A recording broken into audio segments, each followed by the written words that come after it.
Zero Limits: The Secret Hawaiian System for Wealth, Health, Peace, and More. Written by Joe Vitale and Dr. Ihalekala Hewlin. To Morna and Kai, Dr. Hewlin. To Mark Ryan and Nerissa by Dr. Vitale.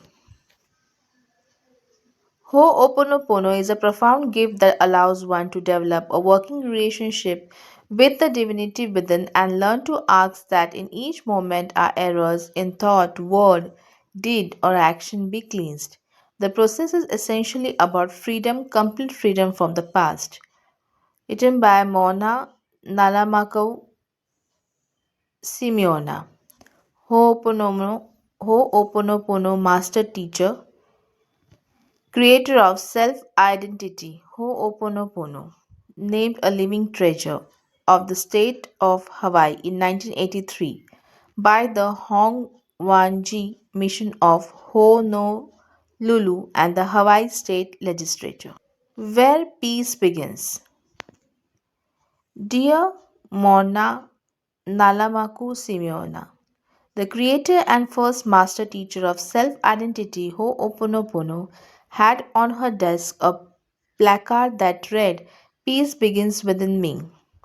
I witnessed this peace beyond all understanding as I worked and traveled with her from December 1982 to that fateful day in Kirchheim, Germany in February 1992.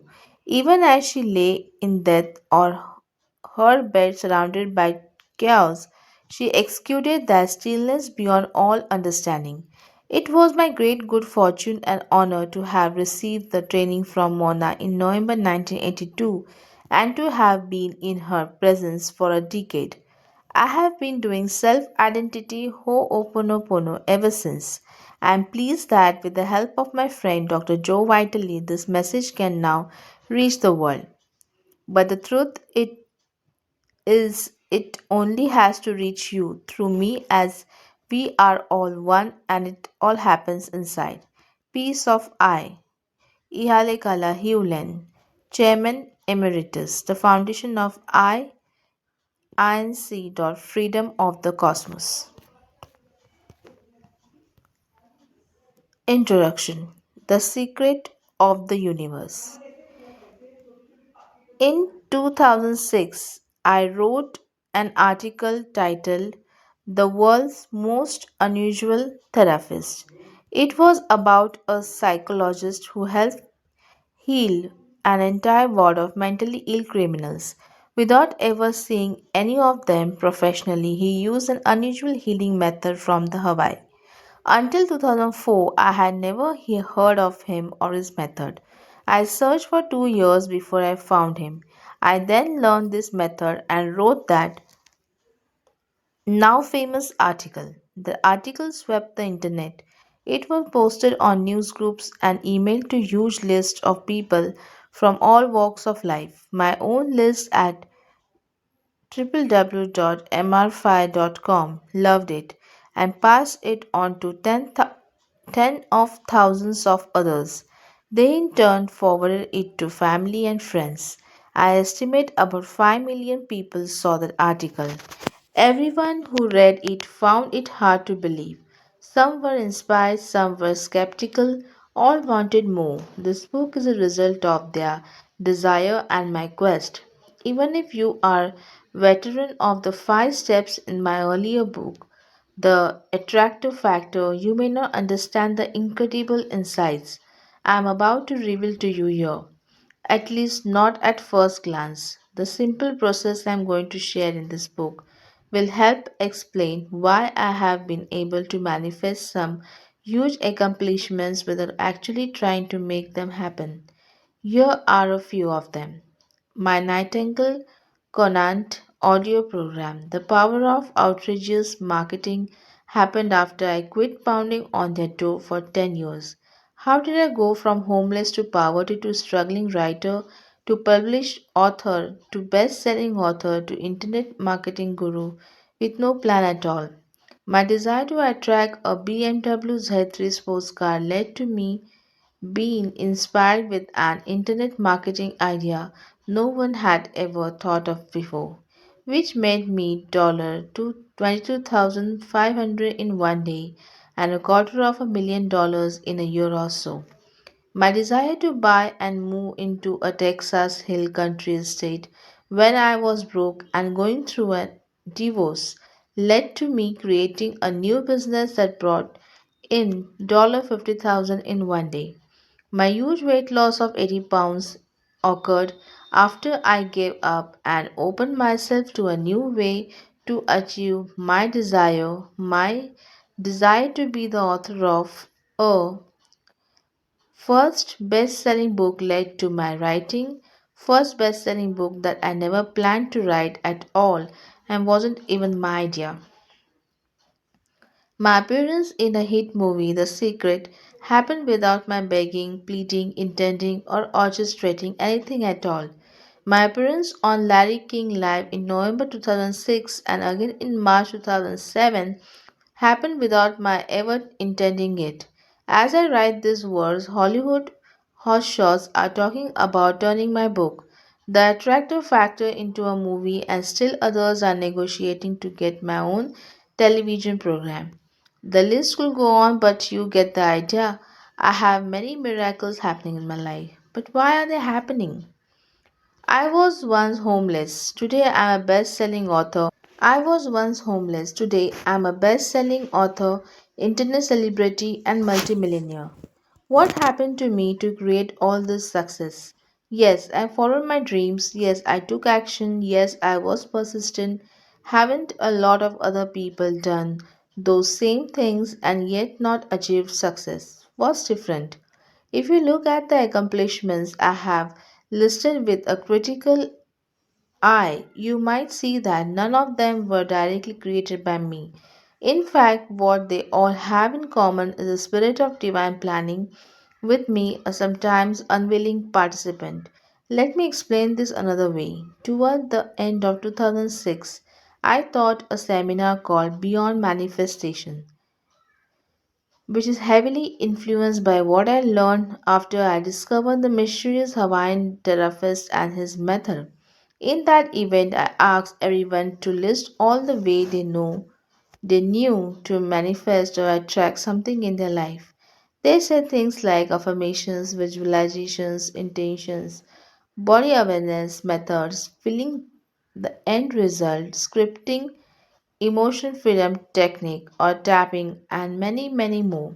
Once the group inventoried every single way they could come up with to create their own reality, I asked them if those ways worked all the time, without exception. Everyone agreed they did not always work. Well, why not? I asked them. No one could say for sure. I then hit the group with my observations. All of those ways have limitations, I declared. They are toys your mind plays with to keep you thinking you are in charge.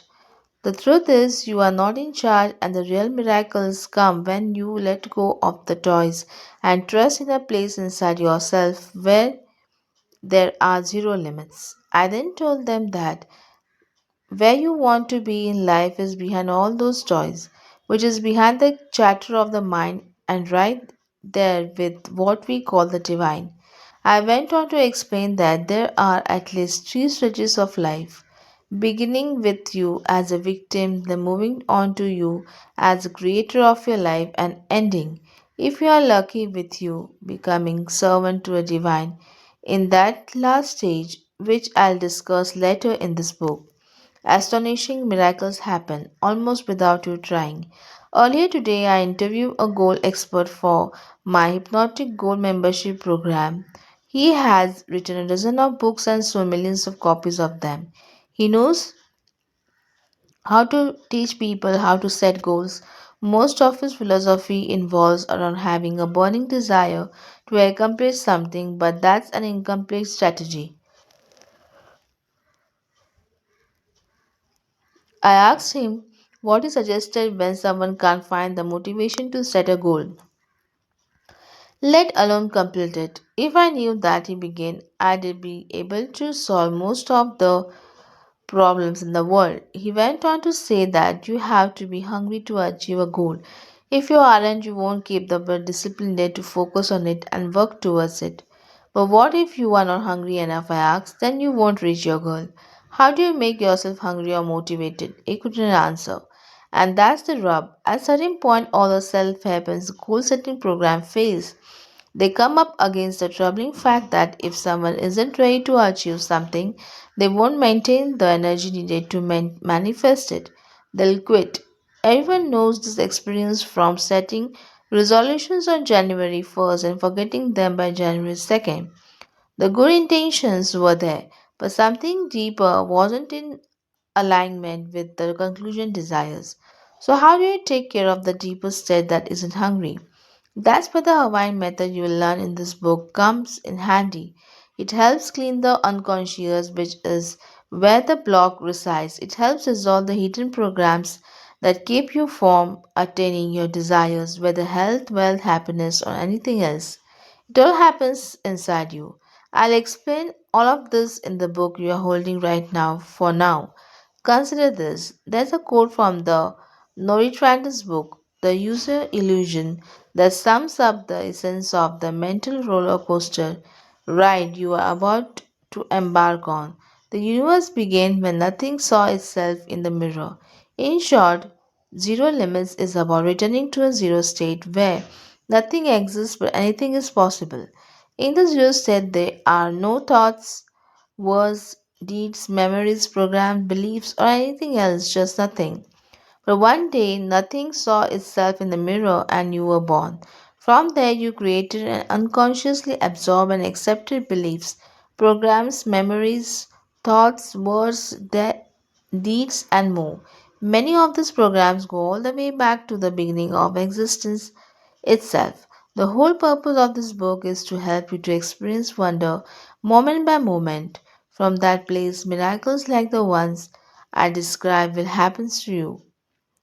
They will be unique to you. All they will be just marvelous, magical, and miraculous.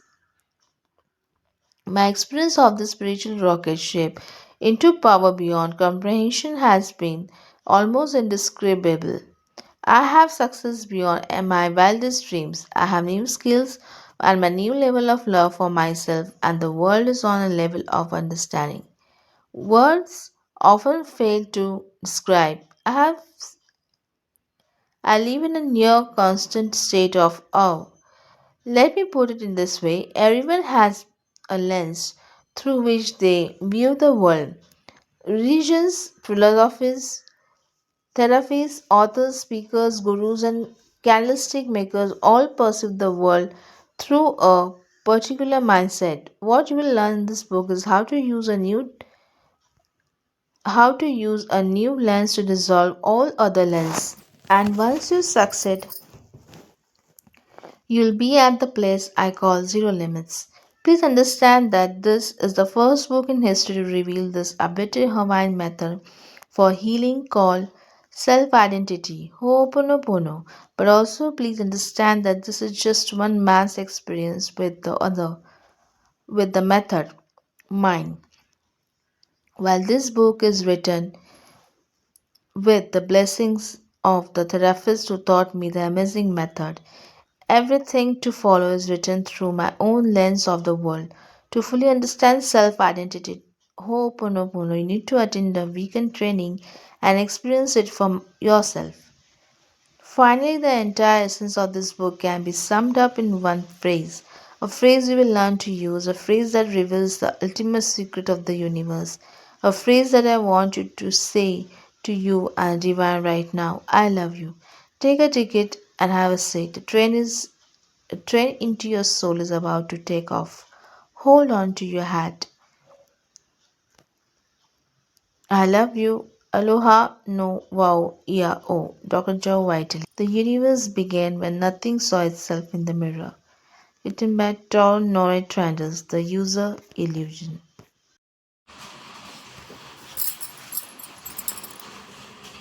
Chapter 1. The Adventure Begins. Peace be with you, all my peace. O ka malu hia no mi o Ku Maluhia Pauloa.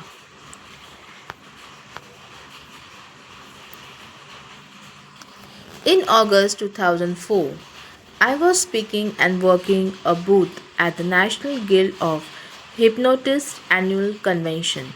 I enjoyed the people, the event, the energy, and the networking, but I wasn't prepared for the life changing event that will begin that day. My friend Mark Ryan was working the booth with me. Mark is a hypnotherapist. As well, he is very open minded, curious, articulate, and penetrating when it comes to exploring life and all its mysteries. We often had conversations that lasted for hours. We talked about our heroes in therapy from Milton Erickson to lesser known shamans. It was during one of these conversations that Mark surprised me by asking, have you ever heard of the therapist who heal people without ever seeing them? The question struck me. I had heard of psychic healers and remote or distance healers, but Mark seemed to be suggesting something different.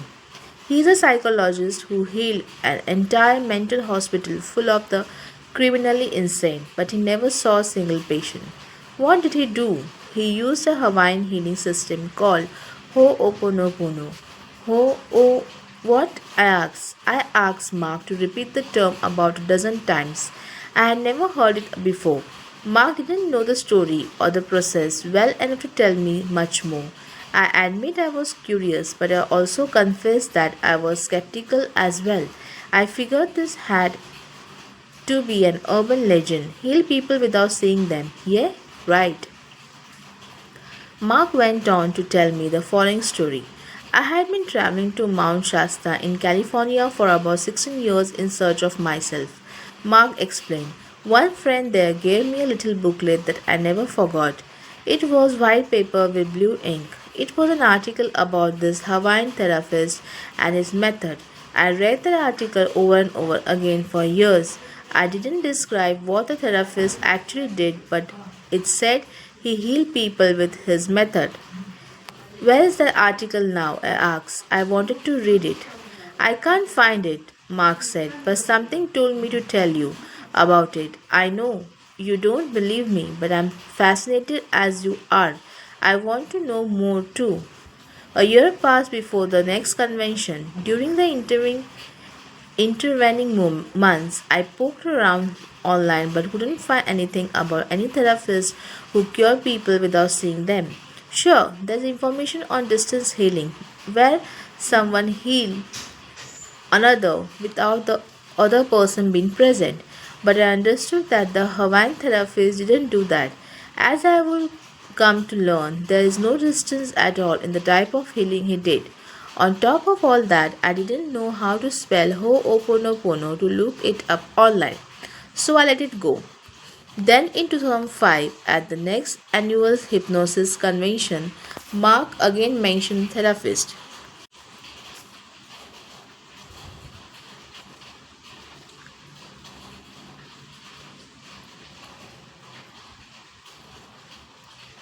Did you ever find anything about him? He asked. I don't know his name and I don't know how to spell ho whatever the term is, I explained, so I couldn't find a thing. Mark's go getter. We took a break, pulled out my laptop, found a wireless internet connection, and went searching. It didn't take long to find the main and only official site for Ho'oponopono at www.hooponopono.org. I looked around and saw a few articles. They gave me a quick overview of what I was about to get into. I found a definition of Ho'oponopono. Ho'oponopono is process of letting go of toxic energies within you to allow the impact of divine thoughts, words, deeds and actions. I had no idea what that means, so I looked around some more. I found this simply put, Ho'oponopono means to make right or to rectify an error. According to ancient Hawaiians, error arises from thoughts that are tainted by painful memories from the past. Ho'oponopono offers a way to release the energy of these painful thoughts or errors which cause imbalance and disease. Interesting, yes, but what did it mean? As I explore the site looking for information on the mysterious psychologists who heal people without seeing them, I learned that there is an updated form of Ho'oponopono called self identity through Ho'oponopono, SITH.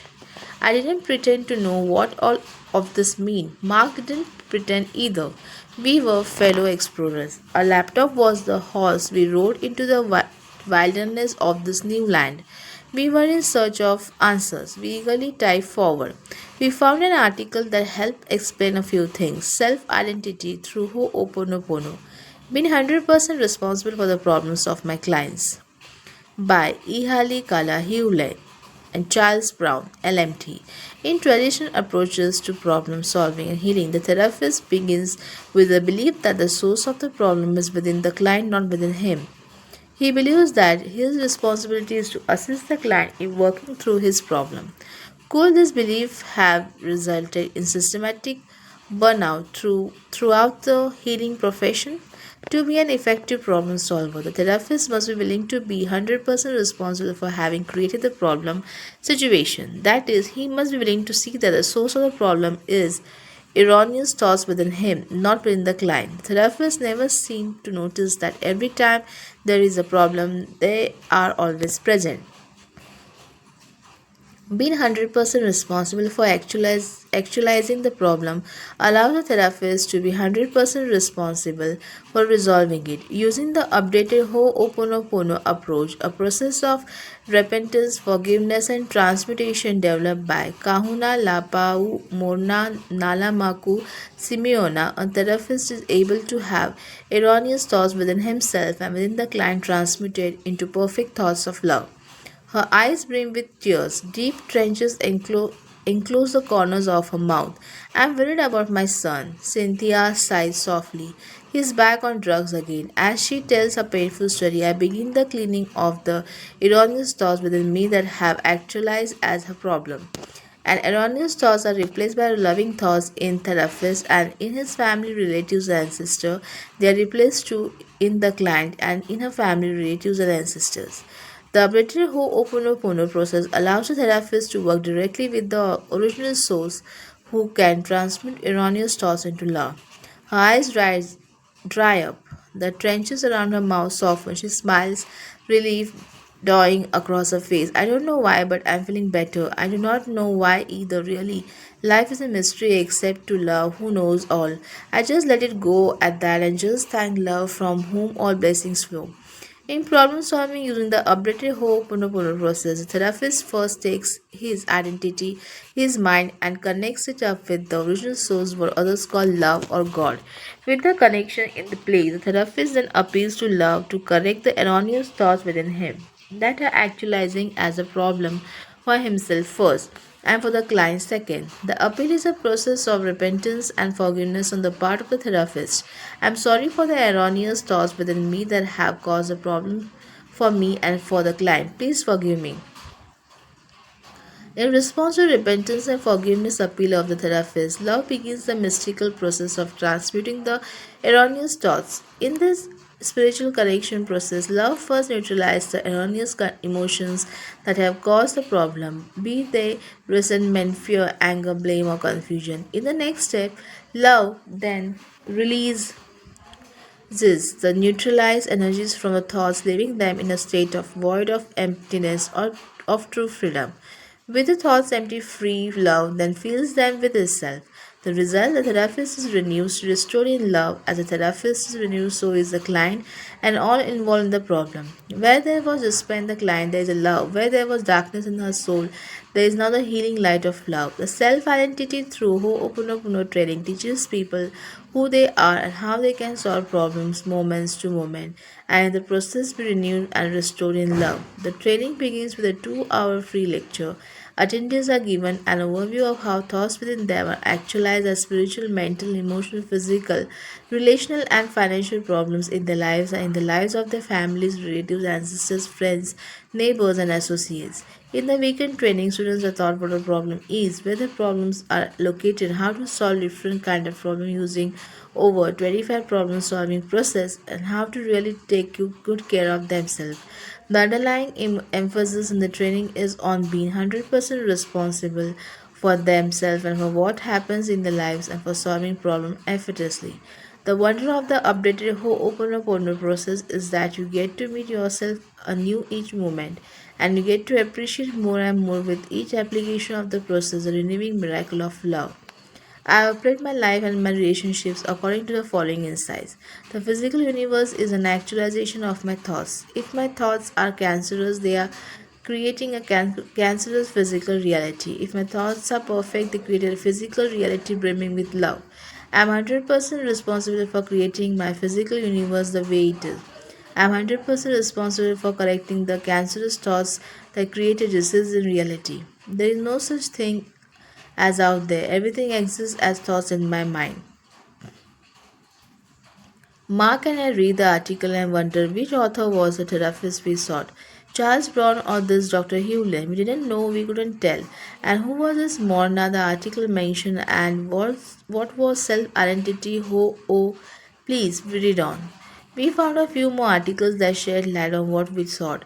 They included revealing statements such as self-identity through Ho'oponopono sees each problem not as an ordeal but as an opportunity. Problems are just replayed memories of the past, showing up to give us one more chance to see with the eyes of love and to act from inspiration. I was curious, but I wasn't getting it. Problems were replayed memories of the past. Huh. What were the authors trying to explain? How did this whole whatever help the therapist to heal people? Who was the therapist anyway? I found another article, this one by a reporter named Daryl Seaford, who wrote about meeting the creator of this whole Oppo, whatever process. Her name is Mona and she is a kahuna or a keeper of the secrets.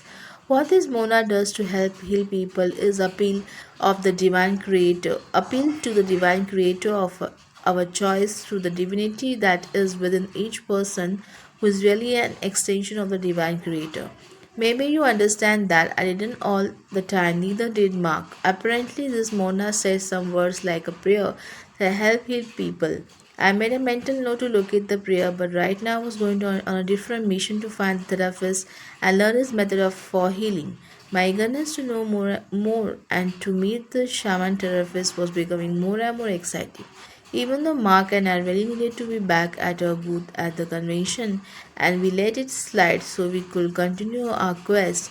Based on the articles and website, we guessed the therapist we wanted to find was named Ihalikala Hewlin, some first name. I had no idea how to pronounce it, let alone spell it. I didn't know how to locate him either. The site didn't have any contact information for him. Mark and I tried to Google him but turned up nothing. We began to wonder if this ethereal therapist was a fiction or retired or even deceased. I closed my laptop and went back to the convention, but the adventure had begun.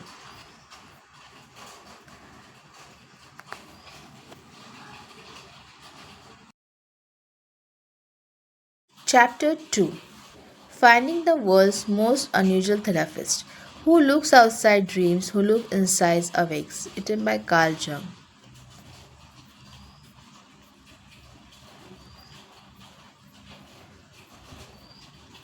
Back in my home Back in my home outside of Austin, Texas, I couldn't shake the story of the therapist who cured people without seeing them. What was his method? Who was he? Was the story a hoax? Because of my 20 some years in personal development, mostly chronicled in my books Adventures Within and the attractive factor, it shouldn't be a surprise to anyone that I needed to know more. I have always been curious. I spent 7 years with a controversial guru. I interviewed self help mentors and sages, authors and speakers, mystics and magicians of the mind. Because of the success of my current books, I could now call many of the leading experts in the field of human development my friends, but I couldn't shake the story of this therapist. This was different. This was a breakthrough. I needed to know more, so I again went searching. In the past, I've had private detectives to locate missing people.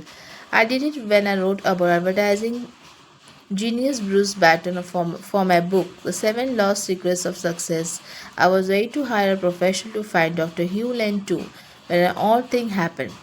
One day while going yet another search for Dr. Hugh Len, I found his name associated with the website. I have no idea why this didn't surface before in earlier searches, but there it was. I couldn't find a phone number, but I could hire Dr. Hugh Lim for a personal consultation by email. It seemed like an odd way to do therapy, but in this internet times, anything goes. Figuring that will be the best way to get a foot in his door, I sent him an email through the website. I was excited beyond the words. I could hardly wait for his reply. What would he say? Would he write something enlightening? Would he heal me by email? I could barely sleep that night. I was so eager to hear from him. By next morning, he responded, writing, Joe, thank you for requesting a consultation. Consultations are usually done via the internet or by fax. The person requesting the consultation provides information for me about the nature of the consultation, that is, a description of a problem or of a concern. I process and meditate on the information for divine directions, then I communicate back to the person via email what I received in meditation. While I was out for lunch today, a lawyer client from Hawaii faxed me information to look at. After processing it, I will get back to him what I received from divinity in meditation. Information about nature of my work can be gained at www.hooponopono.org. Please feel free to contact me to see what will work for you. I wish you peace beyond all understanding, peace of eye. Iale Kala Hewlin. It was an odd email. He talks to divinity.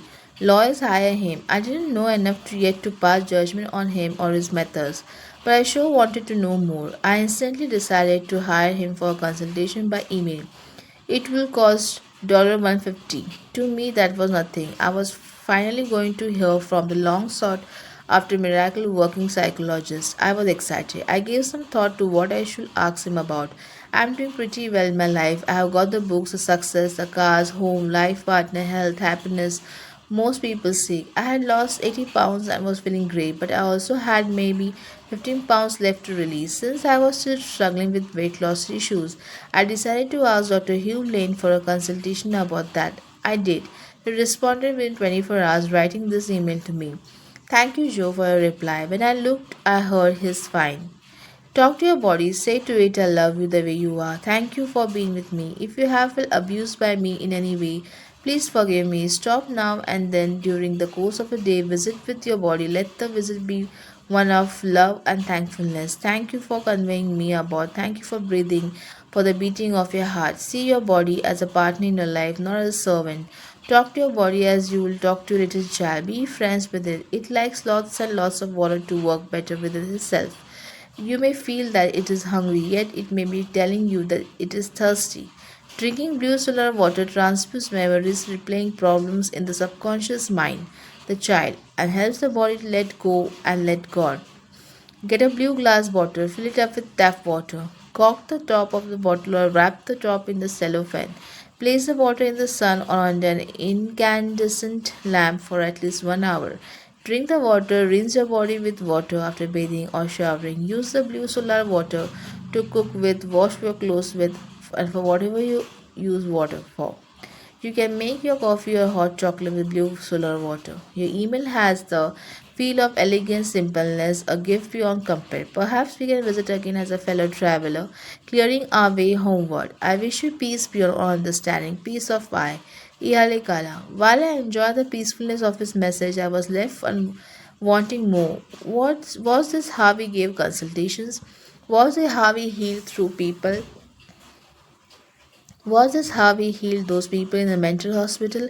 If so, something was seriously missing. I doubt that most people would have accepted this email as a final verdict on a weight loss issue. Telling me you are fine isn't exactly a solution to anything. I wrote back asking for more information. Here's what he wrote in reply. Joe, peace begins with me. My problems are memories replaying in my subconscious. My problems have nothing to do with anyone or any place or any situation. They are what Shakespeare so poetically noted in one of his sonnets as four bemoaned moans. When I experience memories replaying problems, I have choice. I can stay engaged with them or I can petition divinity to free them up. Through transmutation, thus restoring my mind to its original state of zero of void, of being memory free. When I'm memory free, I am my divine self as divinity created me in his exact likeness.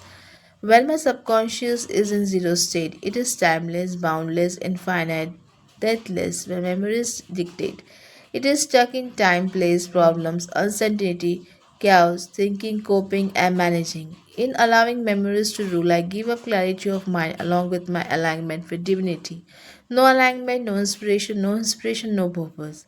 In working with people, I'm always petitioning divinity to transfer memories within my subconscious that replace as my perceptions, my thoughts, my reactions of them from zero state. Divinity then suffuses my subconscious and conscious minds with inspirations, allowing my soul to experience people as divinity expresses them. In working with divinity, the memories that get transmitted in my subconscious are transmitted in the subconscious of all minds, not just of people but of the mineral, animal, vegetable kingdoms, and all forms of existence seen and unseen. How wonderful to realize that peace and freedom begin with me. Peace of I, Ealikala. Well, I didn't get it. I decided to ask if I could work with him to write a book on what he does. It seemed like a logical way to get him to spill the beans about his method and to learn about his years working in the mental hospital. I said it will help others. I said I will do most of the work. I sent my email to him and waited. He replied saying, Joe, peace begins with me. Humanity has accumulated addictive memories of perceiving others as needing help, assistance, self identity through Ho'oponopono. SITH is about releasing these memories within our subconscious that replay perceptions that say that problems are out there, not within. Each of us came in with our four bemoon moons already made. Problems memories have nothing to do with people, places, or situation. They are opportunities to be set free. The whole purpose of SITH is to restore one's self's identity, one's natural rhythm with divine intelligence. In re establishing this original rhythm, zero opens and the soul is suffused with inspirations. Historically, people who take the SITH want to share the information with others with the intent that it will help them getting out of the I can help them more is a tough tone. Explaining SITs to people on the whole does not free up problems memories during SITs does. If we are willing to clean up our form be moans, we will be fine and everyone and everything else will be too. Hence we discourage people from sharing SITs with others. Instead, we encourage them to give up their stuff of others, setting themselves free first and all others second. Peace begins with me. POI, Ealikala. Well, I still didn't understand. Again wrote back asking if I could talk to him by phone. I say I wanted to interview him. Again he agreed. We set an appointment to talk on the following Friday, a few days away. I was so excited that I wrote my friend Mark Ryan and told him the news that I was finally going to speak to the mysterious Hawaiian shaman he had told about me about years earlier. He was too excited. We were both curious about what we would learn. We were both curious about what we will learn. Little did we know what we will experience.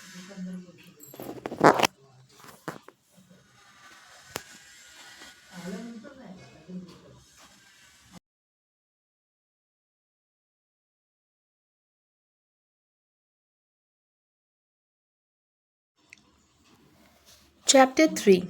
Our first conversation. Every man takes the limits of his own field of vision for limits of the world. Written by Arthur Schopenhauer. I finally spoke to Dr. Hugh Lane for the first time on October 21, 2005. His full name is Dr. Yale Kala Hugh Lane, but he told me to call him E. Yes, like the letter in the alphabet. Okay, I can do that. E. And I probably spent an hour talking on our first phone call. I asked him to tell me about the complete story of his work as a therapist. He explained that he worked at Hawaii State Hospital for 3 years. The ward where they kept the criminally insane was dangerous. Psychologists quit on a monthly basis. The staff called in sick a lot or simply quit. People will walk through that ward with their back against the wall, afraid of being attacked by patients. It was not a pleasant place to live, work, or visit. Dr. Hugh Lane or E told me he never saw patients professionally. He never counseled with them. He agreed to review their files. While he looked at those files, he would work on himself. As he worked on himself, patient begins to heal. This became even more fascinating when I learned the following. After a few months, patients who had been shackled were being allowed to walk freely. He told me others who had been heavily medicated were getting their medications reduced, and those who had been seen as having no chance of even being released were being freed. I was in awe. No, not only that, he went on, but the staff began to enjoy coming to work. Absenteeism and turnover disappeared. We ended up with more staff that we needed because patients were being released and all the staff was showing up to work. Today, that ward is closed.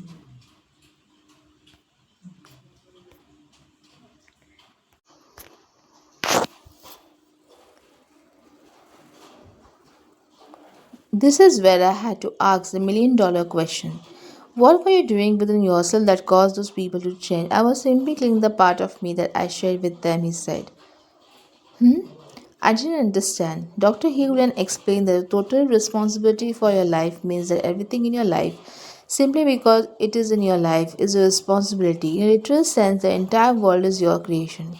View. This is tough to swallow. Being responsible for what I say or do is one thing. Being responsible for everyone in my life says or does is quite another.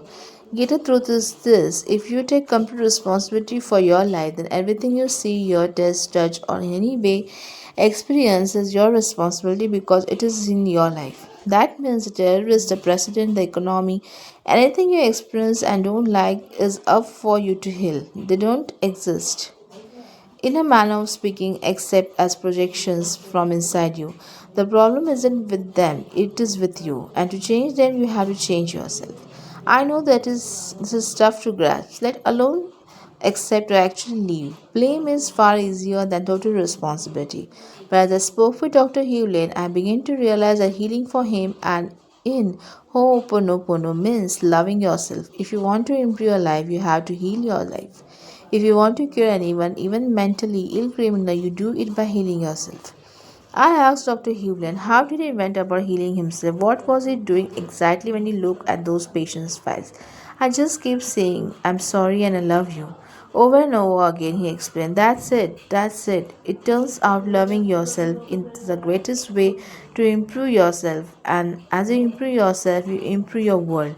As Dr. Hewlin or he worked at a hospital, whatever came up in him, he turned over to divinity and asked that it be released. He always trusted, it always worked.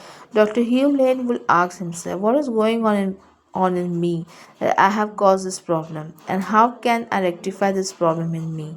Apparently, this method of healing from inside out is what I call self identity, Ho'oponopono. There appears to be an older version of Ho'oponopono that was heavily influenced by missionaries in Hawaii. It involved a facilitator who helped people heal problems by talking them out.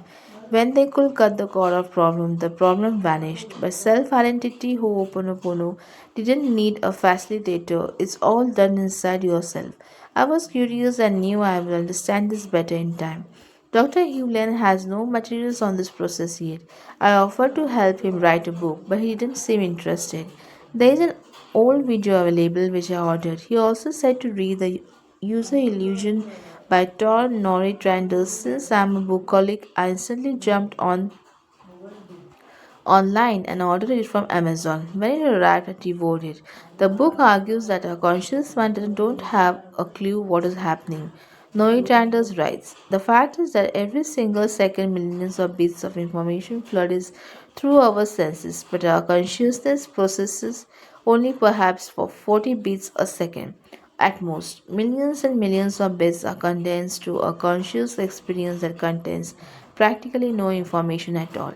As I understood Dr. Hewland to say, since we don't have any true awareness of what is happening in any given moment, all we can do is to turn it all over and trust. It's almost about 100% responsibility for everything in your life. Everything. He says his work is about cleaning himself. That's it. And he clean himself, the world gets clean because he is the world. All outside of him is projection and illusion. While some of this sounded Jungian in the sense that the outer that you see is the shadow side of your own life that Dr. Hugh Lane seemed to be describing was beyond all of that. He seemed to be acknowledging that everything is a mirror of yourself, but he also was saying that it is your responsibility to fix everything you experience and from the inside of yourself by connecting to a divine. For him, the only way to fix the outer anything is by saying I love you to a divine, which could be described as God, life, the universe, or any number of terms for that collective higher power. View. This was a quiet conversation. Dr. Hewland didn't know me from Adam, but he was giving me plenty of his time and confusing me along the way. He is almost 70 years old and probably a walking guru to some and nutcase to others. I was thrilled to have spoken with Dr. Hewland for the first time, but I wanted more. I clearly didn't understand what he was telling me, and it would be really easy to resist him or dismiss him. But what haunted me was the story of his using his new method to heal so called throwaway cases such as mentally ill criminals. I knew Dr. Hewland had an upcoming seminar and I asked him about it. What will I get out of it? You will get whatever you get, he said. Well, that sounded like the old is training of the 1970s. Whatever you get is what you were supposed to get. How many people will be at a seminar? I asked. I keep cleaning so only the people ready to be there will be there, he said. Maybe 30 or 50 or I never know. Before we ended our call, I asked Eve what the signature of his email means. POI means peace of I. He explained. It is a peace that surpasses all understanding. I didn't understand what he meant at the time, which today makes perfect sense.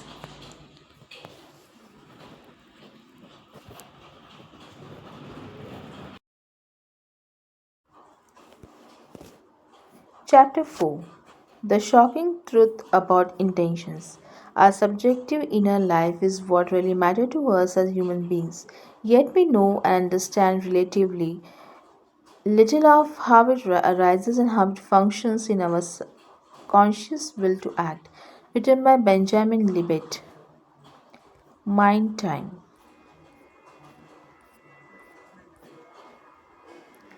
After that first call with Dr. Hugh Lane, I eagerly wanted to know more. I asked him about the seminar he was doing a few weeks later. He didn't try to sell me on it. He said he was constantly clearing so only the right people went to it. He didn't want a crowd, he wanted open hearts. He trusted the divinity, his favorite term for the power bigger than all of us, yet all of us, will bring the right arrangement. I asked my friend Mark Rand, the man who first told me about Dr. Hewland, if he wanted to attend. I offered to pay his way as a gift for telling me about this miracle and miracle worker. Mark agreed, of course. I did a little more research before the trip. I wondered if this therapist method had anything to do with Huna, a popular healing method from Hawaii. As I read, I learned it had nothing at all to do with it. Yuna is a name that entrepreneur turned author Max Freedom Long gave his version of Hawaiian spiritualism. He claimed to have learned a secret tradition from Hawaiian friends while working as a school teacher in Hawaii. He founded the Yuna Fellowship in 1945 and later published a series of books, one of the most popular being The Secret Science Behind Miracles. While fascinating, Long's work had nothing to do with the therapist. I was investigating as I was beginning to learn the therapist was practicing something Long had never heard of, or at least not in the way Dr. Hewland practiced it. As I kept reading and learning, my curiosity deepened. I could hardly wait for the day I will fly out and meet the healer himself. I flew out to Los Angeles, met with Mark, and went to Calabasas, California. Mark showed me Los Angeles before doing so, and we had a great time, but we both wanted to meet the man we had heard so much about. While Mark and I had stimulating and deep conversations over breakfast, what we both wanted was the seminar. When we went to the event room, we found a line of about 30 people. I kept trying to stand on my toes so I could see over everyone's head. I wanted to see the healer. I wanted to see the mystery man. I wanted to see Dr. Hewland. When I finally made it to the door, Dr. Hewland greeted me. Aloha, Joseph. he said, extending his hand. He was soft spoken yet with charisma and authority. He wore Dockers, sneakers, an open shirt, and a business jacket. He also wore a baseball cap, which I later learned in his trademark. Aloha, Mark, he said to my friend. There was small talk as he asked about a flight, how long it took to get from Texas to Los Angeles, and so on. I loved this man instantly. Something about his quiet confidence and grandfatherly style of being made me resonate with him. Dr. Hugh Lane likes to start on time. As soon as the event began, he called on me. Joseph, when you delete something from your computer, where does it go? I have no idea, I replied. Everyone laughed. I'm sure that they had no idea either. When you erase something from your computer, where does it go? He asked the room. To the recycle bin, someone shouted out. Exactly. Dr. Hewlin said, it's still on your computer but isn't out of your sight. Your memories are like that. They are still on you, just out of sight. What you want to do is to erase them completely and permanently. I found this fascinating, but I had no idea what it meant or where it was going. Why would I want memories permanently deleted? You have two ways to live your life. Dr. Hewlin explained, from memory or from inspiration. Memories are old programs replaying. Inspiration is a divine giving you a message. You want to come from inspiration. The only way to hear the divine and receive inspiration is to clean your memories. The only thing you have is to clean. Dr. Evelyn spent a lot of time explaining how the divine is our zero state. It's where we have a zero limits, no memories, no identity, nothing but a divine. In our lives, we have moments of visiting the zero limits, but most of the time we have garbage, what he calls memories, playing out. When I worked at the mental hospital and will look at patients' charts, he told us, I will feel pain inside me. This was a shared memory. It was a program that caused the patients to act the way that they did. They had no control. They were caught up in a program as I felt program I cleaned. Cleaning became the recurring theme. He told us a variety of ways to clean, most of which I can't explain here because they are confidential. You have to attend a Ho'oponopono workshop to learn them all. But here is the method of cleaning Dr. Hewland used the most and still uses, and the one I use today. There are simply four statements that you say over and over, non-stop, addressing them to divine. I love you, I'm sorry, please forgive me, thank you. As we went through this first weekend event, the phrase I love you became part of my mental chatter. Just as sometimes you wake up with a song playing in your head, I didn't wake up hearing I love you in my head. Whether I consciously said it or not, it was there. It was a beautiful thing, beautiful feeling. I didn't know how it was clearing anything, but I did it anyway. How could I love you be bad in any way, shape, or form? At one point in the evening, after Dr. Hewlin again singled me out, he asked Joseph, how do you know whether something is a memory or an inspiration? I didn't understand the question and said so. How do you know if someone who gets cancer gave it to themselves or it was given to them by the divine as a challenge to help them? I was silent for a moment. I tried to process the question. How do you know when an event is from your own mind or from the mind of the divine? I have no idea, I replied.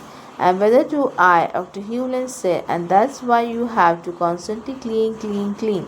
You have to clean on anything and everything, and you have no idea what is a memory and what is inspiration. You clean to get to a place of zero limits, which is the zero state.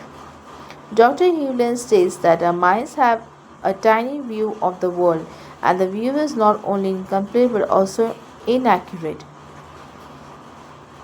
I didn't buy this concept until I picked up the book, The Wayward Mind by Guy Claxton. In it, Claxton writes of experiments that prove our brains tell us what to do before we consciously decide to do it. In one famous experiment, a neuroscientist named Benjamin Libet hooked people up to an electroencephalogram (EEG) machine, which showed what was happening in their brains. It revealed that a surge of brain activity took place before the person that a person had the conscious intention to do something, suggesting that the intention came from unconscious and then entered conscious awareness. Claxton writes that Libet discovered that the intention to move appeared about a 50th of a second before the movement began, but that a surge of activity in the brain reliably appeared about a third of a second before the intention. According to William Irwin in his book on desire, what we want, experiments such as this suggest that our choices are not formed in conscious rational manner. Instead, they are bubbled up from our unconscious mind, and when they finally reach the surface of our consciousness, we take ownership of them. And Benjamin Libet himself, the man who ran the controversial and revealing experiments, wrote in his book Mind Time, the unconscious appearance of an intention to act could not be controlled consciously, only its final consummation in a motor act could be consciously controlled. In other words, the urge to pick up this book may seem like it came from a conscious choice, but in reality, your brain first sent a signal to pick it up, and then your conscious mind followed it with the stated intention. Something like, this book look interesting, I think I'll pick it up. You could have chosen not to pick up this book, which you will have rationalized in some other ways, but you could not control the original signal itself that was nudging you to take action. I know that this is hard to believe according to Claxton. No intention is ever hatched in consciousness, no plan ever laid there. Intentions are premonitions, icons that flash in the corners of the consciousness to indicate what may be about to occur. Apparently, a clear intention is nothing more than a clear premonition. The thing that troubles me is this: where did the thoughts come from? This is a mind blowing since I wrote about the power of intention in my book, The Attractive Factor, and since I spoke about it in the movie The Secret. Coming to realize intentions aren't my choice at all was a shock. It appears that what I thought I was doing when I sent an intention was simply verbalizing an impulse already in motion from my brain. The question then becomes, what or who made my brain send the intention? In fact, I later asked Dr. Hugh Lane, who is in charge. He laughed and said he loved this question. Well, what's the answer? I confess I was still confused about intentions. I lost 80 pounds by being mentally and tough and asserting my intention to lose weight. So was I was declaring an intention. I declaring an intention or just responding to my brain signal to lose weight? Was it an inspiration or a memory? I wrote an answer to Hugh Lane. He replied saying nothing exists at zero. No akawa, no problems including a need for intention. Weight concerns simply memories playing, and this memories displays zero. You. To return to zero, U requires divinity erasing memories behind weight concerns. Only two laws dictate experiences: inspiration from divinity and memory stored in the subconscious mind, the former brand new and the latter old. Jesus is purported to have said, seek ye first the kingdom, zero, and all else will be added, inspiration. Zero is the residence of you and divinity, from where and from whom all blessings, wealth, health, peace flow. POI. Dr. Hewlin. From what I could see, Dr. Hewlin was looking past intentions and going to the source, the zero state, where there are zero limits. From there, you experience memory of inspiration. Concern about weight is a memory. The only thing to do is love it and forgive it, and even give thanks for it. By cleaning it, you ensure that the divine has a chance to come through with an inspiration. What appears to be truth is that my desire to overeat, which made me feel obsessed most of my life, was a program. It bubbles up from my some unconscious unless I clean it all. It will stay there and keep bubbling. As it keeps surfacing, I have to keep being aware of my choice to overeat or not. This ends up being a lifelong battle. It's no fun. Yes, you can override the tendency of to indulge by saying no to it, But obviously, that takes enormous energy and diligence. In time, saying not to no to indulging may become a new habit, but what a hell to go through to get there. Instead, by dwelling on the memory, it will one day disappear. Then the desire to over it will no longer surface, only peace will remain. In short, intention was a limp rag compared to inspiration. As long as I kept intending to do something, I kept fighting with what is. As soon as I gave it to inspiration, life was transformed. I still wasn't sure if this was how the world actually worked, and I was still confused about the power of intention, so I decided to keep exploring. I had dinner with R. Honda Byron, the creator and producer of the hit movie The Secret. I asked her something I longed to know. I asked, did you create the idea for the movie or did you receive the idea? I knew she had received the inspiration to create the now famous movie trailer that caused a viral marketing epidemic. She once told me that the idea for the movie teaser came to her suddenly and within few seconds. She made the actual preview within 10 minutes. Clearly, she received sort of inspiration that led to making of the strongest movie teaser in history. But I wanted to know if the idea for the final feature movie itself came from inspiration or if she felt did it for some other reason. This was the crux of my concern about my intention. Were we stating intentions that make a difference or receiving idea what that we later call intentions? That's what I asked her as we sat together at dinner. Our Honda was quite a long time. She looked off, contemplating my question, searching within herself for the answer.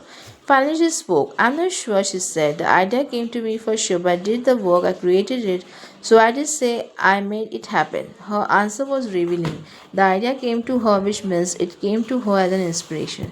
Since the movie is so powerful, so well done and so brilliantly marketed, I can only believe it's all a divine unfolding. Yes, there was a work to do, and our Honda did it, but the idea itself came as an inspiration. It's interesting, but that after the movie had been out for several months and the buzz for it was reaching historic proportions, our Honda sent out an email to all the stars in it stating saying the movie Wow had a life of its own. Rather than stating intentions, she was answering calls and seizing opportunities. A book was coming out. Larry King was doing a two-part special based on the idea in the movie. An audio version was coming out. Sequels were in the works. Where you come from the zero state, where there are zero limits, you don't need intentions, you simply receive an act, and miracle happens. You can stop the inspiration, however. Aronda could have said no to the nudge urging her to make the movie. That seemed to be where free will comes into play. When the idea to do something appears in your mind, coming from either inspiration or memory, you can choose to act on it or not.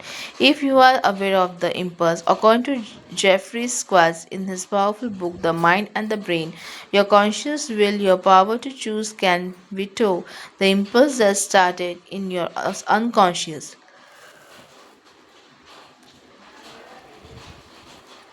In other words, you may get the impulse to pick up this book, but you can override that impulse if you want to do so. That's free will, or as Squaz describes it, free won't.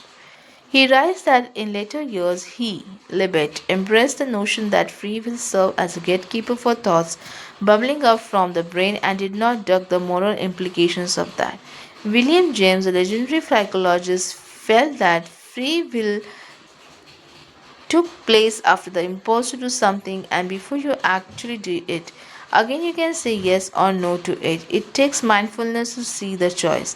What Dr. Hugh Lane was teaching me was by constantly cleaning out thoughts, whether inspiration or memory, I will be better able to choose what was right in that moment. I began to see that my weight loss came about because I chose not to obey the memory or habit that were nudging me to eat more and exercise less, but by choosing not to follow those additive impulses. I was kicking in my free will or free won't ability. In other words, the urge to overstate was a memory, not an inspiration. It came from a program, not from a divine. I was ignoring the program or over writing it. What I gather Dr. Hugh Lane will suggest as a better approach is to love the program until it dissolved and all that remained was divinity. I still didn't quite understand all of this, but I was listening and choosing to not cancel out because it was very new. Little did I know what was in store for me next.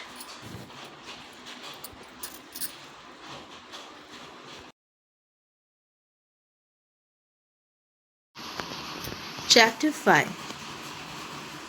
What exceptions? I'm the story of what you think you see. Written by Byron Katie. All war belongs on paper. The weekend event was deeper than I ever expected. Dr. Hewland explained that everything you seek and everything you experience, everything is inside you. If you want to change anything, you do it inside, not outside. The whole idea is total responsibility. There's no one to blame, it's all you. But what about when somebody gets raped, a person asks, or what if there's a car accident? We are not responsible for all that, are we? Have you ever noticed that whenever you have a problem, you are there? He asks. It's all about 100% responsibility for everything, no exceptions. There's no loophole that lets you off the hook for something you don't like. You're responsible for all of it, all. Even when he worked at the mental hospital and he saw murderers and rapists, he took responsibility. He understood that they were acting from a memory or a program. To help them, he had to remove the memory. The only way to do that is by cleaning. This is what he meant. When he said he never saw clients professionally in the therapeutic setting, he looked at the charts. As he did, he silently said to a divine, I love you, I'm sorry. Please forgive me, thank you. He was doing what he knew to do to help the patients return to a state of zero limits. As Dr. Hewlin did this within himself, the patients healed. Dr. Hewlin explained simply but Ho'oponopono means to make right or to rectify an error. Ho means cause in Hawaiian and pono means perfection. According to the ancient Hawaiians, error arises from thoughts that are tainted by painful memories from the past.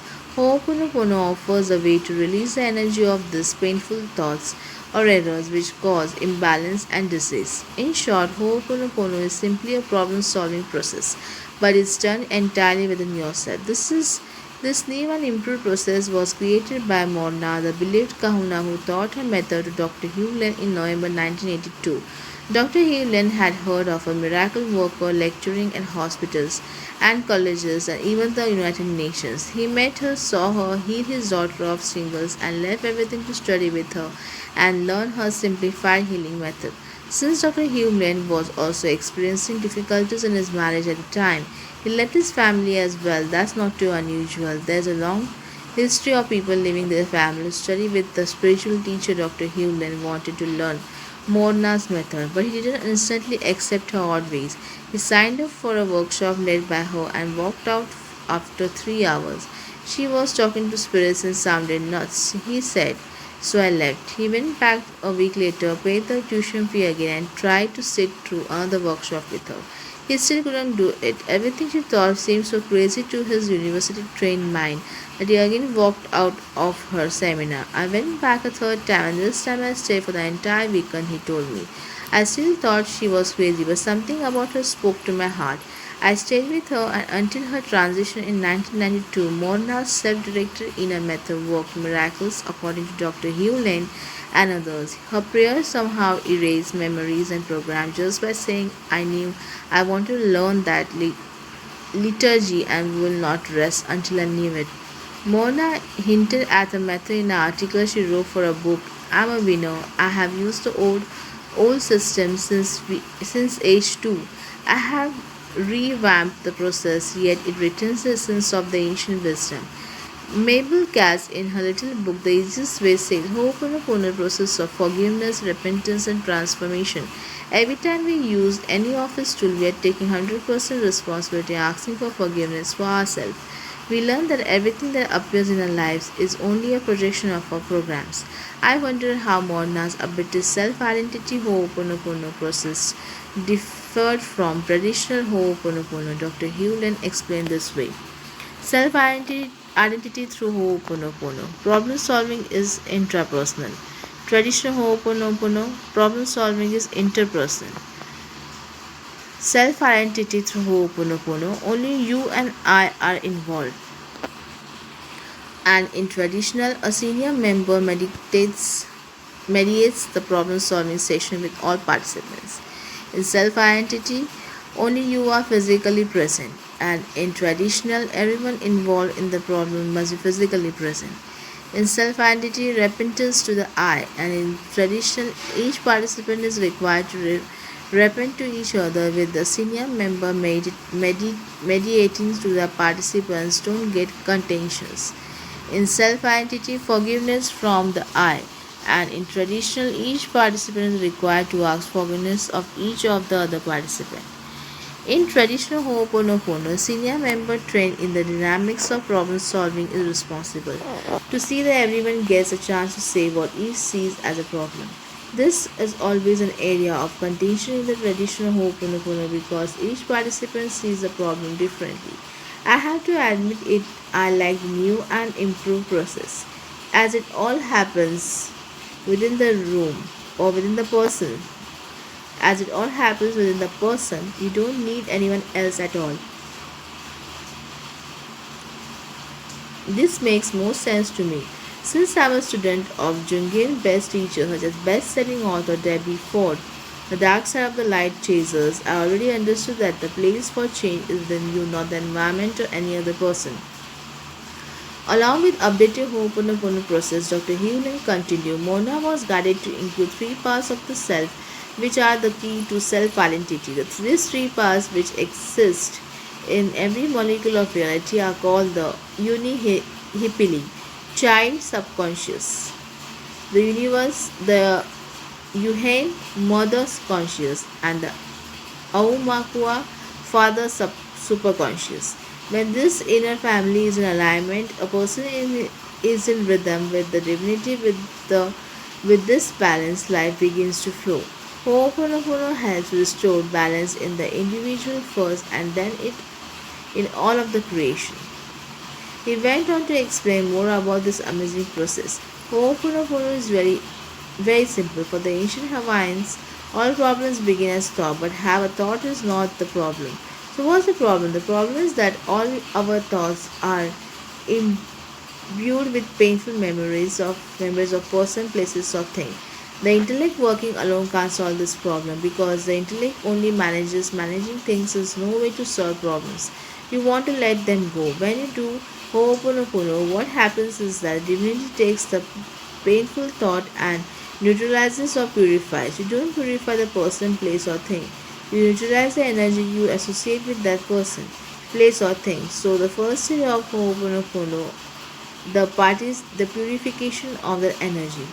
Now something wonderful happened. Not only does that energy get neutralized, it also get released. So there is a brand new slate. Buddhists call it the void. The final steps is that you allow divinity to come in and fill the void with light. To do Ho'oponopono, you don't have to know what the problem or error. All you have to do is notice any problem you are experiencing physically, mentally, emotionally, whatever. Once you notice, your responsibility is to do immediately begin to clean, to say, I'm sorry, please forgive me.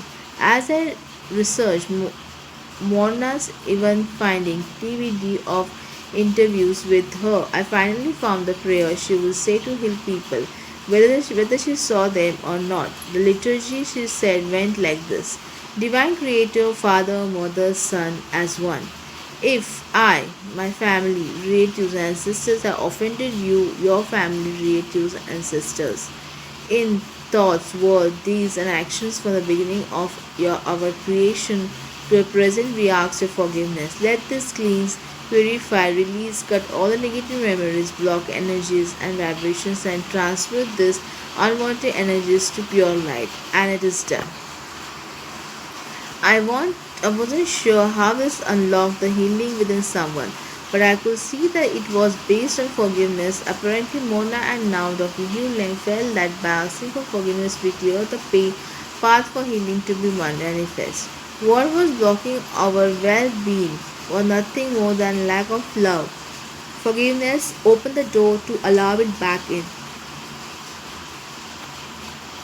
I found all of this fascinating. I wasn't sure how doing Ho'oponopono could help heal me, you, or the mentally ill. However, I kept listening. Dr. Hewlett went on to explain that we have to take 100% responsibility for our lives. No exceptions, no excuses, no loopholes. Can you imagine if you all knew we are 100% responsible,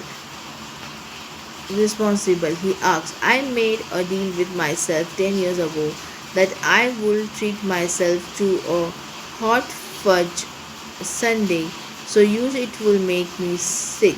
If I could get through the day without having some judgment of someone, I have never been able to do it. I notice I catch myself more often, but I never get through a day. Well, now I know. I knew he was human. I could relate to his confession as much work as I have done on myself. I still get rattled by people or situations that I wish would be different. I'm far more able to tolerate most things that come my way in life, but I'm also far away from being totally loving in every situation. But how to do I get that across to people? That we are each 100% responsible for problems, he asks. If you want to solve a problem, work on yourself. The problem is within other person. For example, just ask yourself what's going on in me that's causing this person to bug me. People only show up in your life to bug you. If you know that you can elevate any situation, how it's simple. I'm sorry for whatever going on. Please forgive me. He went on to explain that if you are a massage therapist or chi- chiropractor and someone comes to you with the back pain, the question to ask is what's going on inside me that shows up as this person's back pain. This is a healing, spinning new way of looking at life itself. It probably explains, in part, how Dr. Hugh Lane was able to heal all the mentally ill criminals. He didn't work on them, he worked on himself. He went on to explain that a heart we are all pure with no programs or memories or even inspirations. That's a zero state. There are zero limits there. But as we leave, we catch programs and memories, much like some people catch a cold. We aren't bad when we catch a cold. We have to do whatever it takes to clean it. Programs are the same. We catch them when we see programs in other. We have it too. The way out is to clean. Dr. Hewlett said there's a way out of problems and disease for any individual willing to be 100% responsible for creating his or her life the way it is a moment to moment.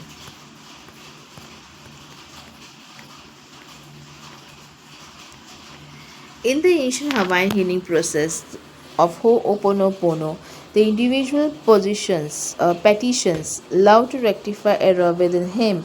You say, I'm sorry, please forgive me for whatever is going on inside of me that manifests as a problem. Love responsibility then is to transmute the errors within him that manifest as a problem. He added, Ho'oponopono sees each problem not as an ordeal but as an opportunity. Problems are just replayed memories of the past showing up to give us one more chance to see with eyes of love and to act from inspiration. Again, I'm forbidden to share this intimate detail of the workshop. I'm serious, I had to sign a non disclosure agreement. Mostly it was to protect the privacy of the attendees. But I can tell you this, it is about taking full responsibility for your life. I know you have heard that before, so have, but you have never taken it to the all encompassing extent taught in the workshop. Complete responsibility means accepting it all, even the people who enter your life and their problems, because their problems are your problems. They are in your life, and if you take full responsibility for your life, then you have to take full responsibility for what they are experiencing too. Reread that, I dare you. This is a wrapping, mind opening, brain cramping concept. To live it is to transform your life as never before.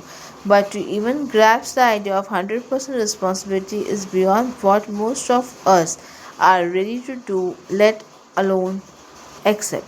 But once you accept it, the next question is how to transform yourself so the rest of the world changes too. The only sure way is with I love you. That's the code that unlocks the healing. But you use it on you, not on others. The problem is your problem. Members, remember, so working on them would help you. They don't need healing. You do. You have to heal yourself. You are the source of all experience. That's the essence of the modernized Ho'oponopono process. Go ahead and chew on that for a while. While you are doing this, I'll just keep saying I love you. One of the key points from this weekend workshop is that you are acting from either memory of inspiration. Memory is thinking, inspiration is allowing. Most of us by far are living out of memories. We are unconscious to them because we are basically unconscious. In the way of weaving the world, the divine sends a message down from above into your mind, but if memories are playing, which they are almost always are, you won't hear the inspiration, let alone act on it. As a result, divinity does get a word in you. Word in. You are too busy with the noise going on in your head to hear it.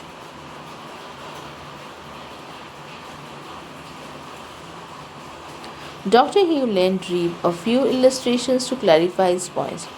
See the state of void diagram. One was a triangle. He said that was you, the individual at the core. There is nothing but divinity. That's the zero state where there are zero limits. From divinity, you will receive inspiration, and inspiration is from the divine, but the memory is a program in the collection unconscious of humankind. A program is like a belief, a programming that we share with others when we notice it in others. Our challenge is to clear all the programs so we are back at the zero state when inspiration call comes. Dr. Hewlin spends a lot of time replaying the memories are shared. When you spot something another in another that you don't like, you have it in you as well. Your job is to clean it. As you do, it will leave the other person as well. Actually, it will eventually leave the world. One of the most insistence program in the world is women's hatred of men. Dr. Hewlin announced, I keep cleaning and it is like pulling weeds in a giant field of weeds. Each weed is a leg of the program. There is a deep seated hatred of men on the part of women. We must love it to let it go.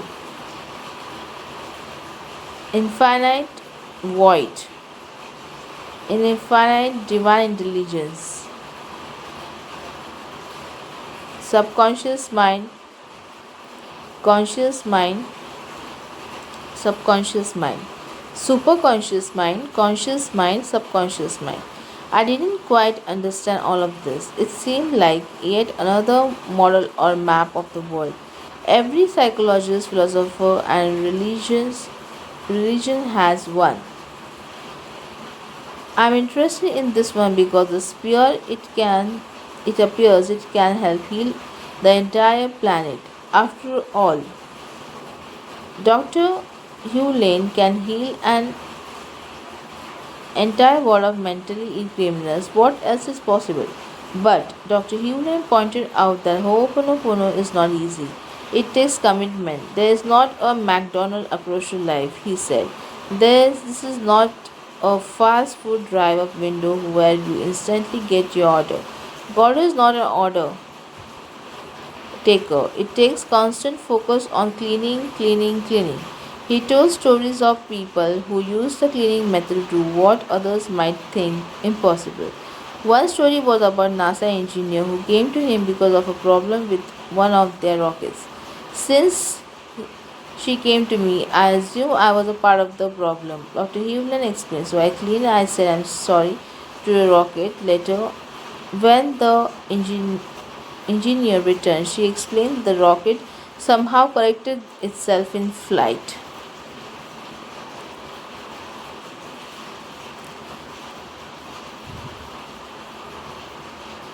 Did doing Ho'oponopono influence the rocket? Dr. Hewlin and the engineer think so. I spoke to the engineer and she said it was impossible for the rocket to correct itself. Something else had to happen that wasn't the nature of the miracle. For her, It was doing the cleaning with Dr. Hewland's help. I can't say I thought the story.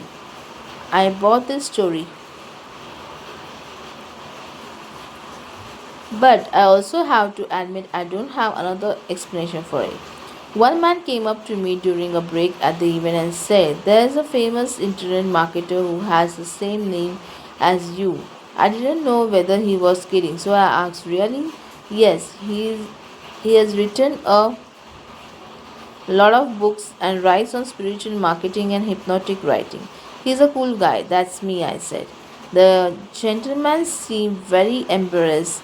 Mark Ryan has heard the entire conversation and thought it was humorous. It didn't matter if people knew my celebrity status online or not. As I was getting known in the room itself, Dr. Hewlin called me so many times during the event that people thought singling he was singling.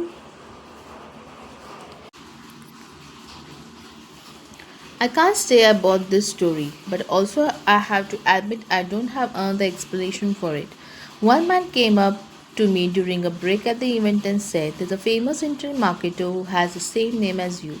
I didn't know whether he was kidding, so I asked, "Really?" "He has written a lot of books and writes on spiritual marketing and hypnotic writing. He's a cool guy." "That's me," I said. Gentlemen seemed very embarrassed. Mark Ryan had heard the entire conversation and thought it was humorous. It didn't matter if people knew my celebrity status online or not, as I was getting known in the room itself. Dr. Hewlin called on me so many times during the event that people thought he was singling me out. One person asked, "Are you really Dr. Hewlin?" I said no and asked why the person thought I might be. "I don't know, it just seemed like he's focusing on you." I never felt singled out in a negative way. I liked the attention and assumed it was to help me personally. Since Dr. Hewlin knew I wrote books and had a following on the internet, I'm sure a part of him knew that if I got this message of healing, I would be able to help many people. I didn't know at that time that he, being inspired by the divine, was grooming me to become a guru, but not a guru to the world, a guru to myself.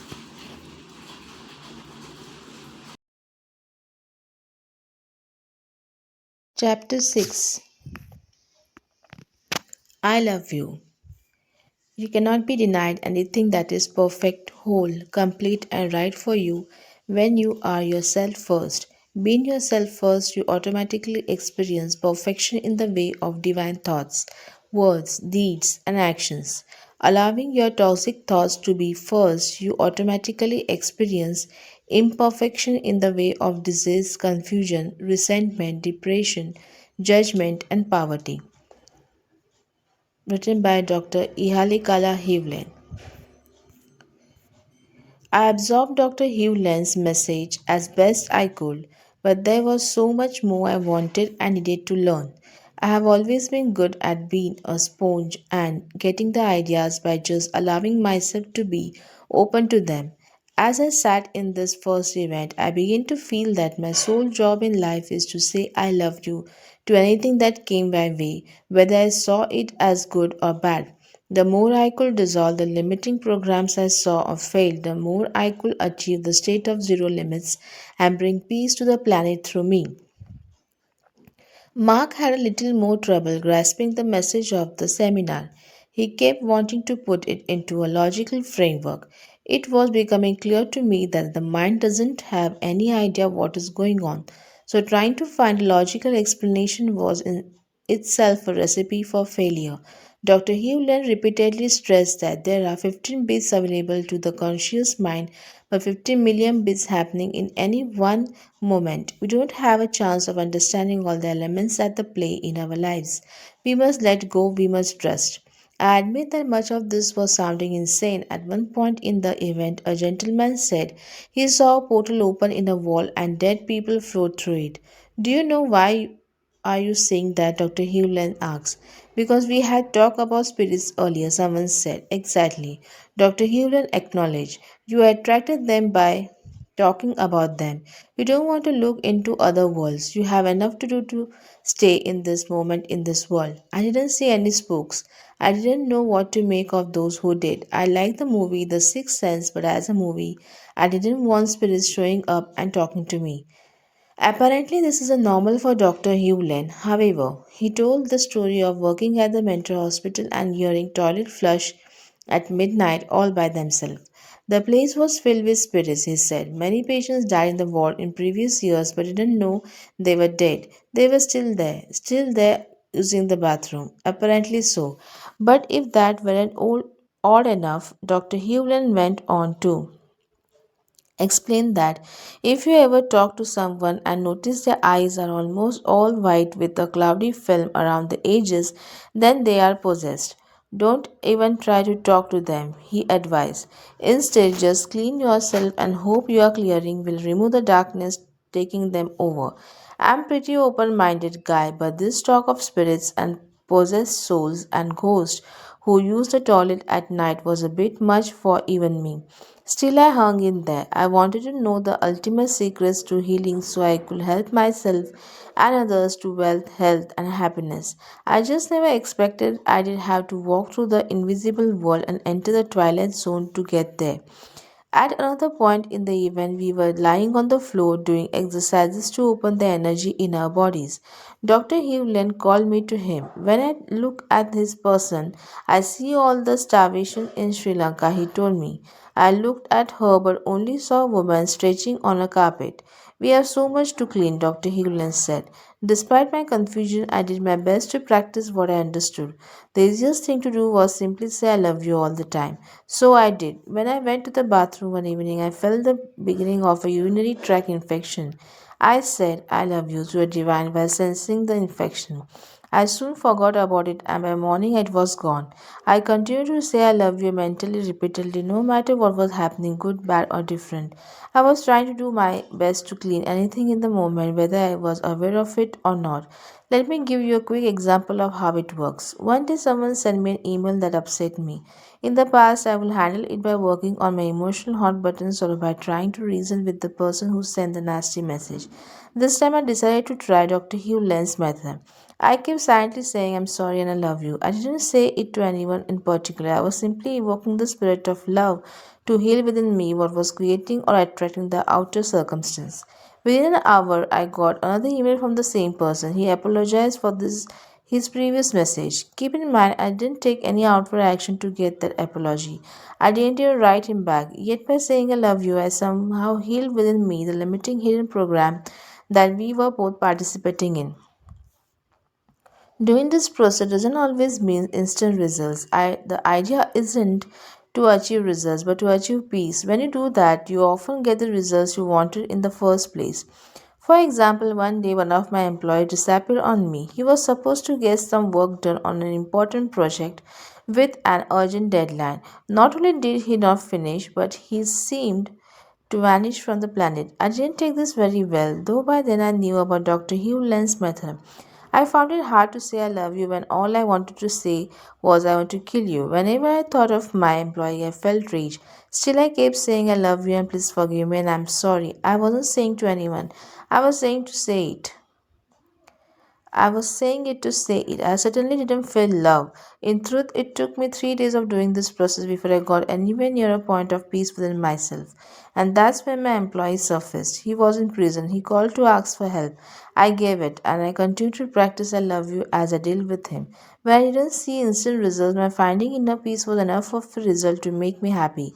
And somehow at the point my employee felt it too. That's when he asked a jailer to use the phone and he called me. Once I had him on the phone, I was able to get the answers I needed to complete my urgent project. When I attended the first Ho'oponopono workshop run by Dr. Hugh Lane, he praised my book, The Attractor Factor. He told me that as I clean myself, my book vibration will raise and everyone will feel it when they read it. In short, as I improve, my readers will improve. What about the books that are already sold and out there? I asked. My book had been a bestseller and gone through numerous editions and was coming out in paperback. I worried about all the people who already had copies of my book. Those books aren't out there, he explained, once again blowing my mind with his mystic wisdom. They are still in you. In short, there is no out there. It will take a whole book to explain this advanced technique with the depth it deserves, which is why I'm writing this one with Dr. Hugh Len's consent. Suffice it to say that whenever you want to improve anything in your life, from finances to relationships, there's only one place to look: inside yourself. Not everyone at the event grasps what Dr. Hewlin was talking about.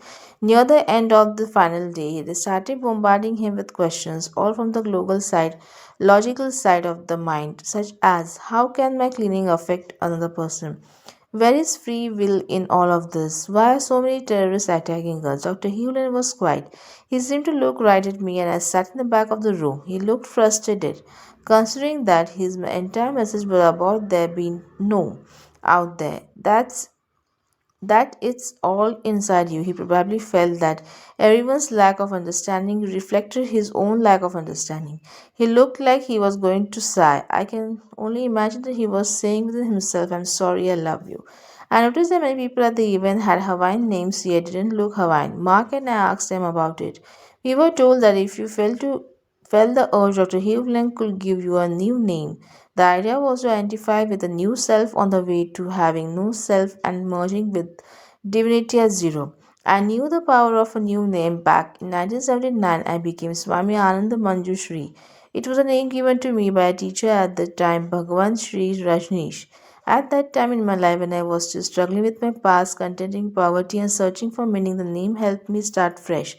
I used the name for 7 years. It was natural to wonder if Dr. Hugh Len would or could give me a new name. When I asked him about it, he said he checks with divinity. When he feels inspired, he says what he gets.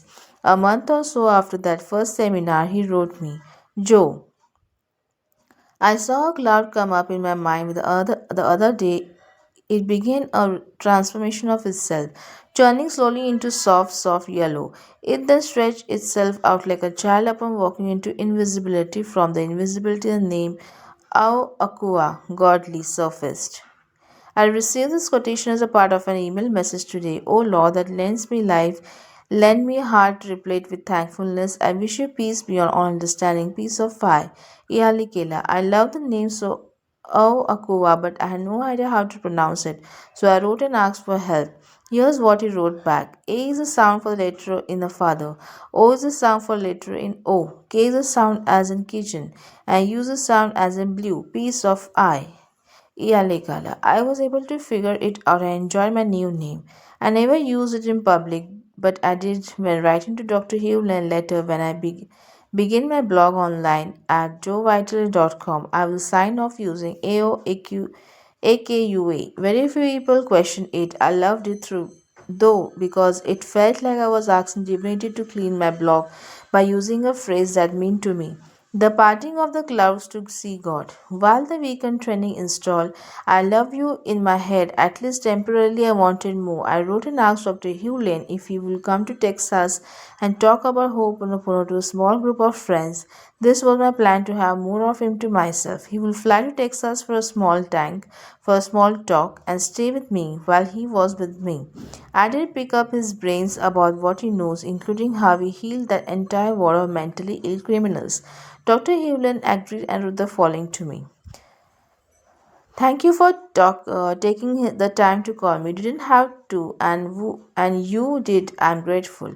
I would like to propose to you an interview format for the informal visit in Austin in February. Perhaps the backdrop for the interview could be a kind of survey of problem solving approaches that you covered in your book, Adventures Within Confessions of an Inner World Journalist. I see you've been more than the interviewer and me more than the interview in this arrangement. Clarity is so important in conveying information, be it in whatever art form it takes. For example, there is much fuzziness as to what a problem is, much less its cause. How does one solve a problem when one might be unclear about it?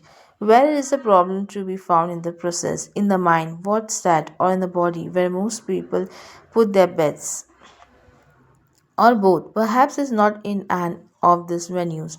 There's even the question of who or what does the problem solving. As you mentioned in your book, it is difficult to keep judgment at bay even as one attempts to problem solve using such methods as the option or forum. Our judgments or beliefs that the real problem, let the real problem stand up for all to see. The informal interview will be not be about good or bad, right or wrong methods or concepts. It will be a way of teasing our recurrent unclarity. You and I will provide tremendous service if we clear the waters only one iota. Of course, each moment carries its own peculiar rhythms and ideas. In the end, as Brutus says, paraphrasing in Shakespeare's play Julius Caesar, we will have to wait till the end of the day to see how it all turns out, and so we will. So will we. Tell me your thoughts about the proposed interview manage arrangements. I am not married to it as Brutus to the end. Peace. Iyale Gala. I quickly announced a private dinner with Dr. Hugh Lane and myself. I thought 5 or 6 people might show up. Instead, almost 100 people showed interest, and 75 people paid for a nice dinner to reserve their spot at a table. Dr. Hewland surprised me by asking for a list of everyone who will attend the event. He wanted to clean on them. I wasn't sure what was that mean, but I sent him the list. He wrote back saying, "Thank you for the list, oh Akua. It's only about cleansing the chance to get clear of stuff and to clear with God. Then so leave thou upon thy servants' laws, and let that pine to aggravate thy stove. Buy terms divine in selling hours of dross. Within be fed, without be rich no more. So that so shalt thou feed on death that feeds on men, and death once dead, there is no more dying then. Peace be with you. Iyale Kala. When Dr. Hewlin arrived in Austin and I picked him up, he immediately started asking me questions about my life. The book you wrote about your life, referring to adventures within, shows you did a wide variety of things to find peace. He began, which one really works? I thought about it and I said, they all have had value, but maybe the option process was the most useful and reliable. I explained its way to question beliefs to find out what is real. When you question beliefs, what are you left with it? What are you left with? I repeated. You are left with a clarity about choice. Where's that clarity coming from? He asked. I wasn't sure what he was getting at. Why can a person be wealthy and still be an ass? He suddenly asked me. I was taken back surprised with a question. I wanted to explain that wealth and ass aren't exclusive. There's nothing written that says only and angels are wealthy. Maybe the obnoxious person is clear about money so he can be wealthy and still be a curse. But I couldn't find the words in the moment. I have no idea, I confess. I don't think you have to change your personality to be wealthy. You just have to have beliefs that accept wealth. Where do these beliefs come from? He asked. Having been in the training, I knew enough to answer. They are programmed people pick up from living. He again changed the subject by saying, I'm truly a hypnotic writer. He was beginning to entertain the idea of a book by me about Ho'oponopono. Are you ready for me to write the book now? I asked. Let's see how the weekend goes, he said. Speaking of that, how are we doing this dinner? I asked. I have always wanted to control the situation to be sure I do well and people get what they want. I never plan, he said. I trust divinity. But are you going to speak first or me with what? And do you have an introduction you want me to read for you? We will see, he said. Don't plan. This may be uncomfortable. I like to know what's expected of me.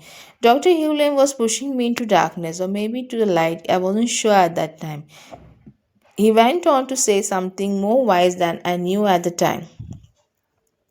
What we humans are never of in our moment to moment existence is a constant, incessant resistance to life, he began. This resistance keeps us in a constant, incessant state of displacement from our self identity and from freedom, inspiration, and above all else, the divine creator itself. Simply put, we are displaced people wandering aimlessly in the desert of our minds. We are unable to heed the precept of Jesus Christ. Resist not. We are not aware of another precept. Percept. Peace begins with me. Resistance keeps us in a constant state of anxiety and spiritual, mental, physical, financial, and material impoverishment. He added, unlike Shakespeare, we are unaware that we are in a constant state of resistance instead of flow. For each bit of consciousness, we experience at least 1 million bits unconsciously. And the one bit is useless for our salvation. This was going to be one fascinating evening. He asked to see the room where we will be holding a dinner. It was a huge ballroom on the top of the floor of downtown Austin, Texas hotel. The manager was polite and let us into the room. Dr. Hewland asked if we could be alone in it. She agreed and left. What do you notice? He asked me. I looked around and said, the carpet needs to be clean. What impressions do you get? He asked. There is no right or wrong. Get many what you get may not be what I get. I allowed myself to relax and focus on the moment. Suddenly I sensed a lot of traffic, a weariness, a darkness. I wasn't sure what it was or what it meant, but I voiced it to Dr. Hewlin. The room is tired, he said. People come in and out and never love it, and it needs acknowledgement. I thought that was a little strange. A room is like a person, it has feelings. Well, whatever. This room says its name is Sheila. Sheila. That's room name. Sheila wants to know we appreciate her. I wasn't sure how to respond to that. We need to ask permission to have our event here, he said. So I'm asking Sheila if it is okay with her. What is she saying? What is she saying? I asked, feeling a little foolish asking the question. She says it is okay. Well, that's good, I replied, remembering that my deposit on the room was non refundable. He went on to explain. I was in the auditorium once getting ready to do a lecture and I was talking to the chairs. I asked, is there anybody I have missed? Does anyone have a problem that I need to take care? One of the chairs said, you know, there was a guy sitting on me today during a previous seminar who had financial problems and now I just felt dead. So I cleaned with that problem and I could just see the chair straightening up. Then I heard, okay, I'm ready to handle the next guy. He is talking to the chairs now. Somehow I felt left my mind open to hear more about this unusual process of his. He went on to explain. What I actually try to do is to teach the room. I sit to a room and everything in it. Do you want to learn how to do it? Ho'oponopono. After all, I'm going to leave soon. Wouldn't it be nice if you could do this work for yourself? Some say yes, some say no, and some say I'm too tired. I remember that many ancient cultures regarded everything as alive. In the book Clearing Gene Pathfinder, Ewings explains that places often have stuck energies. It shouldn't be too crazy to imagine rooms and chairs having feelings. It was certainly a mind expanding thought. If physics is right, then there is nothing but energy making up what we perceive to be solid. Then talking to the rooms and chairs just might be a way to rearrange the energy in some newer, cleaner form. But chairs and rooms talking back, I wasn't quite ready for that at that time. Dr. Heavlin looked out the window and the down skyline, the huge buildings, the state capitol, the horizon looked beautiful to me. But not to Dr. Hewlin. I see headstones, he said. The city is full of the dead. I looked out the window. I didn't see graves or death. I saw a city again. I was learning that Dr. Hewlin used both sides of his brain each moment so he could see structures and metaphors and speak them as he saw them. Not me, though. I was just asleep in my shoes with my eyes open. We stayed in the hotel room for maybe 30 minutes. As far as I could tell, Dr. Hewlin walked around cleaning the room, asking for forgiveness, loving Sheila, and cleaning. At one point, he made a phone call. He told the person on the other end where he was, described it, and invited her impressions. He seemed to get confirmation about his own impressions after he hung up. We sat at a table and talked. My friend says this room will let us do our dinner here as long as we love it, he told me. How do we love it? Just say I love you to it, he answered. It seems silly. Say I love you to a room, but I did my best. I had previously learned that you don't have to actually feel I love you for it to work. You just have to say. So say it. I did. After you say it few minutes, you begin to actually feel it. After a few minutes of silence, Dr. Hewlin spoke more words of wisdom. What we individually hold, memories or inspirations, have an immediate and absolute impact on everything from humanity to the mineral, vegetable, and animal kingdoms. He said, when a memory is converted to zero by divinity in one subconscious mind, it is converted to zero in all subconscious minds, in all of them. He paused before continuing. So, what happens in your soul moment to moment? Joseph happens in all souls at the same moment. How wonderful to realize this. More wonderful, however, it's appreciating that you can appeal to a divine creator to cancel these memories in a subconscious mind to zero and replace them in your soul and the souls of all with divinity's thoughts, words, deeds, and actions. How do you reply to all that? All I could think was, I love you.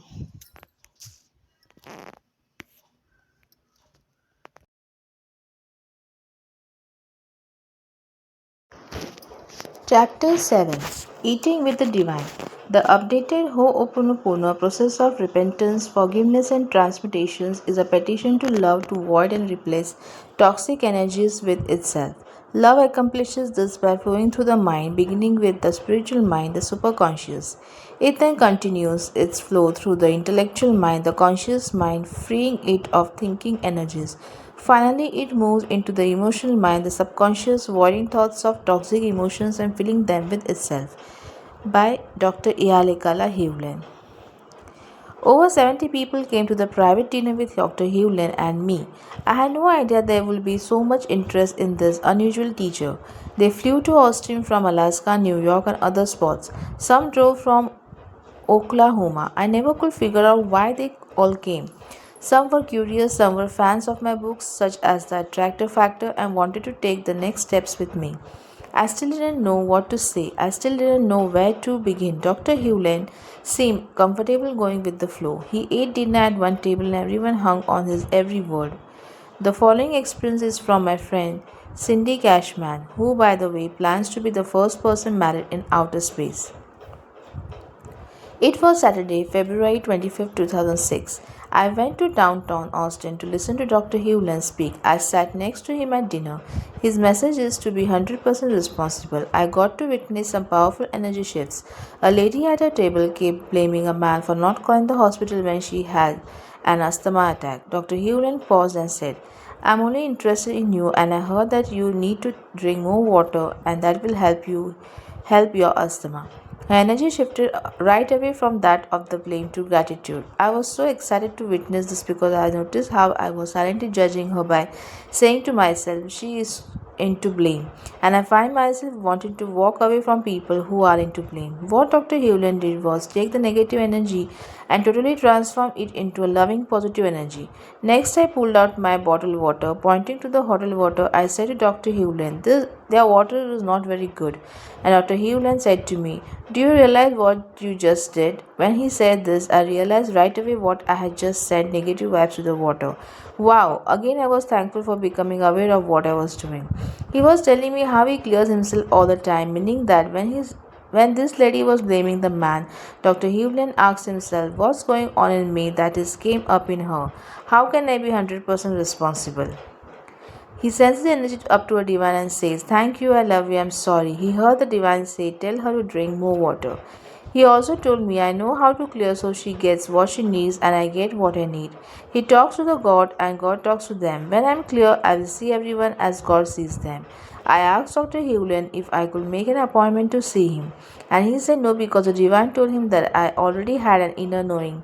That was a beautiful confirmation for me to hear. Overall, the message I learned tonight was witnessing how Dr. Hewlin transformed the lady's energy from complaining to that of gratitude. Getting to see how I judge the lady and the water, understanding the system he used to clear himself, and how powerful that is for all of us to see. To remember to say thank you and I love you more often. I began the dinner by spontaneously explaining how I learned of the mystery therapist to heal an entire ward of mentally ill patients. At everyone's attention, I invited people to ask questions as Dr. Hugh Lane and I held a public discourse, much like Socrates and Plato might have done. Only I felt more like Plato than Plato. Dr. Hewlin began by saying, people ask questions like, well, what about beliefs? What about emotions? What about that sort of stuff? I don't deal with those things. I don't deal with how come kind of crap, but you are going to ask me that. So I have to deal with it. But it's like if I reach over and I touch something and it burns me quick immediately, I leave my hand up. So when something comes up, even before it comes up, I've already taken my hand off. It's like before I walked into this room is sacred. Before I walked in, I made sure that I talked to the room. I asked the room its name because it has a name. Then I said to the room, it is okay for me to come into the room. The room said, okay, you can come in. But let's say the room said, no, you are kind of excuse the language crappy. So then I will get to look at myself and do what I need to do. So that when I come in as you hear that old phrase about physicians, heal thyself. So I want to make sure that I want to come in healed problem free at least for a moment. I interrupted him to set the stage for everyone. I wanted everyone to know who Dr. Hewlin was and why we were there. What we were doing was spontaneous and free form. I advise everyone to relax and stay open. With Dr. Hugh Lam, you never know what will be said or done. He asked everyone why someone would get breast cancer. No one could answer. Neither could he. He pointed out that there are millions of bits of information floating around at any moment, but we aren't aware of more than maybe 20 bits at any one time. It was a recurring theme with him, but it was the essence of his message. We don't have a clue. Science has no certainty of what's going on in our life. He explained. Even mathematics is unclear because of zero. In the end of Charles Safe's book, Zero, the biography of a dangerous idea, the author concludes, all the scientists know is that cosmos was spawned from nothing and will return to nothing from whence it came. The universe begins and ends with zero. Dr. Hewland went on to say, so I have taken the universe of my mind back to zero. No data or need. You heard different kinds of ways of putting it. Void, emptiness, purity, I don't care what you call it. My mind is back to zero now. No matter what is coming up, even when I'm not even aware of it, the process, I'm going to talk about its constant, incessant zeroing so that I can be at zero. I could see most people were riveted with Dr. Hewlin, but some were like me, still in dark. But Dr. Hewlin kept going, saying, what happens is that only when your mind is at zero can creation takes place, and it's called inspire. In Hawaiian, this inspire is called Ha. So if you ever been to Hawaii, the word Ha means inspiration, Y is water, and I is the divine. Hawaii is the breath and the water of the divine. This is what the word Hawaii is. The word Hawaii itself is a cleansing process. So when I'm anywhere and I check, I say, for example, before I go to the room, what is it that I need to clear that I don't know? I have no idea what's going on. So what is it? So if I apply a cleaning process that is called Hawaii, it will get a data that I'm not even aware of and take me back to zero. Only at zero, and something that you need to realize is that mind can only serve two masters one at a time. Either it will serve whatever is going on in your mind or it will serve inspiration. This other stuff is called memory. This was getting even more fascinating from there. Dr. Hewlin went even deeper. Divine intelligence is where all of this inspiration comes from, and it is you. It's in you. It's not out there anywhere. You don't have to go over there. You don't have to go over there. You don't have to seek anybody out. It's already in you. The next level here is called the superconscious. That's simple enough. Hawaiians call this the Aumakua. Au means across all time and space, and Makua means Holy Spirit or a God, which means that there is a part of you that is timeless and there is a part of you that has no bound. The part of you knows exactly what is going on. Then you have the conscious mind, Hawaiians call it Yuhen. Then you have the subconscious, the Hawaiians call it Unihipili. So one of the most important things to be aware is to question who I am. So what are you saying? What we are saying, what I am sharing with you is that your identity consists of these elements of mind. Now it is important for you to know that this mind is empty. So this mind is zero. So who are you? You are a divine being, that's zero. So why would you want to be zero? When you are zero, everything is available, everything. So now that means you are created in the image of a divine. I'm going to be clear about this because I hear certain things, but I want you to be clear about a divine. So you are created in the image of a divine. This means that means you were created what on one side of the coin and infinite. As soon as you are willing to let go of trash and be empty, then immediately what happens is inspiration fills your being and now you are home free. You don't even have to know what that you are home free because most of the time you won't know. Where is it? Where is it? I have been clean. Come on, tell me where it is. I'll work more. Most of the time you won't know. Where the intellect gets hooked into being stuck, oh, it gets more stuck, is that the Hawaiians call, excuse my language, kukai pa a. Does anybody know what that kukai pa a means? It means intellectual constipation. One person asks, but if you have a challenge with another person, are you saying it's me, not the other person, who needs to be corrected? If you have a challenge with somebody, then it's not with that person, Dr. Hewlin declared. It's that memory that's coming up that you're reacting to. That's what you have a challenge with it, is not with the other person. Now I have worked with people who hated their husband or hated their wife. A woman one time said, I'm thinking about going to New York. I'll have a better chance. Then I heard the divinity say, well, wherever she goes, that's what goes with her. Dr. Hewlett then explained that when someone contacts him for a therapy session, he looks at himself, not the person who called. For example, recently got a call from a daughter of a woman who is 92. She said, "My mother has had these severe hip pains for several weeks. While she was talking to me, I was asking this question to divinity: what is going on in me that I have caused that woman pain?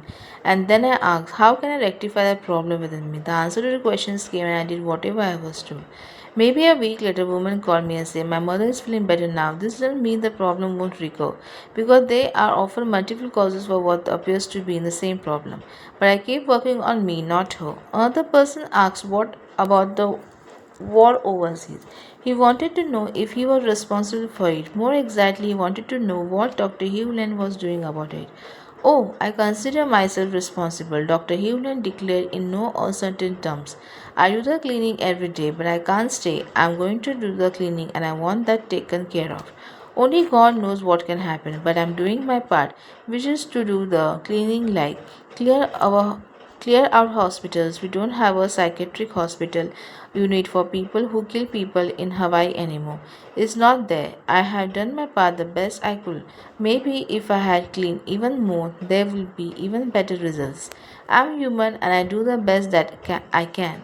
I could see that Dr. Hewland was getting tired and sensed he wanted to end the evening. It had been a remarkable time for all. But it didn't stop that evening. The next morning, after our evening lecture and dinner, several people had breakfast together, including me, Dr. Hewland, Elizabeth McCall, author of The Tower of Horses, and few others. Whenever I am around Dr. Hewland, I begin to get quiet inside. I might be feeling the zero state, I might not, who knows? But at one point, I had the sudden inspiration to hold a weekend event, and it call is something like the manifestation vegan. I don't know where the idea came from, at least I didn't at that time. Now I know it was an inspiration from divinity, but over breakfast it felt like a good idea I didn't want. I was busy with projects, travels, promotions, fitness, contests, and more. I didn't need to another to do item on my plate. I tried to resist the idea. I decided to wait and see if it will just go away. It didn't. It was still in my head. 3 days later, Dr. Hewland told me that if an idea is still there after several cleansing, act on it. So I wrote that what became my most poorly written email of my entire life and sent it to my database of contacts. To my amazement, one person called and registered for the event 3 minutes and after I sent out the email. She must have been sitting there in front of her computer, almost waiting to hear from me. The rest of the sign-ups were just as easy. I wanted 25 people for the event. It was my own self-imposed limitation simply because I felt I could speak to 25 easier than I could to 2500. Besides, I had never done this seminar before. In fact, I had no idea how to do it. I told Dr. Hewlin about the inspiration and my concerns. My only advice is not to plan, he said, but I always plan. I explain and write out my talks, create PowerPoints, and have handouts. I feel better when I know where I'm going in my talks. You feel better once you trust the divine to take care of you. He countered, we'll clean on this. But that I knew he meant that because the issue came into his experience, it was something we needed to be clear. 2. Again, everything is shared. Your experience is my experience, and vice versa. Once we are aware of it, I did my best to not plan the event. I gave in to my fears at one point and created a manual to hand out to everyone, but I didn't use it. I never looked at it, and no one cared about it. I began the event by saying, I have no idea what to do at this event. Everyone laughed. Not really, I said. I have no idea what to say. Then all laughed again. I then proceeded to tell everyone about Dr. Hugh Lenz's Ho'oponopono and how the statement, you create your own reality, means more than they might have thought. When someone is in your life and that would you don't like, I'll explain you created that. If you create your own reality, then you created them too. The weekend was wonderful. Even today, when I look at the group picture of everyone from the event, I feel the love we all shared. You can see this picture at www.beyondmanifestation.com. But this way was only the beginning for me. I still had much to learn. Chapter 8. The Evidence. You must go into the dark in order to bring forth your light. Debbie Ford, The Dark Side of the Light. Jesus. Many people had breakthroughs from the dinner and from the manifestation weekend retreat. In this chapter, you can read their true stories so you have a sense of the power of the Ho'oponopono process. Here's one from Louis Green. Dear Joe, I want to thank you again for putting together the evening with Dr. Hewlin. Thanks are also in order to Suzanne for working on the details, including ordering me a vegan dinner from the Hayat. I enjoy sitting with you and Narissa and getting to know both of you as well as the other wonderful people at our table. I felt privileged to have a front row seat to the hear Dr. Hugh Len and for his grace and generosity in counseling me in response to my questions. The 2 weeks following that might have brought me many amazing experiences which I will gladly share with you. One thing that I had to remind myself of is that Dr. Hewlin sought clearance from the divine to assist me so that while I tried to apply Ho'oponopono as often as I could remember, which turned out to be sporadically, I was still benefiting from his prayers. I received the request for Dr. Hewland's stories right after listening to the recording. The first experience I will mention is the email from Susan inviting stories and responses from the evening with Dr. Hewland. Interestingly, I purchased a Life's Missing Instruction Manual and downloaded the MP3 recording of for you and Dr. Hewland. I had literally just finished another listening to the recording when I found Suzanne's email in my inbox. My lawsuit went national with no publicity. The second experience is pretty incredible. I had a new lawsuit to file before. I left for Austin on February 23. I couldn't get everything together in time to make the post office before I left, so I mailed it next morning from an Austin post office, February 24. Inexplicably, my materials got lost in the mail and didn't arrive at the destination for filling with until Monday, March 6. I belong to a list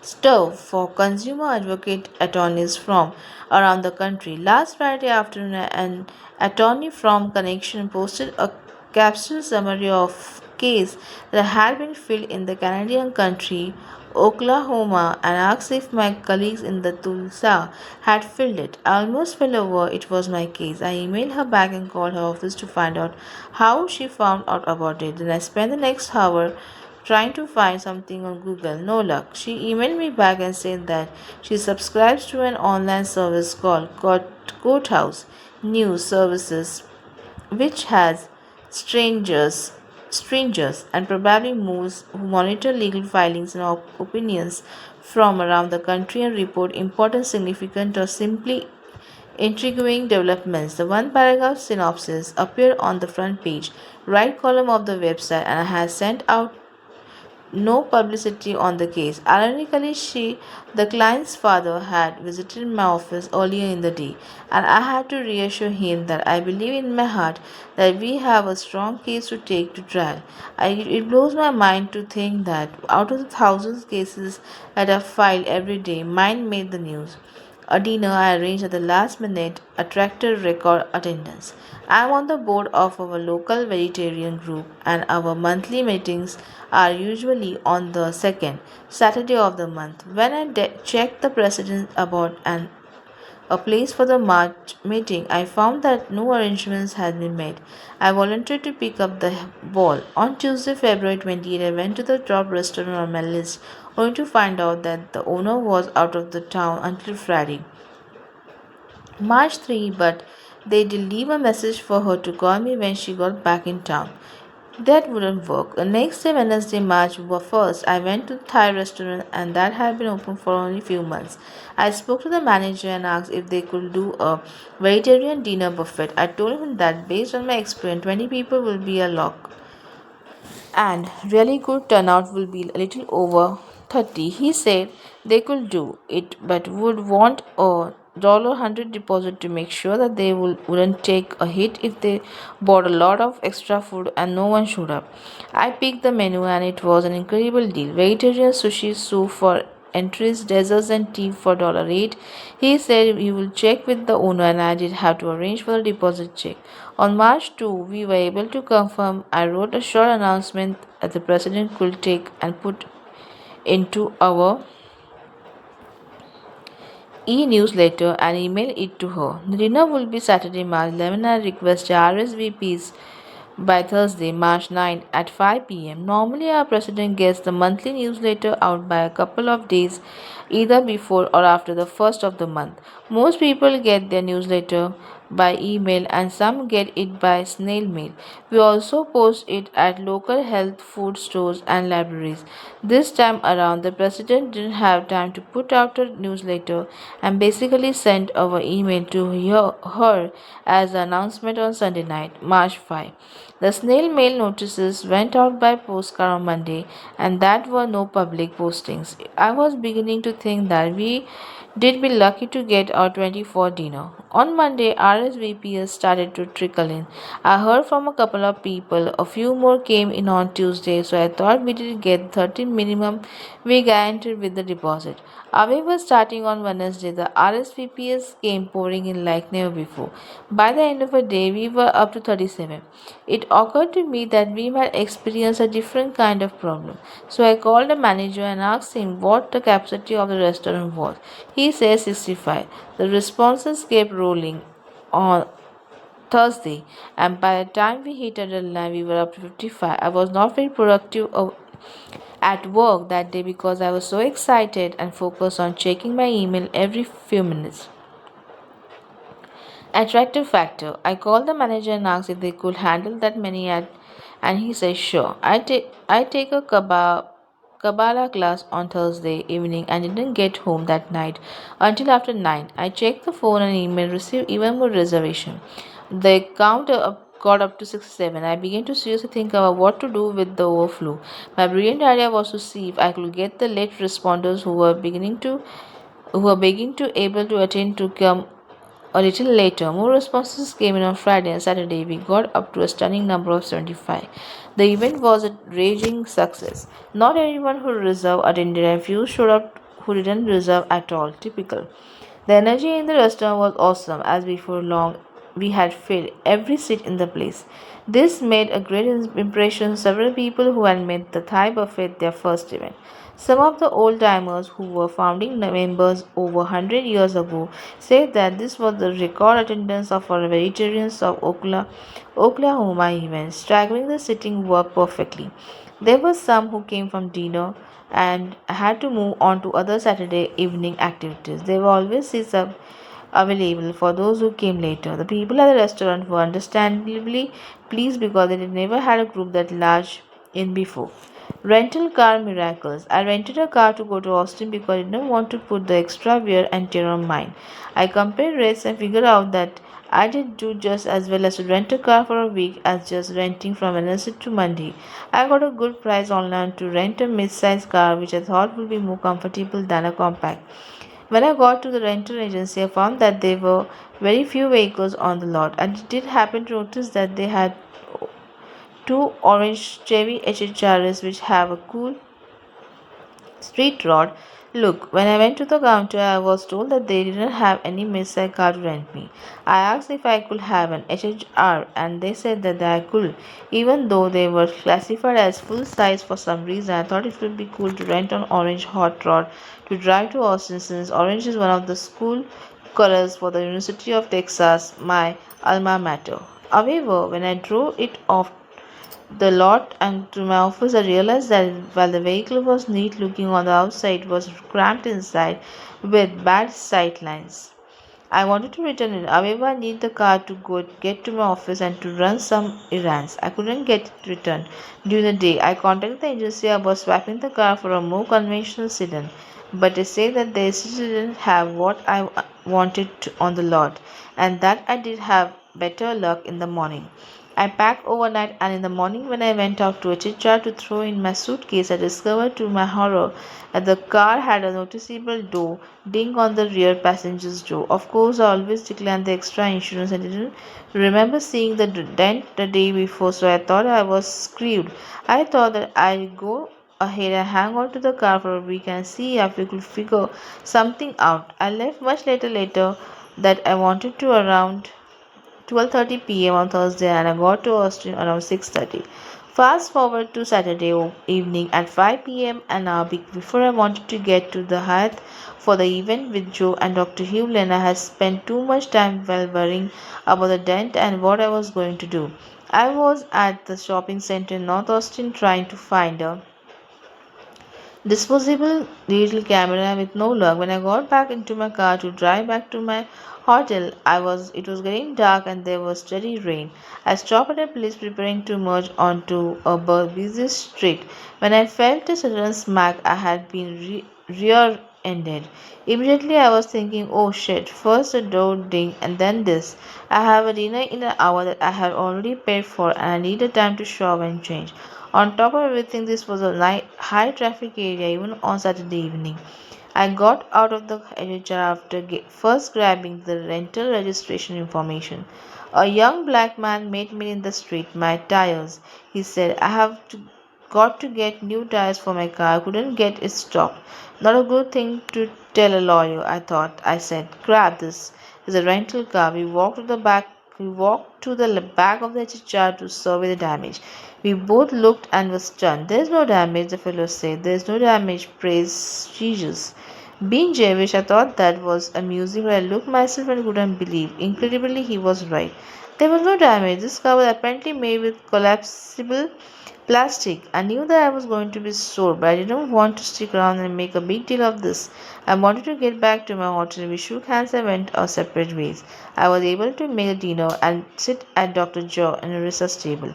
I did some serious Ho'oponopono-ing about what to do about the dodging. I put off doing anything else about it until a couple of hours before I was supposed to return the car without penalty. I looked in the phone book and found a place that did paintless dent repair. The guy at the shop gave me an estimate of $95, but it will take time, a few hours to complete the repair. That put me into rental penalty, which I will really didn't want to happen.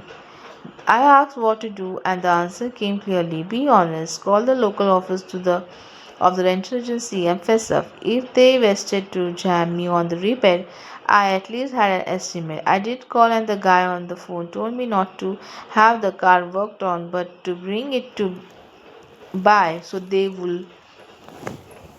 could check their records and survey the dent themselves. I said, fine.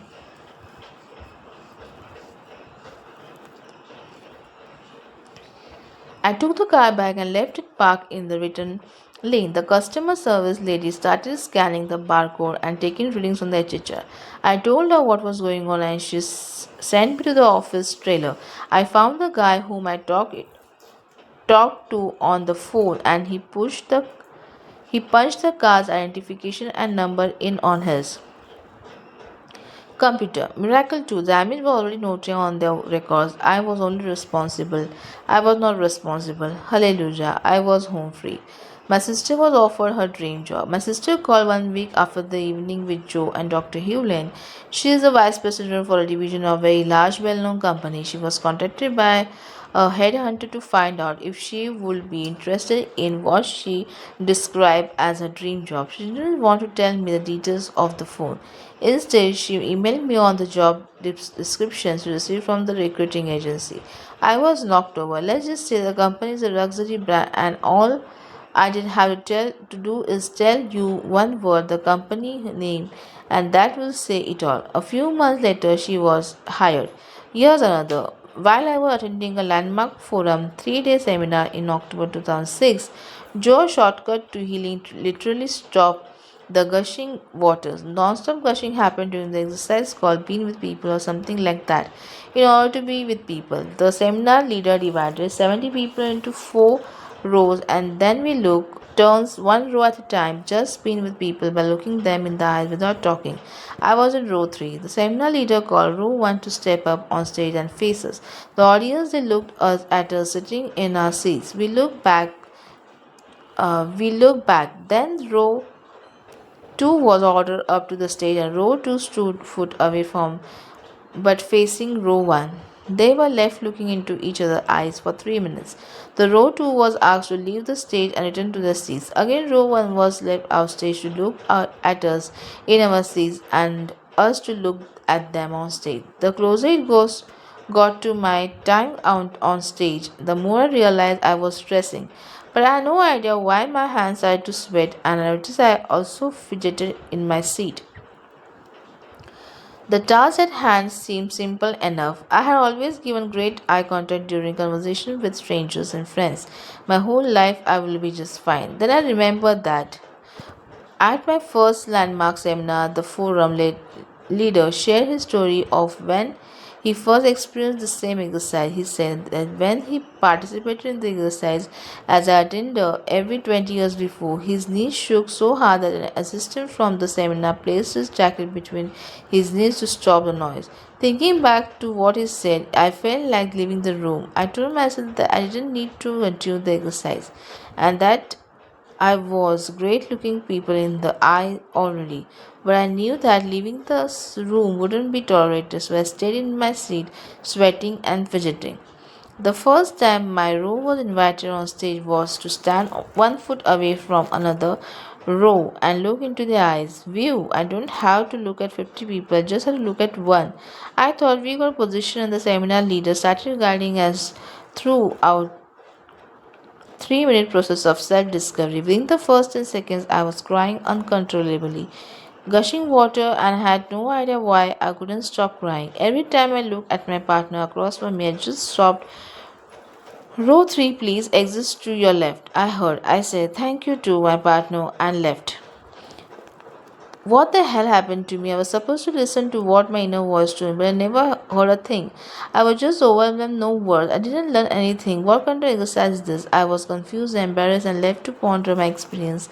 As the exercise continued on the stage in front of me, row 3, please stand, turn to your right, and go to the stage. Ah, not again. My mind screamed. Now my row was facing the people's seat off stage. I survived the 3 minutes this time because I just didn't look at people who were looking at me. Now row 4 was ordered onto stage and a new partner was standing in front of me, 1 foot away from my face. This time I was face to face with the kinder old woman who smiled at me shyly. Okay, I think I can handle it this time, I told myself, but then the tears started gushing as soon as the exercise began. Each time I looked into my partner's eyes, the tears just gushed and I turned away. She quickly tried to comfort me by telling me everything was going to be okay. I was embarrassed and confused by an unexplained tear gushes. The seminar leader was directing all of us to listen to what was inside their heads, what we said to ourselves, but my voice wasn't talking. Then I suddenly remembered that I could fill my head with thoughts instead of trying to listen to my thoughts. My inner voice wasn't talking to me anyway. Once I put thoughts in my head that were better than what was there, I immediately looked again at my partner and thought, thank you, I love you, thank you, I'm sorry, I love you, thank you. And I immediately got comforted and was filled with gushing filled with appreciation and love for the woman across from me. I felt better and the gushing stopped. I was looking at her and I was not gushing tears. To my surprise, my partner started crying. The tears started streaming down her face and her head started shaking slightly back and forth. She whispered, now you are making me cry. Kept sending her my private thoughts. Thank you, I love you, I'm sorry, please forgive me, thank you, and so on. Then my partner was directed off to the stage, and I was left standing again in front of 50 people who were directed to look and evaluate me and my room. But now I was a total inner peace and I was able to look at people who were looking at me. In fact, I saw them all. I look only at people who were looking at me. I feel so much better. I could be me with strangers. I loved everybody and really appreciated them. Soon the exercise was completed and the seminar continued. Then we had a short break. The kind woman who had been my last partner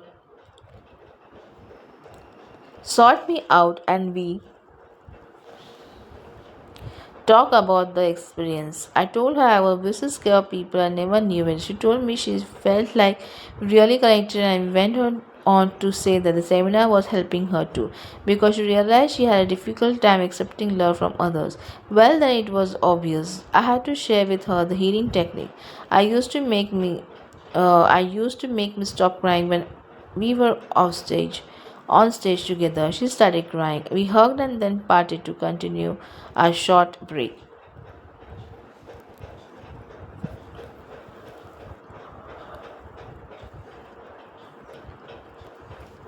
Earlier this year, I discovered that an employee of mine had been taking large scale commissions than she could have. This amounts to hundreds of dollars in loss to me and my small business. She refused to take responsibility for this action. She is a hardworking employee who will get another job in a small town, making the kind of money she does with me. I had compassion for her, but I was also very angry and hurt. In the day, in the days that followed, I couldn't speak to her except about specific work related subjects, and I could barely look at her. I didn't know what to do. I returned to Joe, and what happened next was truly amazing. He thanked me for contacting him. Then he gave me specific steps to take to clear the energy. First, I needed to understand that I attracted the situation, not easy to do, but essential to the process. That I must forgive myself, the employee, and the energy surrounding the problem. Next, I must set new intentions for how I want the situation to be and begin repeating Dr. Hewland's healing words. I'm sorry, please forgive me, and I love you. The results were extraordinary. I wrote the following note to Joe after I completed the process. Dear Joe, your suggestions were so right on. After I read them, I had to drive from Wimberley to Austin, and I did each step that you laid out. I was simply amazing. I took plenty of time to understand that I truly attracted this and then forgave myself, my employee, and the energy surrounding it. I set new intentions and repeated that phenomenal Hawaiian healing method many times, but by the time I reached Austin, I felt like a ton of bricks had been lifted from my chest and stomach. After I followed Joe's suggestion, the energy completely shifted inside of me. The anger and hurt was gone. I was truly amazing. The working environment with my employee is fine now, Suzanne. If anyone asks me, this system really works, I said absolutely works. Here is a testimonial submitted by Denise Kilonsky, Shreveport, Louisiana. This is a dream I was given October 2006 that fits in perfectly with Ho'oponopono. I saw a world without prisons because there was no need for them as a result of the philosophy of Ho'oponopono. The simplicity of the message of Ho'oponopono that was shared by Dr. Hugh Len Joe, myself, and others who practice it was being shared all over the world in the program and seminars. This program taught people, especially young children, how to love themselves and in doing to love one another. I saw myself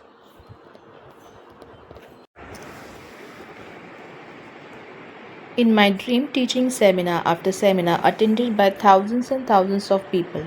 In these seminars, I was inspiring people to remember who they truly are, their divine nature, and what to do to be that person.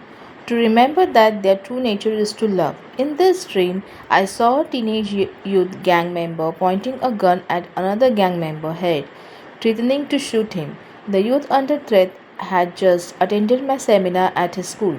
He kept talking about a miracle and wanted his tribe to experience the miracle too, but they were sick and tired of hearing about it. In this seminar, he remembered his true nature.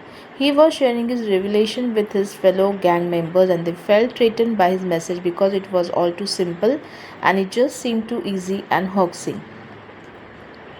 You see, in the seminar this young gang member had attended, he walked onto stage and shot me in the gut. As I lay on the floor, my blood and life force flowing out of my body, I had the youth brought over to me and I embraced him and I whispered in his ear, "Please forgive me, I love you." And I died in his arms. Embracing him with every ounce of love in my being, in that instant, the youth caught the message. As he embraced my dead body, he whispered to me through his sobs and tears, "Please forgive me, I love you." In that instant, life and force returned to my body, and we were both filled with a beautiful golden light that was so powerful. Everyone in the audience and for miles around us could feel the love we two generated together.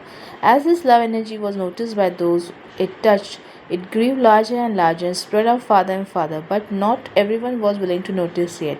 The young gang member this story is about, this young man who now held a gun to his own brother's head, was unwilling to notice and receive the love. The saved youth said to him, "Please forgive me, I love you," and embraced him and loved him as if he were loving and embracing all the darkest part of himself. And then it happened. The two were filled with the golden glow of love energy, and the other youth took the time to notice it and received.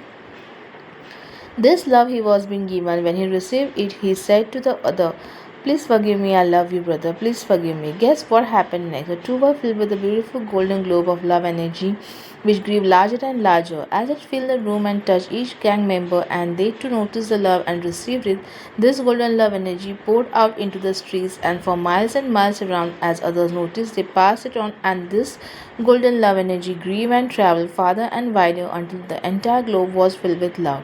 This is the golden age, the age of love. This is why we have been given these gifts of Ho'oponopono to remember who we are and that our true nature is to love. We always wanted to be loved. It's a beautiful dream, isn't it?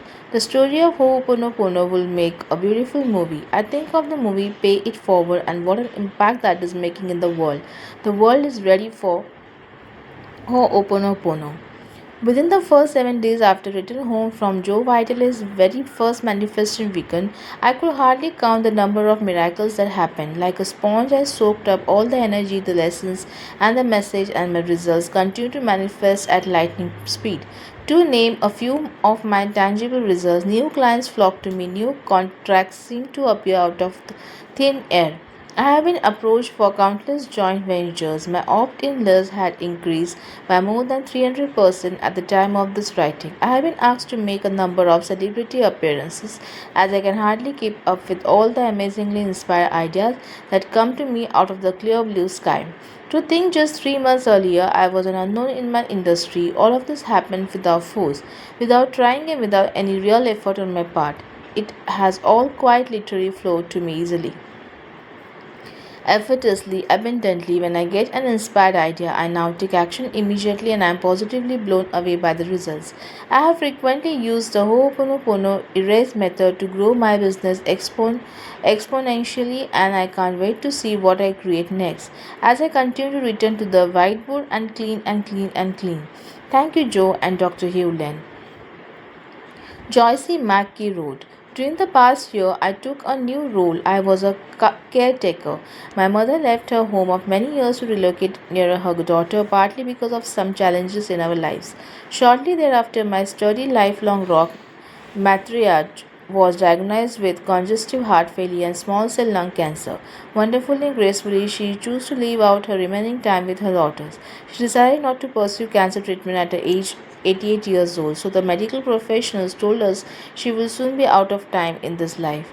The previous May, I attended Joe Vitale Beyond Manifestation Weekend and learned of Dr. Hewlin and his Ho'oponopono practice. I was intrigued, hearing of the amazing results with the mentally ill criminals when he was inward to clean and clear himself impacted me greatly. The universe is so gracious and provides a teacher when the student is ready. The timing was perfect. My main question that weekend was, how can I be used to help my mother in her dying process? I was waiting to show up and acknowledge to the universe that I am 100% responsible for my life, all of my life, including mother. So I used what I had learned. I am very inward and constantly clean and clear. The effects for my mother and me were simple yet exquisite. She remained clear of mind, pain free, and able to take care of herself until the end. Yes, there were small crises even when she needed the drug supply by hospice. Yes, she was able to handle the situations in the comfort of home and was not rushed to hospital. Those were transition in training moments, preparing us both for the final occasion when she will cross over to the other side. The greatest gift was she lived on into overtime. She lived well past the forecast. Each morning she was surprised to wake and greeted me with a cheery, "Guess what? I got another day." We had time for all the words of love to be exchanged and for just casual time together. We had time to truly prepare for her transition. I came to experience fearlessness about the process of mother leaving us. She knew she was going, and so did I. When we had those tense moments of labored breathing, we saw the grace of God and there was no fear. Wow, what a gift. The Ho'oponopono practice, along with my prayers, changed the way I approach life. The feeling of empowerment I experience and still experience is wondrous. To know what To know that I can have an active role not only in my life but also in the life of others leads me to constantly, moment by moment, seek the source of all. Here's another. When I attended the manifestation weekend in May 2006, I was still feeling the emotional and financial pain of a $1.2 million contract that fell apart with a multi-billion dollar oil company midway into the contract. This was due to numerous internal issues in the oil company. All the way home and for days afterward, I said, I love you. I'm sorry. Please forgive me. Thank you. A couple of days after arriving home, I started feeling weak, sneezing, and coughing. I knew that it was my body releasing. Shortly afterward, I had a discussion with the marketing expert, and during a conversation, there was a shift inside my body and in my perception of the entire situation with the oil company. He simply asked me what was the largest amount of money a client paid me in 1 year to help the client reduce pain in the workplace. I told him $600,000, and then he said, Wendy, you are there. You can use that to build an empire. How many people can make that claim? In a flash, I was able to see all the good instead of all the bad. Instead of only noticing the $200,000 they did not pay me, I was able to see the value in the $600,000 they paid me. I was able to see that focusing on the positive aspects turned my passion, and this inspired me with the ideas instantly. A light went on, and I was in awe of something huge that had just happened inside of me. It was like there was a light around me that extended way out beyond my physical surroundings. For 2 years, I was evicting and angry with the people in the company who did what it did, and in an instant, I was thanking them. Shortly afterward, I developed pain in my left leg. I could not understand what had happened. I tried everything massage, stretching, hot baths, and I went on to the Chinese medical doctor who read my body and told me that I had been under a great deal of stress and that the pain was related to my gallbladder meridian, the anger meridian. The energy was stuck, and that was causing the pain. I was given 4 treatments of energy to release the stuck anger, and the pain left my body. My body had been holding to the anger I felt toward the big oil company, and when my perception changed, it was ready to come out, only it got stuck. Months after this experience, I discovered that my contact at the oil company who was instructed to break the contract with me refused to hurt another person and he quit his job. The department has been broken up and all the services I provided are being handled in another department. This energy clearing cleared the way for me to finish my ebook and launch my new website. At the launch of the book has created opportunities that I had not thought of. It has been a dream of mine to teach the masses how to get out of pain from computer work. I have been given the opportunity to be the ergonomist for 3 popular websites so far to answer questions about ergonomics and to market my e-book services and other programs. Perfect size companies are calling me to consult with their employees to teach them how to get out of the pain. The contracts are small and quick so that I have time to develop all the new inspirations that are continued to come to me. In addition, I am now teaching the law of attraction as a licensed and certified strategic attraction coach. The breakthrough I had shortly after the weekend was most definitely related to Ho'oponopono. I helped clear out the old to make room for the new. There is no other explanation. Wendy Young. And here's another.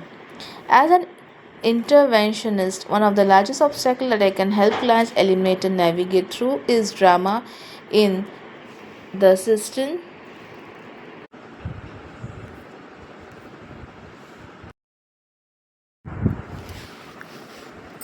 In the Celestine Prophecy by James Redfield, the concept of control dramas is defined.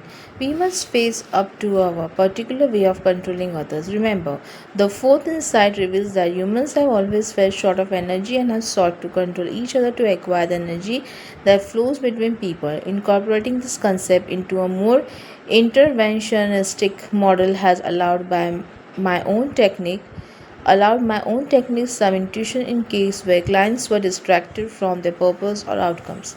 Joe Vitale first introduced Ho'oponopono to me through though he may not actually know this. So on the one hand I have the complete concept of drama or controlled dramas, and as an interventionist I require a balancing out to not just to understand a client but to assist the client back to full use of his or her resources. Getting back to zero was the balancer. I had not yet perfectly framed before Dr. Vitale led me into the world of Dr. Hugh Lane. In the Western world, especially the United States, our mainstream culture and its pervasive messages are all geared to get us to move from ourselves toward the flashy instant gratification of the consumer crazy world we live in.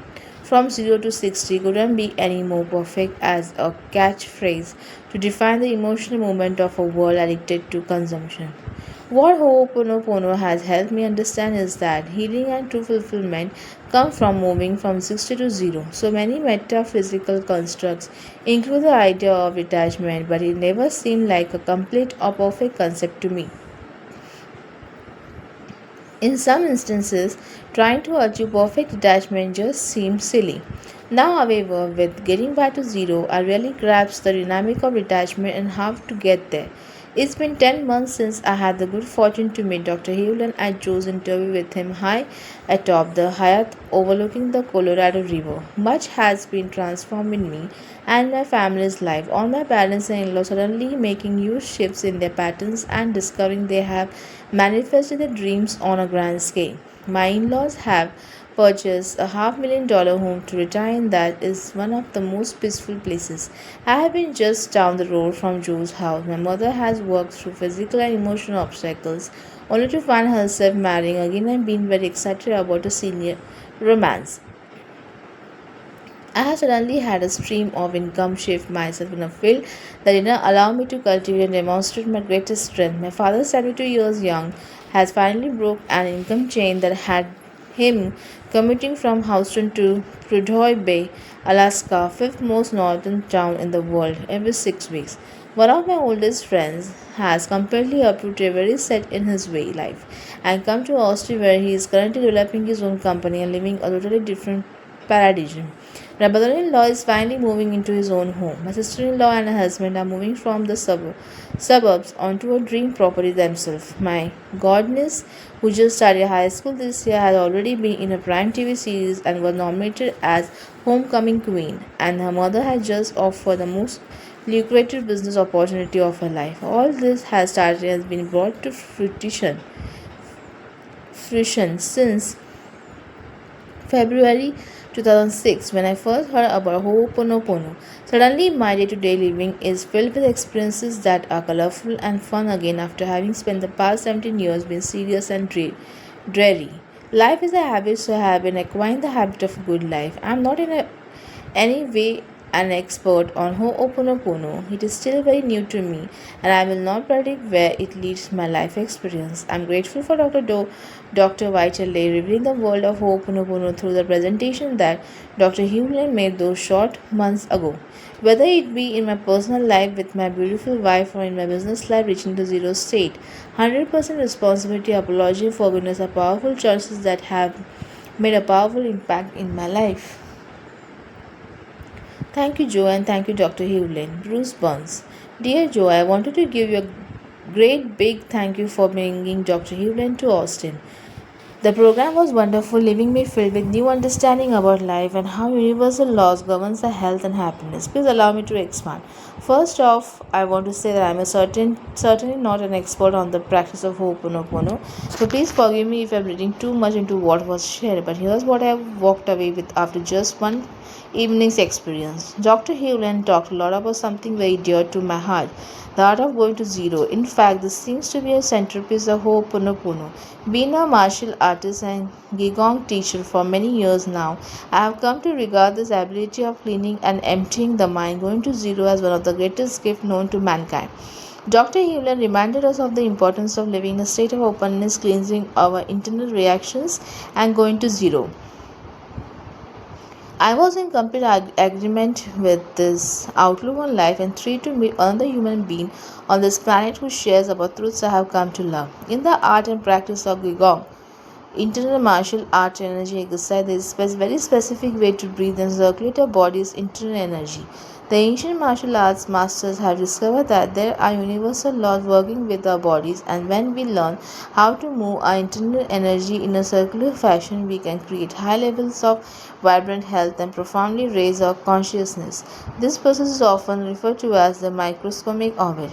Fundamentally put, we breathe in and direct the life force energy inside the breath down the front of our body into the lower belly region, an area known as the dantian.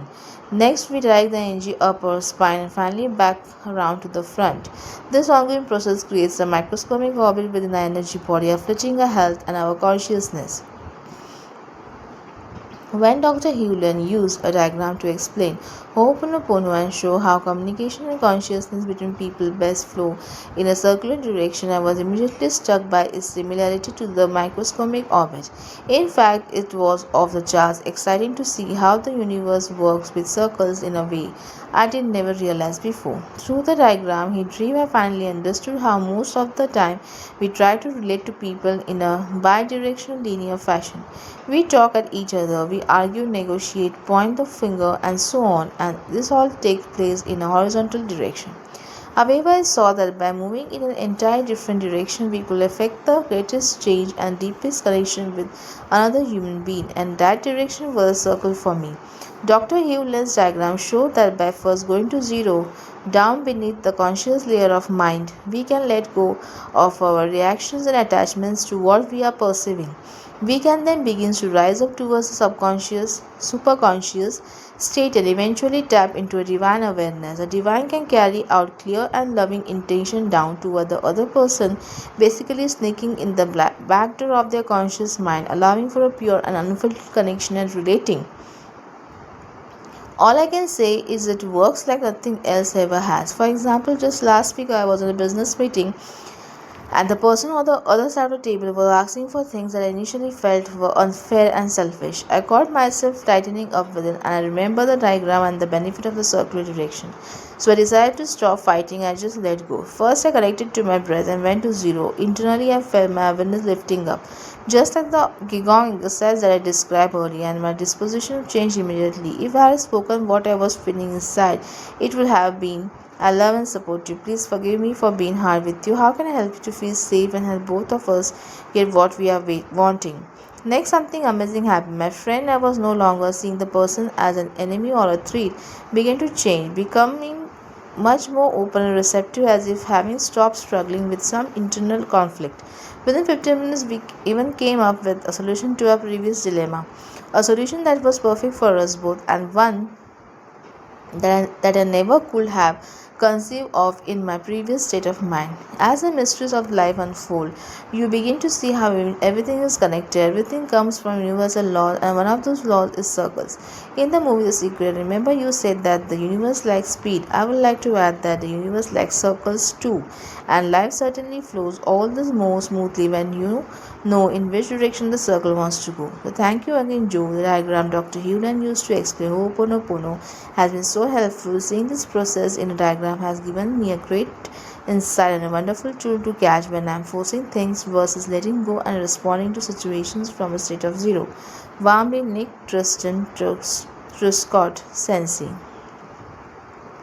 Every day since the May manifestation weekend, I say I love you, I'm sorry, forgive me, thank you. Nothing much has changed that can be easily observed, catalog or cheered, as I have currently a marvelous life. Of course, I would like abundance of wealth so I could easily visit my daughters and my family in Queensland and my brother in Paris and take my husband on the train ride of his dreams. I did like my novels to entertain the world, but these would be mirror gifts compared to what I have now. The invisible change is incredible. When I say sorry, I'm sorry. I'm truly to feel responsible for whatever is in my consciousness at the moment. I can no longer separate myself from people who disagree with me. I have never felt so connected. I'm sorry for what I'm doing in Iraq for one. I hate to make phone calls, but I'm making phone calls all over the country in case I can change what I'm doing in Iraq. It helps me heal because I feel forgiven. I'm so very grateful. Blackout on Deer Canyon Road. Late afternoon, sudden silence, the absence of electric humming can be humanizing. I feel electrically alive, no power in any room, in any house, up and down the street, no news of restoration. We bathed in the hot tub, dined outdoors, and wine and cheese conversed in hushed tones and watched stars. A blackout on Deer Canyon Road in Arroyo Grande, California, unusual luxurious, so not like a blackout in Buffalo or Baghdad. Evelyn Cole. After I learned that Ho'oponopono from Dr. Hewlett and Dr. Vitale, I found out that my business is about constantly cleansing. When I cleanse and get back to zero, business runs smoothly. I'm constantly clearing and constantly getting back to zero, and Dr. Hewlett taught me how to do that. I took a business colleague to meet Dr. Hewlett and Dr. Vitale, and we found that we have so much in common that we went out on a date the same night. 8 months later, we are more in love than ever. The key is to be with like minded people and to forgive the transform. Thank you, Dr. Hewlett and Dr. Whitey, for bringing Ho'oponopono to a larger audience. Also, thanks for being perfect meeting place to meet my love of life. Chris, the prosperity guy, Stewart. The drive to Austin felt like a vacation after months on the road with the show. Leaving Houston behind was more than 24-hour break from the all-encompassing universe of a production on tour. It was the juncture of a night of reconquering that would reorder my reality even before the dinner presentation Dr. Joe Vitale was hosting began. It had been months since I did last listen to one of the Dr. Ihalikala Hewland's Ho'oponopono presentations, a year and a half to be exact, even though I did ever never met Dr. Joe Vitale before. Never met Joe Vitale before. I felt grateful for the fact that had brought Ihalikala to a location within driving distance and I could be a part of the events in Austin. As changing scenery and little Texas towns came by the car window en route to Austin, thoughts of other Ho'oponopono presentations surfaced and things I had forgotten came back to mind. I flashed back to the first of many times I had heard Ialekala speak and had gotten chills down my spine when he heard the opening prayer in Hawaiian.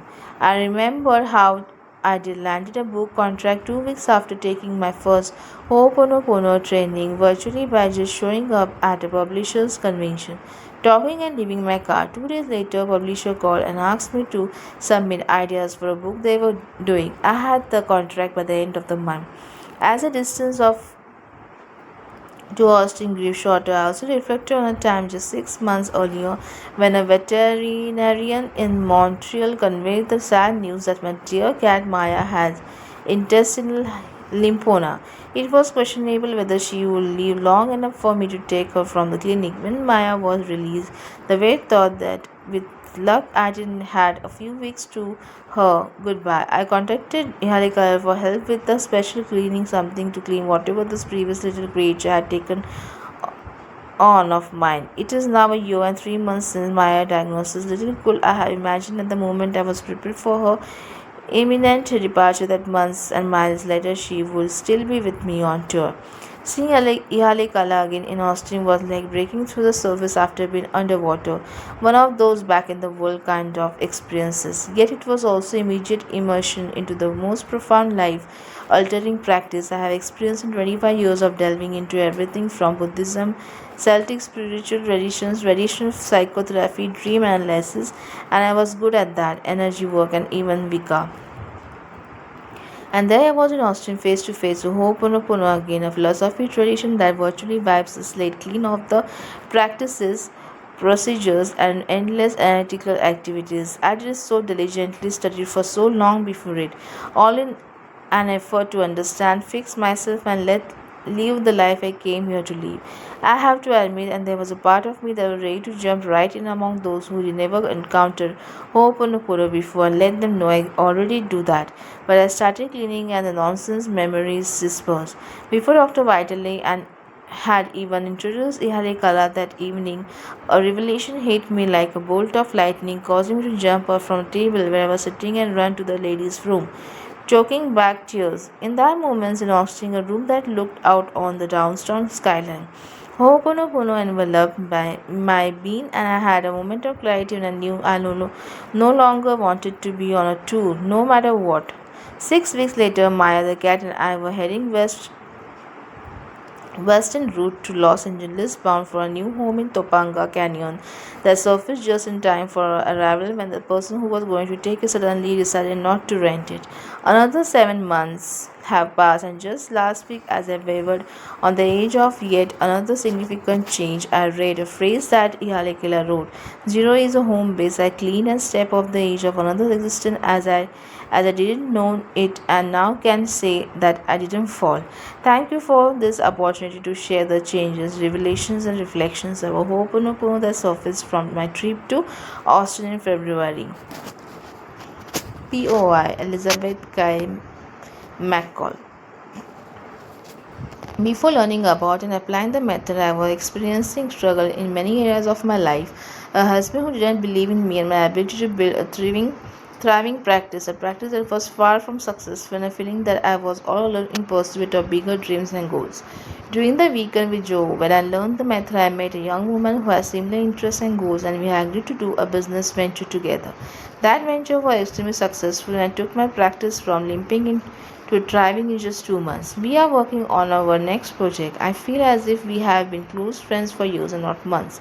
The best and most significant change is that even before my business took off, the relationship with my husband change in just discomfort with my relationship, and suddenly my husband was revealing my e-books, asking me questions, and sharing his own experiences. He took on more responsibility at work and had a renewed sense of pride and love for himself, which had a sizzling impact on our relationship. I have an unwavering trust and confidence in myself and what unfolds before me, all the while just doing a simple method in minutes a day. Thank you. Carrie King, author of The Red Hot Bedroom, creator of Joyful Spaces. Ho'oponopono goes back through time. I'm an animal lover, a huge one. I don't care or worry only about my own. I love them all. Years ago, a friend of mine turned me on to the animal rescue site. You can find food and animals in sanctuaries by going to this site and clicking on the feed an animal in need button. Every click provides 6 pounds of food to the hungry. A click per day is all it takes to make a difference. I've been visiting this site for the past 5 years every day without fail. One Saturday morning, I was cleaning out my emails, feeling good about doing my part in the world, feeding the animals in need. I happened to notice a picture listed by one of the site sponsors.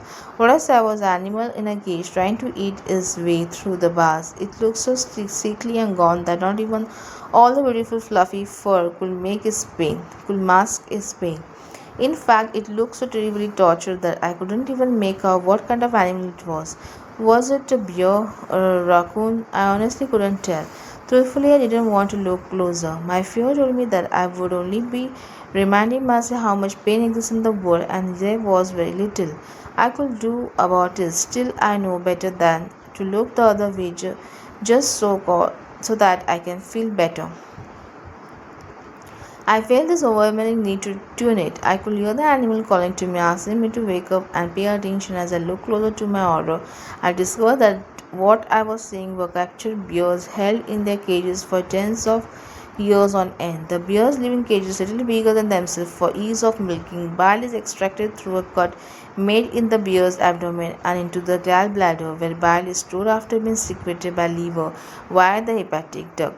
A tube is inserted into the opening to tap the bile, or a steel stick is forced into the gallbladder with the bile then running down into a brain. Between 10 and 20 ml of bile is tapped from each bear twice a day. The VSPA, World Society for Protection Animals, reports that during milking, investigators saw bears moaning, banging their heads against the cages, and chewing their own paws. The mortality rate is between 50 to 60%. When the bears stop producing bile after a few years, they are moved to another cage where they are left to starve to death or are killed for their paws and gallbladders. Bear paws are considered a delicacy. I felt completely sick to my stomach and had a knee-jerk reaction to unleash my anger toward these ignorant poachers. It took all the discipline I had to remind myself that shame and blame never change a person, and that, thankfully, thanks to Dr. Joe and Dr. Hewlin, I now had something much better in my bag of tricks and I could apply. Ho'oponopono. I began to recite the phrases, "I'm sorry, please forgive me, I love you, thank you." As I repeated the mantra over and over again, I visualized the beer farmers' hearts being filled with love, understanding, compassion. I saw them having their own light bulb moment as my information passed through them, and they got in touch with their own awareness, with their level of consciousness being raised, and no one to blame for the blood and their hands but themselves. I imagine them falling to their knees in complete agony, begging and pleading with God and the bears to grant them mercy and forgiveness for torture and suffering they have caused these beautiful creatures. Then I saw them releasing all the bears and providing them with the medicine, care, and healing that they were in dire need of, and finally setting them free again.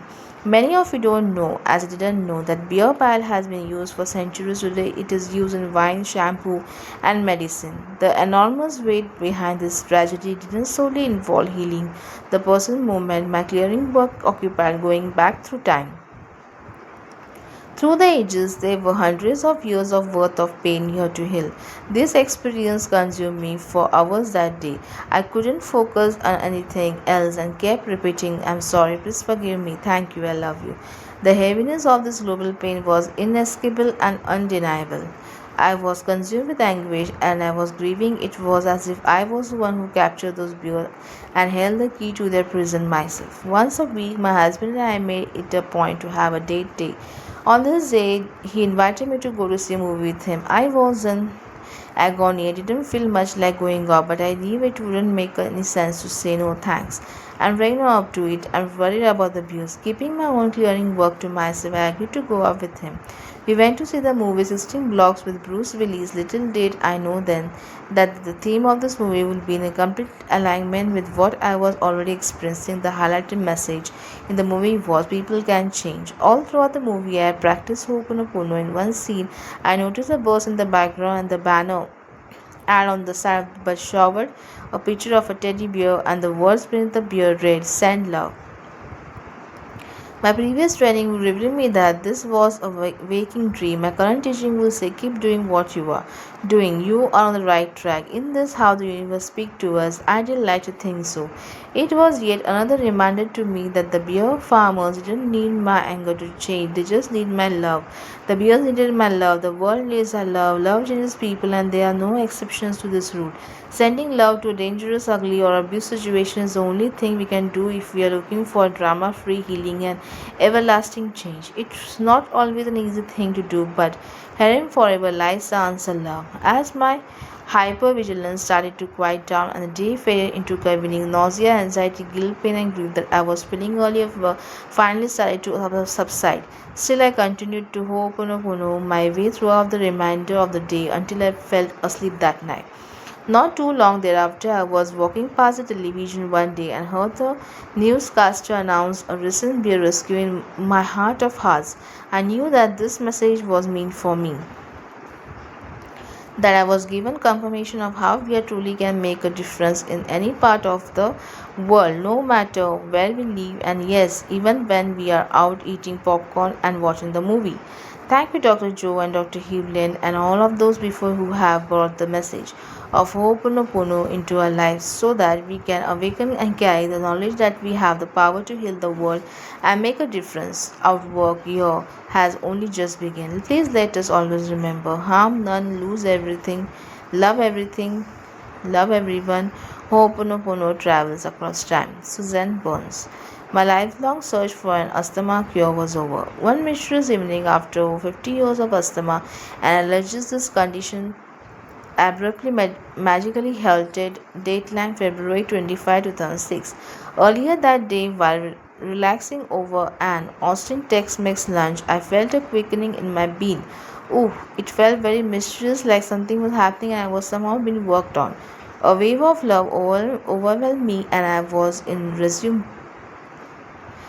then I resumed lunch. That evening in the hotel meeting room, electricity filled the air, an inexplicable pulsing of excitement.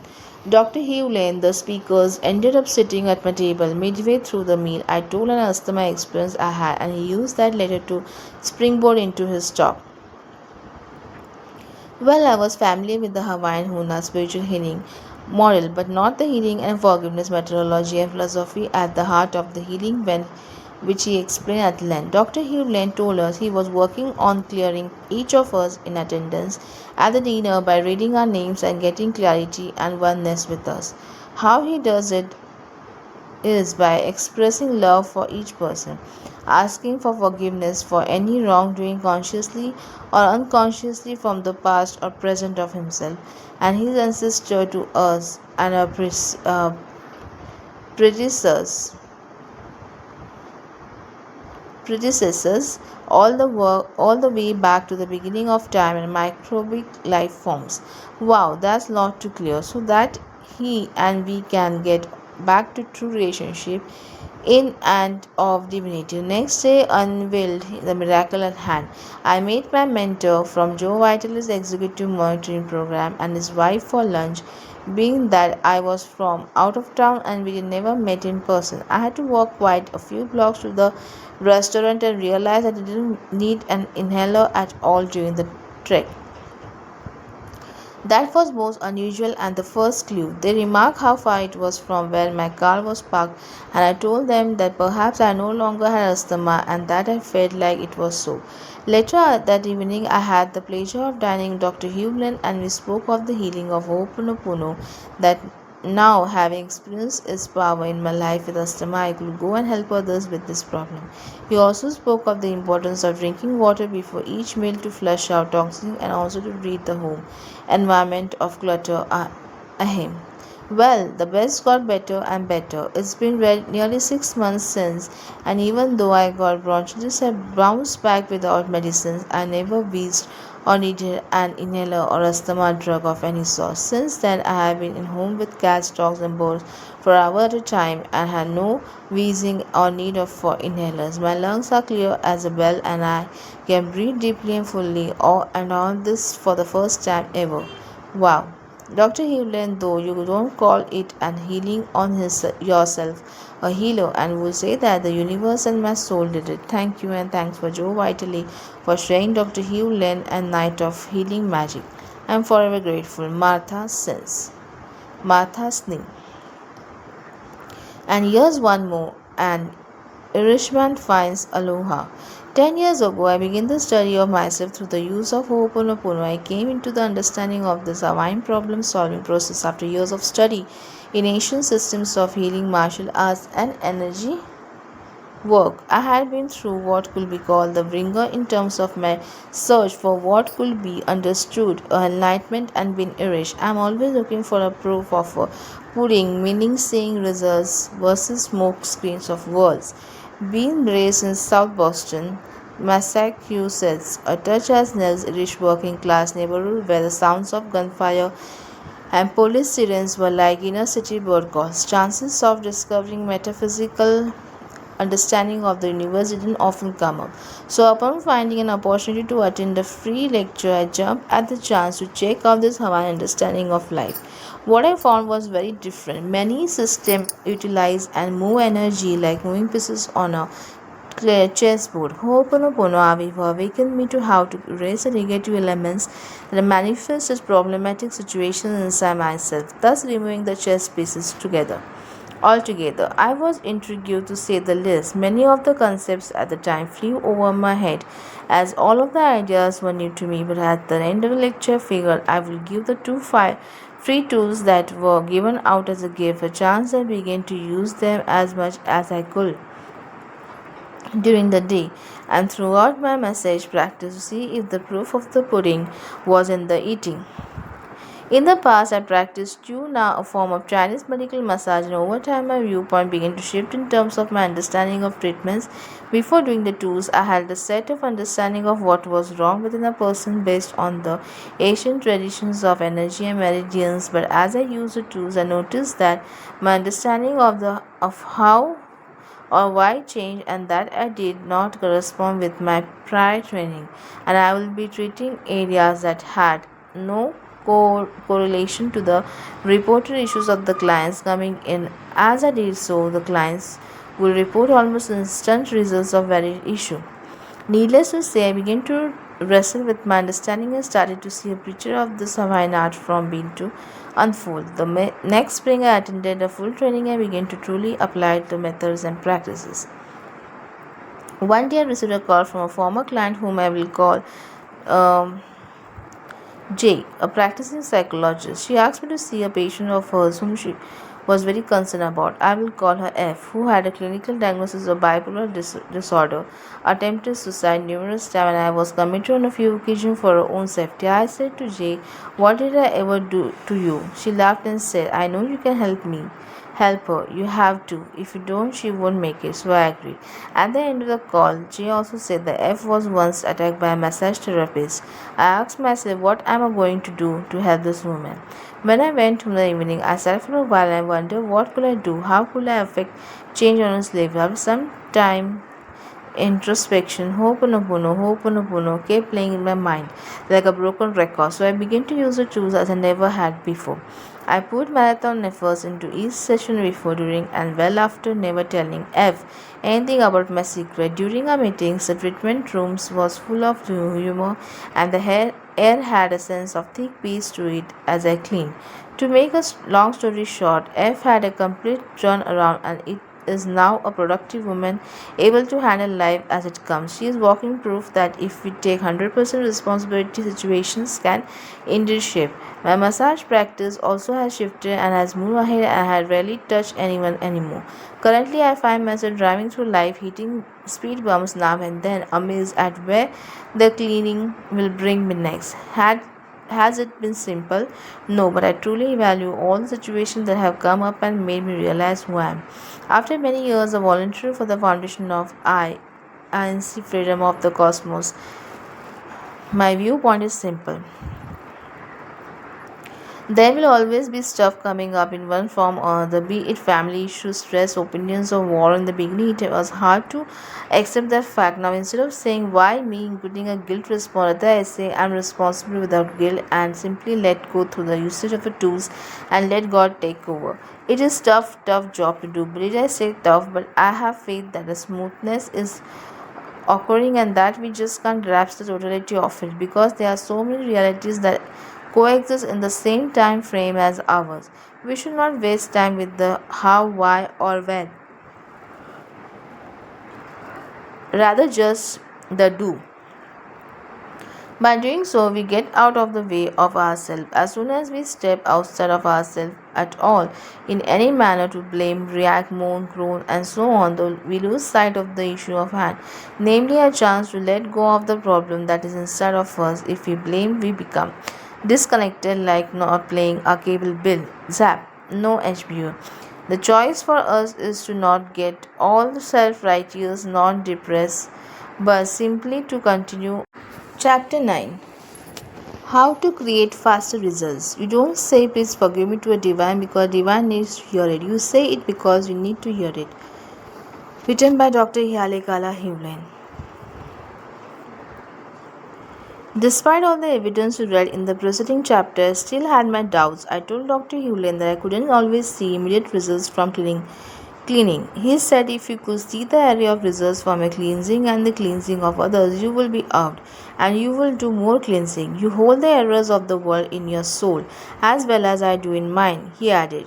Shakespeare is already incredible in his sight. Poor soul, the center of my sinful earth, thrall too. These rebel powers that the array.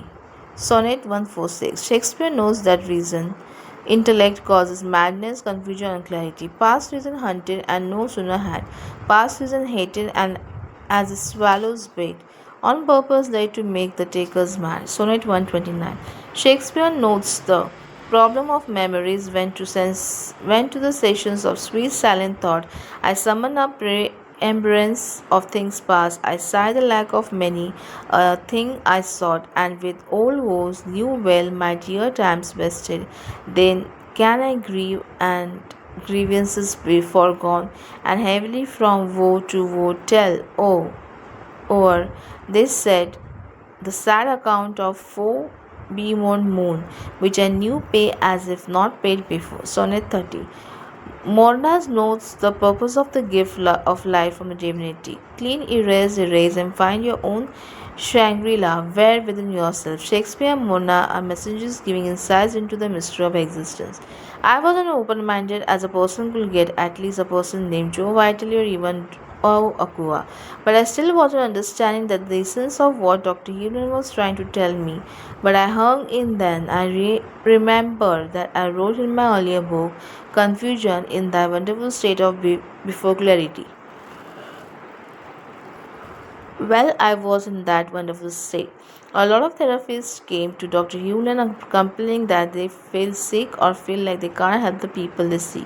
I could relate. I started a miracle coaching program at www.miraclecoaching.com. I wanted my coaches to understand that the way to heal others is by healing themselves. The others were in fact already perfect. Dr. Hewlin explained it in an email like this. A student in the self identity through Ho'oponopono class this past weekend.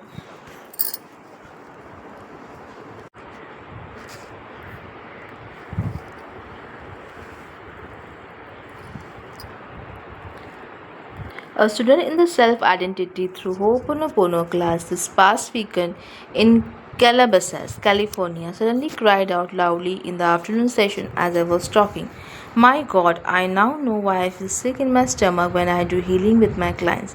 I have been deliberately taking over their wounds, and I don't have to, I can clean those wounds away. A student got a part of this insight that healers don't get. What they don't get is that the client is perfect.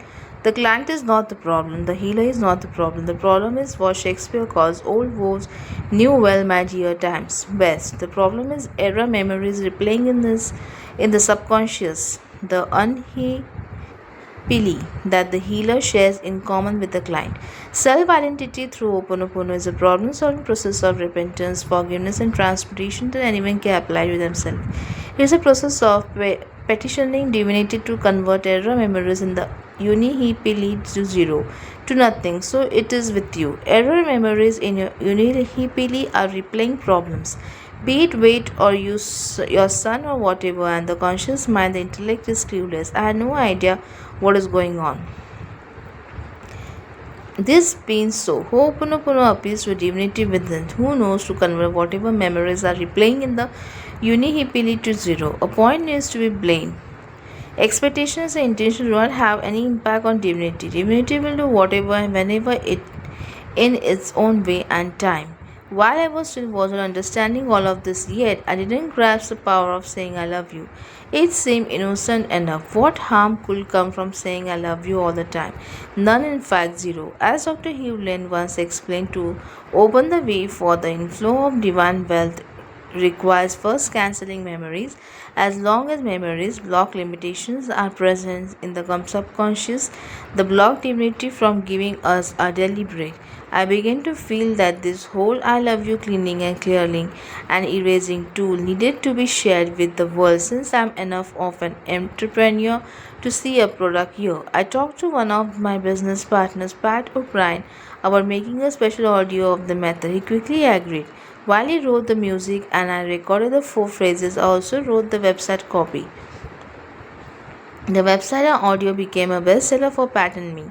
But what felt better than the sales was the fact that we were helping people awaken to the power of simple cleaning process. Imagine the thought of thousands of people saying, I love you. Mark Ryan, the friend who first told me about the mysterious therapist who helped heal mentally ill criminals, also joined me in creating a product based on Dr. Hugh Lenz's insights. Mark and I developed a subliminal DVD. The idea is to make change easy and effortless. All you do is slide the DVD into any player, sit back and watch the show. What you hear are stories told by either Mark or myself from original music. What you see consciously are beautiful settings such as islands and clouds. What you don't see consciously are subliminal messages that flash on the screen for just moments. These messages are like telegrams to your unconscious. They flash the words needed to help you to let go of any resentment so you can feel love. The entire DVD is designed to help someone forgive and love again. This product was designed to help people clean the negative blocks within themselves. As they cleaned, they got closer to experiencing the bliss of the zero limit state of being. I was learning that ideas were coming to me as I continued to clean. I began to call this inspired marketing. In the past, I might try to create a new product by combining existing ideas or products. Now I was finding it much more powerful and less stressful. Simply allow ideas to come to me. All I had to do at the point was act on them. That's how Pat and I came up with the I Love You recording. That's how Mark and I created the subliminal DVD. The ideas appeared in my mind and I acted on them. If you stop and consider the implication of this, you might find yourself in awe. What I'm saying is that to just keep cleaning is far more important than anything else. As you clean, ideas are given to you, and some of them could make you very, very wealthy. Dr. Hewlin offers several ways to do non-stop cleaning of his own creation. One of them is a symbol that came to him in an inspiration one day. This is it, Seaport. He put the symbol on his business card and made stickers and buttons out of it. The word seaport means, he says, clean, erase, erase, while returning back to port, the zero state. Because I'm today convinced cleaning is the only way to get faster results, I wear two pins. I also place a symbol on a sticker on everything from my cars to my computer to my wallet to my gym equipment. I just stick it to my forehead if I didn't think it would look strange. Of course, I could always get it as tattoo. One day, when Dr. Hugh Len came to visit me to discuss the book, I showed him my new business card. A friend had taken picture of me standing in front of my latest new car, 2005 Panos Aspiranti GTLM and hands assembled exotic luxury sports car made outside of Atlanta. I knew it looked confident and probably radiated wealth in picture, but I had no idea just how powerful the image was. This is a cleaning tool, Dr. Hewlin said after looking at it few moments. You can clean memories and negativity by wiping your business card over things or people of yourself. Whether he's right or not, I sure felt better about my card and was more than willing to pass it out to the people. I instantly waved the card over my body to clean any negativity around me. Dr. Hewlin smiled and laughed. Dr. Hugh Lance said that the company logo for the Panos car, an original crest with the yin-yang swirl and three-leaf clover in it, was also a cleaning tool. He stared at the bright red, white, blue colors and the green clover in it and said it was a powerful symbol for cleaning too. Since I love my Panos and drive in fair moment thinking that I was cleaning me and I sat behind the wheel made me smile. And the most beautiful thing about my business card is that it contains a picture of my car with the Panos crest right there on the hood. So the business card is a double whammy of a cleaning tool. I'm sure his talk like this makes people think Dr. Hewlin is off his rocker, but whether you think it's crazy or not, the results that others are getting with crazy cleaning tools like my business card or his seaport designs are real. Listing them here won't make much of a difference though if your mind is purely skeptical. After all, hearing about people who stick seaport design in their office to increase sales probably seems dumb or at best superstitious. Well, maybe it's the placebo effect. It works because you believe it works. If so, I say keep doing it. Marvin, for example, a salesman who you'll read about in the next chapter, is breaking all records selling luxury cars to customers. He told me he sticks seaport stickers everywhere. I stick them under my desk, on my ceiling, on my computer, and the coffee pot, under cars, in the showroom, in the waiting room, and more. He said, I don't get a discount for buying the stickers. Either I buy 100 and use them everywhere. Maybe it's in his belief in the cleaning tool that makes it work, or maybe the tool itself does all the work. Who knows for sure? A medical doctor once told me all medicine involves props and placebo. If my business card is a placebo, it's a far less expensive one than many others. I say, if it works, do it. Clean, clean, clean.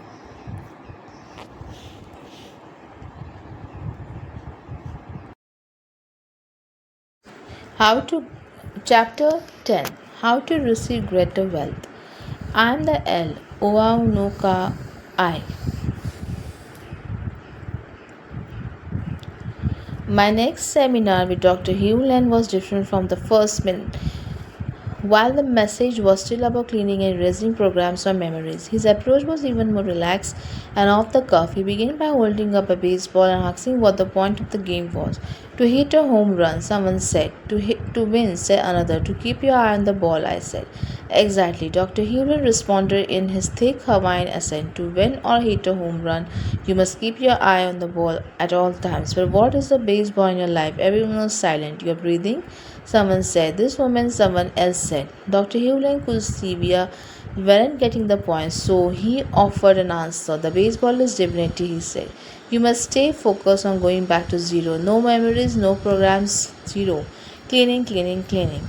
All you're here all you're here to do is to clean or not clean. You can choose all you like, but you don't decide if you get it or not. You trust divinity to do what's right for you. Will you know better than divinity? Hardly. Let go. Clean, clean, clean. My intention is to be in alignment with the divine intention. I told Dr. Hewland. Good for you, Joseph. Intentions are limitations. You decide you want a front row parking place. You intended, but divinity gives you a parking place a mile away. Why? Because you need to walk more. Let go. Clean, clean, clean. I spent 2 more days with Dr. Hewlin. 13 people are in the room. The whole focus is on how problems occur. You will always have problems, he declared. I resist that statement, but write it down anyway. Clean, clean, clean. Problems are memories replaying, he said. Memories are programmed. They aren't just yours. They are shared. The way to release the memories is to send love to divinity. Divinity yours in response, but in the way best for all the time, right for all. You choose, but you don't decide. Divinity decides. I didn't understand. Clean, clean, clean. Marvin, a happy, broadly smiled fellow from the Philippines, get up and explained that he sells $150 million worth of luxury cars a year but not trying to sell anything to anyone. All he does is clean. All I do is say I love you all day long. He explained in his accent in English. I clean as I listen to people. All I do is clean, clean, clean. Always clean. You don't intend anything at all, I asked, skeptical. I figure he's at least intending to sell cars, since that's his job. Never, he replied. He no expectation. I just show up to work and clean. Clean, clean, clean. I spent 2 days hearing stories about cleaning by average people like you and me. But it's also hard to accept. Just clean and say I love you. All the world changes. You sell more cars, you make more money. Huh. You are totally responsible for all of it, says Dr. Hewland. It's all in you, all of it, no exceptions. You have to clean on it or it doesn't get clean. Clean on terrorism, clean, clean, clean. Clean on the economy, clean, clean, clean. Clean on fill in the blank, clean, clean, clean. If it's in your experience, it's up to you to clean, says Dr. Hewlin.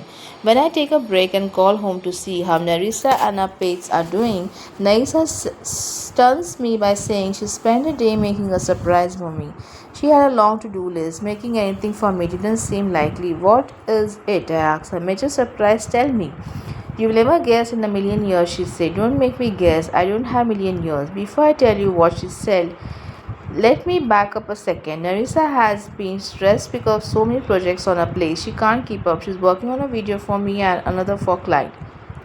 She created software she wants to promote. She also had the creators and the house to tend to while I'm away. She barely has time to plan her day, let alone work on her many projects. So imagine my surprise when she told me the following.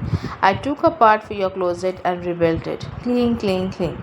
I'm stunned. Cleaning my closet was not on her to-do list or even mine. I took down all your clothes, took down the shelves, built new shelves, rehung your clothes, and put your piled up clothes on hangers and rearranged the clothes that were on the floor. This is as shocking to me as if she had left a check for me made out for, say, $5 million. This was unbelievable. What made you do all this? I asked. I have wanted to do it for a while now, she replied. She wanted to do it, maybe so, but she had no time. This came out of the blue. Dr. Hewlin says when you clear memories, what comes through inspiration. Neither was apparently inspired to clean my closet. It's a metaphor and proof that the inner cleaning leads to outer results. You can't intend what the outer results will be. Again, you can choose, but you don't decide, or you can't decide. Later in the Dr. Hugh Len's motor room. He and I sit like master and principal. The only thing is he treats me like the master. Joseph, you are one of the good God's original 10. I am. I am flattered but admit I have no idea what he is talking about. You came here to help awaken the divine in people, he explains. Your writing is hypnotic, it's your gift, but there's more. More? Clean, clean, clean. You are the J man for business, he said. Do you know that what it is? I don't have a clue and tell him so. You are the Jesus of business, he said. The point man for change. As he speaks, I'm thinking I'd better keep this conversation to myself. No one will ever believe it. I don't. Clean, clean, clean. When I was with Morna, he says, reflecting on his years with Kahuna, who taught him the updated form of Ho'oponopono he teaches today. I thought she was crazy for the first 5 years, but then one day that thought was gone. Dr. Hugh Len's style is rambling, poetic, and visionary. He seems to use the right and left sides of his brain at the same time, while the rest of us lean on one or the other side. He goes from telling me I'm the savior of business to telling me about Morna in his own way is hypnotic. I'm riveted. I want more. There's a wreath around his head, Joseph, he says, seeing something I don't see or feel. It's made of money symbols like eagles. For some reason, I feel an urge to show him a ring I wear. It's a solid gold ring, 2500 years old from ancient Rome. He holds out his hand and I lay it on his palm. The word on the ring is Latin, I explain. Fidem means faith. Dr. Hewlin is silent as he holds the ring. He seems to be receiving images or impressions, and quite while he seems to be turning it onto the ring, into the ring itself. You were a great orator in past life, he says, but you were mobbed and murdered. The ring is healing the memory of for you. That's interesting. I often had flashes of being a legendary orator in the past, but I fear public speaking today because I was killed in the past after speaking. I thought it was an ego designed memory, not a past life. Somehow Dr. Yulin picked up on the memory by holding my ring. I rarely wear it, I confess. Wear it, he says, always. He stared at the ring. This is amazing, he said. This ring was worn by a healer who knew the value of know thyself. I am fascinated, Dr. Hewlands has the aura of a calm sea in a storm of reality while the world swirls about he seems still. He speaks his heart, accepting whatever comes and whatever is said. He stares at me and looks at my face. Joseph, my God, I should be sitting at your feet, he says. Genuinely moved by whatever he sees in me. You are as gods. Clean, clean, clean. We are just here to clean, he reminds me and everyone else during our weekend training. Clean always incessantly to clean all memories so divine can inspire us to do what we came here to do. Clean, clean, and clean. During the training, I realized I had cleaned on one of my books and not on another. I had spent time loving The Attractive Factor, which became a number one bestseller, but I didn't spend much time loving one of my other books. There's a customer born every minute, which didn't sell as well. I realized this with a bolt of energy up my spine. This is why it hadn't done as well as my other books. When I attended the first training, I learned I could use the eraser and the pencil to help clean. I will tap the item with the eraser, that's it. It's a symbol, if not a fact, of cleaning memories. I set out a copy of my new book at the time, Life Missing Instruction Manual, and put the pencil on it every day for months. I tapped on it whenever I walked by it. I paused, picked up the pencil, and tapped the eraser end of the book. Call it nuts, but it was a psychological trigger to help me clean any memories surrounding the book.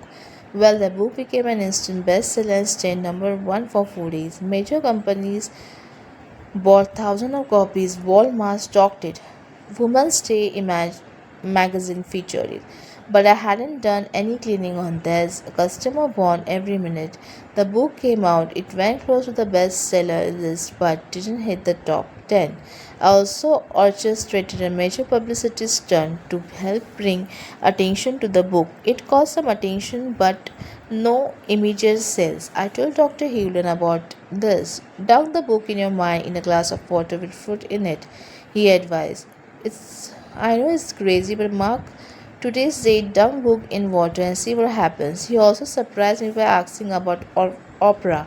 You want to go on her show? I stammered that I would love to love too at some point. At that time, I hadn't been yet on the Larry King live show, so Oprah's shows seemed like quite jump. You have to be clean so you don't choke, he advised. Clean, clean, clean. Two authors went on and choked, he explained. I don't want that, I said. When you go on Oprah, it will be for her reasons, not yours, he said. That sounds profound. I commented you have to give up the idea that people do things for you, they do things for themselves. All you have to do is clean, clean, clean. Before I left Dr. Heveland on his trip, I asked him about his years as staff psychologist at the hospital for mentally ill criminals. I wanted to be clear about something he told me. It wasn't easy, I didn't do it alone. I left wanting to know much more. Clean, clean, clean. It appears that everyone who does Ho'oponopono has a rather hypnotic story to tell you. For example, Dear Dr. Hewlin, I attended the Ho'oponopono gathering in Philadelphia recently. I want to thank you deeply and humbly from a melting heart for reminding me of the way home. I am eternally grateful to a divine, to you, and to all the children who help you to do this work of teaching. What follows is a testimonial thoughts in response to the workshop. It is a sharing for those who might wonder about the power of Ho'oponopono. If it will be helpful to share, please do. If not of interest, discard and may my gratitude to all the sufficient, deep heartfelt thanks to you all. May God grant you all peace, wisdom, health, and long life in wit to clean and come home. Much, much love and blessings. Dana Heine. Testimonial of Philadelphia Ho'oponopono Gathering. Dr. Hewlin began the workshop with a lecture of drawings. He laid out the cosmology of Ho'oponopono. He asked us, Who are you? Did you know? Together we explored the incredible, eternal, limitless, total, complete, empty, zero reality of our true selves from which all peace emanates. Home, he called it. We then explained with him the nature of what is a problem. Have you ever noticed, he asked, that whatever or wherever there is a problem, you are there? Does that tell you anything like odds operators? He engaged us in the process, coaxing questions and answers. Little did I know that Dr. Hewland was deftly exhuming those hidden memories and judgments for cleaning and transformation. Caught in the net, I raised my hand, asked questions, and made comments. However, as the days went by, it began to feel to me as though every time I asked Dr. Hughlin a question, he put me down. I felt this. Each answer burned me, and I felt publicly shamed and humiliated. By Sunday morning, I was so angry with Dr. Hughlin.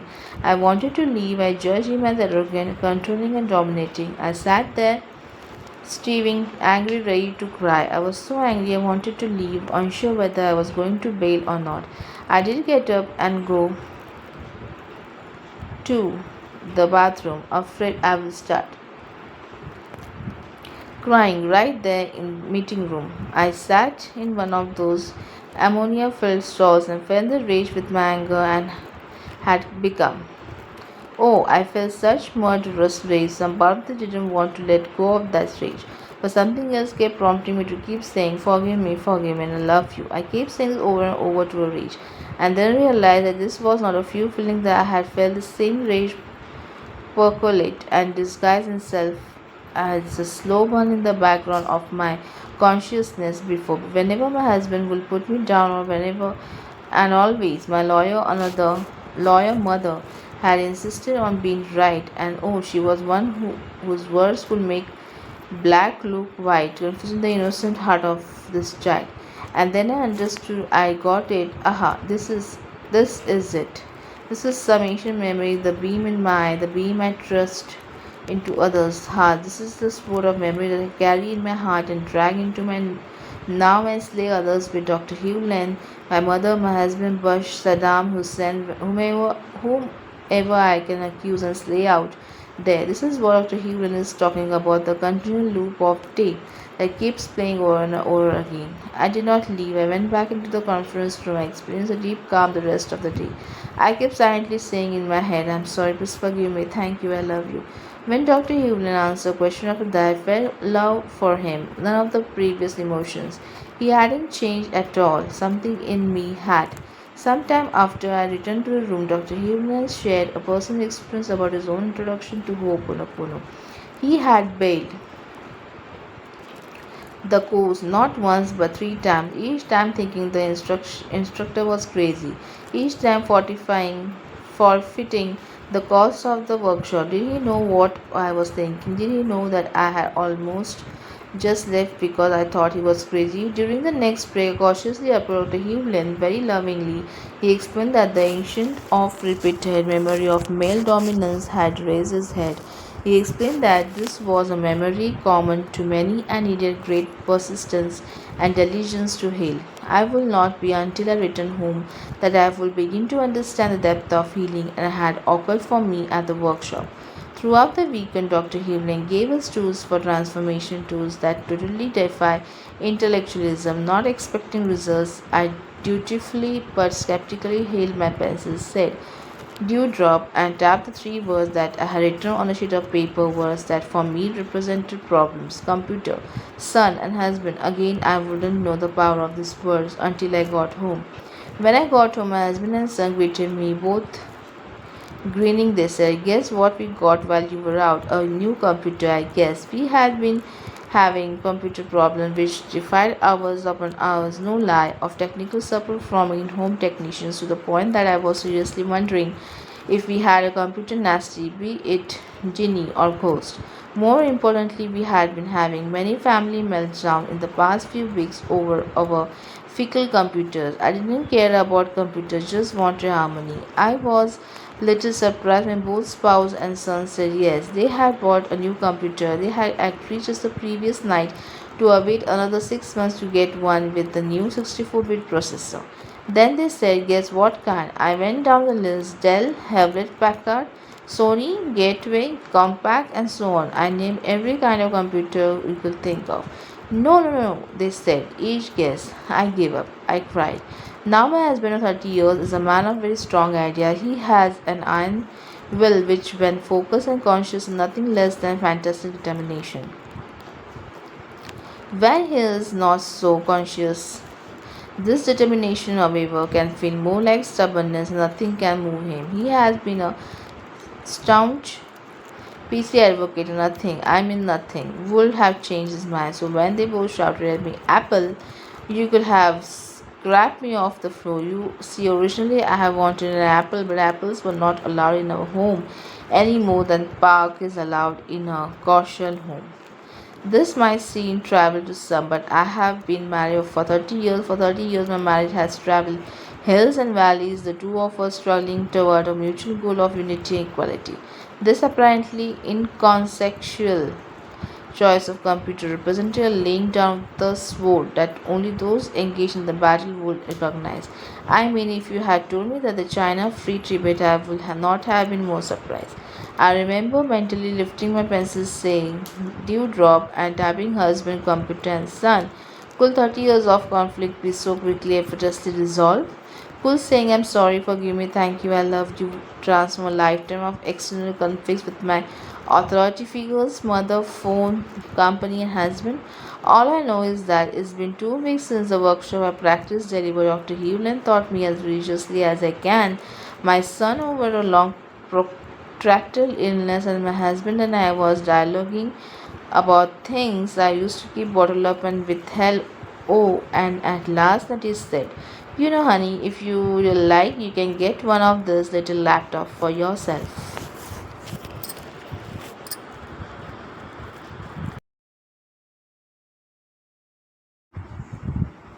Chapter 11. Skeptical minds want to know.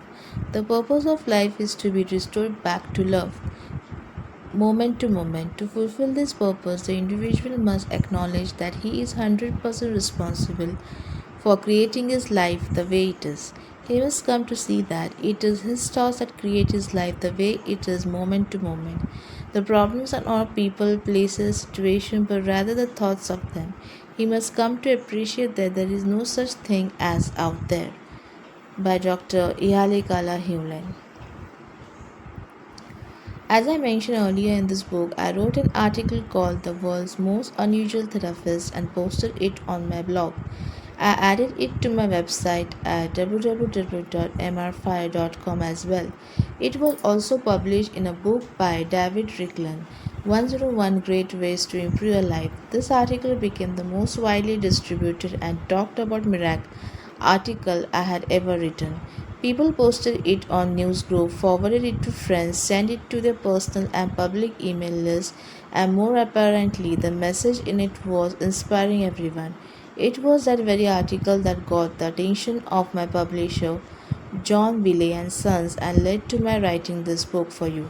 But not everyone loved the article. A few people couldn't believe that even a psychologist could help heal mentally ill criminals in a hospital. One person wrote to Dr. Hugh Lane and demanded proof.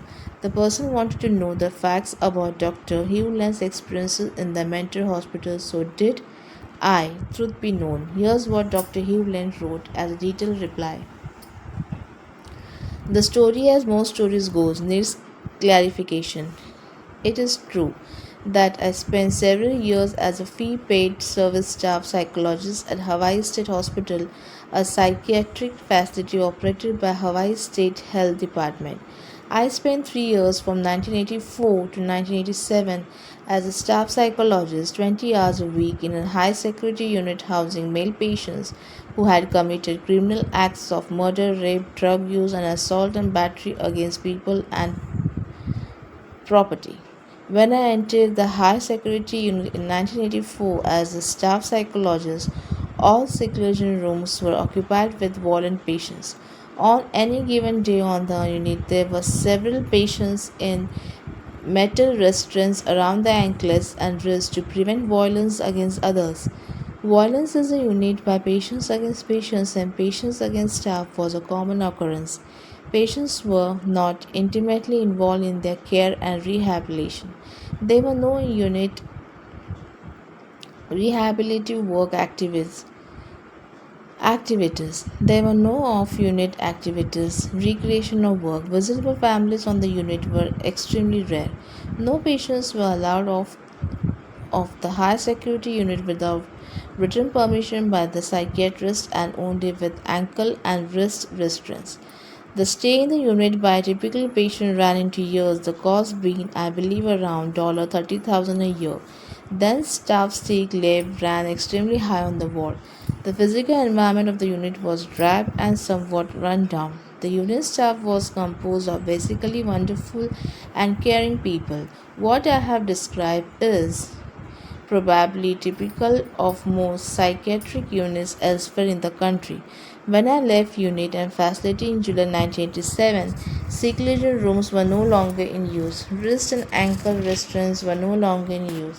Violent acts were extremely rare, usually involving new patients. Patients were responsible for their own care, including arranging residential work and legal services before leaving the unit and the facility. Off-unit recreational activities such as jogging and tennis were ongoing, not requiring approval by a psychiatrist or the use of ankles and wrist restraints. Off-unit work activities were begun such as car washing without the approval of a psychiatrist or the use of ankle and wrist restraints. On-unit work consists of baking cookies and polishing shoes. Visit in the unit where family were taking place. Staff sick leave was not a chronic problem. The unit environment greatly improved with painting and maintenance and because people cared. The unit staff was more involved in supporting patients to be 100% responsible for themselves. The turnaround time for patients from admission to leaving the hospital was greatly reduced to months instead of years. The quality of life both patients and staff shifted dramatically from being custodial to one of the family, people caring for one another. What did I do for my part as unit staff psychologist? I did the self-identity through Ho'oponopono process of repentance, forgiveness and transmutation for whatever was going on in me that I experienced consciously and unconsciously as problem before, during and after leaving the unit each time. I did not do any therapy or counseling with patients on the unit. I did not attend any staff conference on patients. I took 100% responsibility for myself to clean with the stuff in me that caused me problems as staff psychologist. I am creation of I am perfect as is with everyone and everything what is imperfect in the C dash dash B. The memories that replay as judgment, resentment, anger, irritation, and God knows the rest of the S-L that is carried in the soul. Piece of I, Ihaligala Himlen. Though I was still learning Ho'oponopono, I sometimes taught it to others if I felt they were open to hear about it. Of course, their being open was a reflection of me, not them. The clearer I became, the clearer the people around me became. But that's tough fact to concept or to accept. It's so much easier to want to change the outer than the inner. In Maui, a realtor drove us around to look at houses along the way. We did a lot of talking about healing, spirituality, the movie, The Secret, and personal growth. It was all interesting, but something enlightening took place on one segment of a drive. The realtor had read my new famous article on Dr. Hewland and the Ho'oponopono Hawaiian healing process. He used to heal an entire ward of mentally ill criminals. Like everyone else, the realtor found the article inspiring. Like everyone else, he didn't quite understand it. As we drove around the beautiful island of Maui, I listened to the realtor complain about a house he couldn't sell. The buyer and seller were fighting over it, causing a lot of anger, resentment, and more. The sale was caught up in their bickering and wasn't going to close anytime soon. The realtor was obviously frustrated by the actions. I listened for a while and then felt inspired to speak up. Would you like to know how Dr. Hewland might handle this situation using Ho'oponopono? I asked. Yes, the realtor exclaimed, obviously curious. I'm definitely interested. Tell me. This out to be good, Nerissa said. Well, I'm not Dr. Hewland begin, but I'm writing a book with him and have trained with him, so I think I know how he might handle this. Tell me, what Dr. Hewland does is look within himself to see what is within him that is sharing the experience he sees on the outside. I began. When he worked at Mentor Hospital, he looked at the patient's charts, whether he felt repulsion of their acts of something else. He didn't deal with the person, he dealt with the feeling he experienced. As he cleared what was within him, they began to get clear and heal. I like this, the realtor said. Most people have no idea what responsibility means. I continued. They are into blame. As they grow, I become more aware. They begin to consider they are responsible for what they say and do.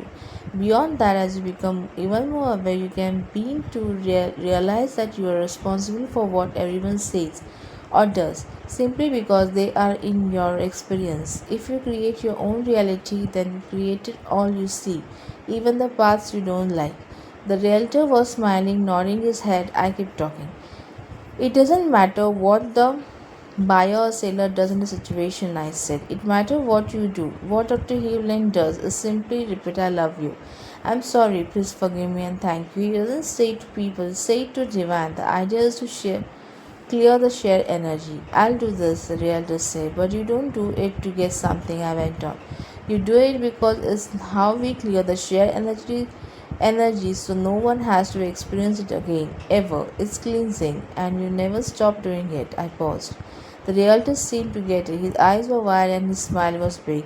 If it comes up in your awareness, I continued, then it's up for you to clean and heal. Since you brought the situation of the buyer and seller to my attention, and I have to clean on it too. It's how part of my life experience. I'm creator of my experience, then this is something I'm responsible for too. I let all of this sink in as we continue our drive to look at other homes in Maui. A few days later, I received an email from Realtor. He said he was continuing to use Dr. Hewland process. That's how it works. It's all love, it's continuous, and you are totally responsible. One day I taught a seminar with Mindy Hurt, who runs the Wimberley, Texas Unity Church. It was called The Secret Money. Later in it, I taught everyone the Ho'oponopono method of cleaning. Afterward, one gentleman came up and said, I have a problem saying I'm sorry, please forgive me. Why? I asked. I had never heard this before. I was curious. I can't imagine a loving God or divinity who needs my asking for forgiveness, he said. I don't think the divine has to forgive me for anything. I thought about it and later knew the reply I should have given him. You aren't saying those statements to be forgiven by divinity. You are saying them to clean yourself. You say them to divinity, but they are to clean you. In other words, the divine is already showering love on you. It has never stopped. At the zero stage where there are zero limits, the closest we can describe it is as a state of pure love. Is there, but you are not. So by saying I love you, I'm sorry, please forgive me, thank you, you're cleaning the programs in you that are preventing you being at the pure state love. Again, the divine doesn't need you to do Ho'oponopono, but you need to do it. Recently, I received heart-wrenching email from a dear friend of mine. She asks, "What will you say to someone who has been reading your book, who watches The Secret, who reads your blog every day, who does her best, yet is still broke, unhappy, and failing? I keep having problem after problem. It never ends. What will you say?" I felt a pain. After all, at one point I was homeless. I struggled in poverty for a decade. My overnight success probably took 20 years to occur. I know what it's like to feel like we are stuck in quicksand. What will you say to such person? In the past, I could offer solutions. I will say, read The Magic of Believing by Cloud Bristol. Watch the movie The Secret 7 times. Create a scenario of how you want life to be. Take time every day to meditate. Work on self sabotage issues. But that's the frontage approach to change I have learned, and Dr. Hewland with a test. Then that approach rarely works. So what's left? How do you or me or anyone help someone stuck and in pain? According to Ho'oponopono, the only way is by cleaning myself. People who come before me, including the one who wrote me, are sharing a program with me. They caught it like a virus of the mind. They aren't to blame. They feel trapped or cornered. I can throw them a rope, but more often than not, they won't use it or they'll use it to hang themselves. So, what do you do? All I can do is clean me. As I clean me, they get clean. As we clean the program we share, they get lifted from all humankind.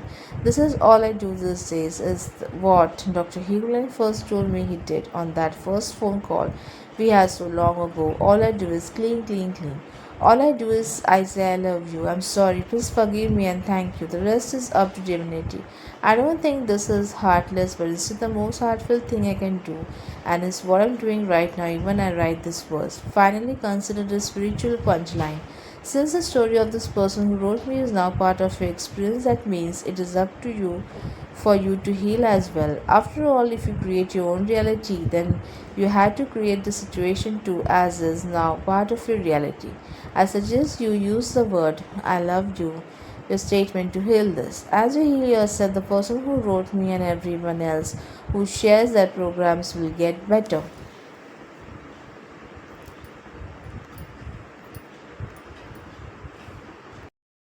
Chapter 12. Choice is a limitation. We can appeal to divinity who knows our personal blueprint for healing of all thoughts and memories that are holding us back at this time. Written by Mona Simeona.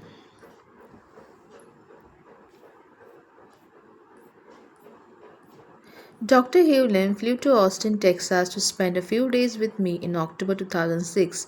When I picked him up at the airport, we instantly began talking about life, good God, programs, cleaning, and more. He asked what I was up to these days. I told him how excited I am. There's a movie where a character says some people are awake and they live in a constant state of amazement. I'm pretty close to that state, I said. I have magic and miracles and feel exhilarated by life. Tell me more, he urged. I told him about my new car, which I adore. It's 2005 Panos Esperanti GTLM luxury exotic sports car. They are made by the Panos family. Each is assembled by hand, each is signed by people who make it, and each is given a name. My car is named Francine. I knew Dr. Hewlin will appreciate the love put into the car and the fact that it is treated like a living person. For him, everything is alive. I told him about going on the Larry King live television show as a result of my being in the movie The Secret. He wanted to know what Larry King was like. I told him, King is direct, friendly, street smart. I liked him. I went and told Dr. Hewlin about the success of my books such as Attractive Factor and Life's Missing Instruction Manual. After a few minutes, he could see that I was just bubbling over with energy. What do you think is different now from you taking the first Ho'oponopono training? I thought for a moment and said, I quit controlling it all. I let go. All I do is clean, erase, and have the intention to get to zero. He patted my shoulder and smiled in a way, anchoring the moment by acknowledging what he felt was right for me.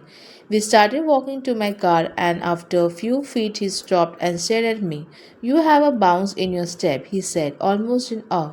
You walk with springs. Well, I'm happy to see you, I said. We went to dinner, and I told him I was disappointed that my book on P.T. Barnum, There's a Customer Born Every Minute, wasn't doing well. Joseph, you have to love it. I wanted my book to sell, so I didn't understand what love had to do with it.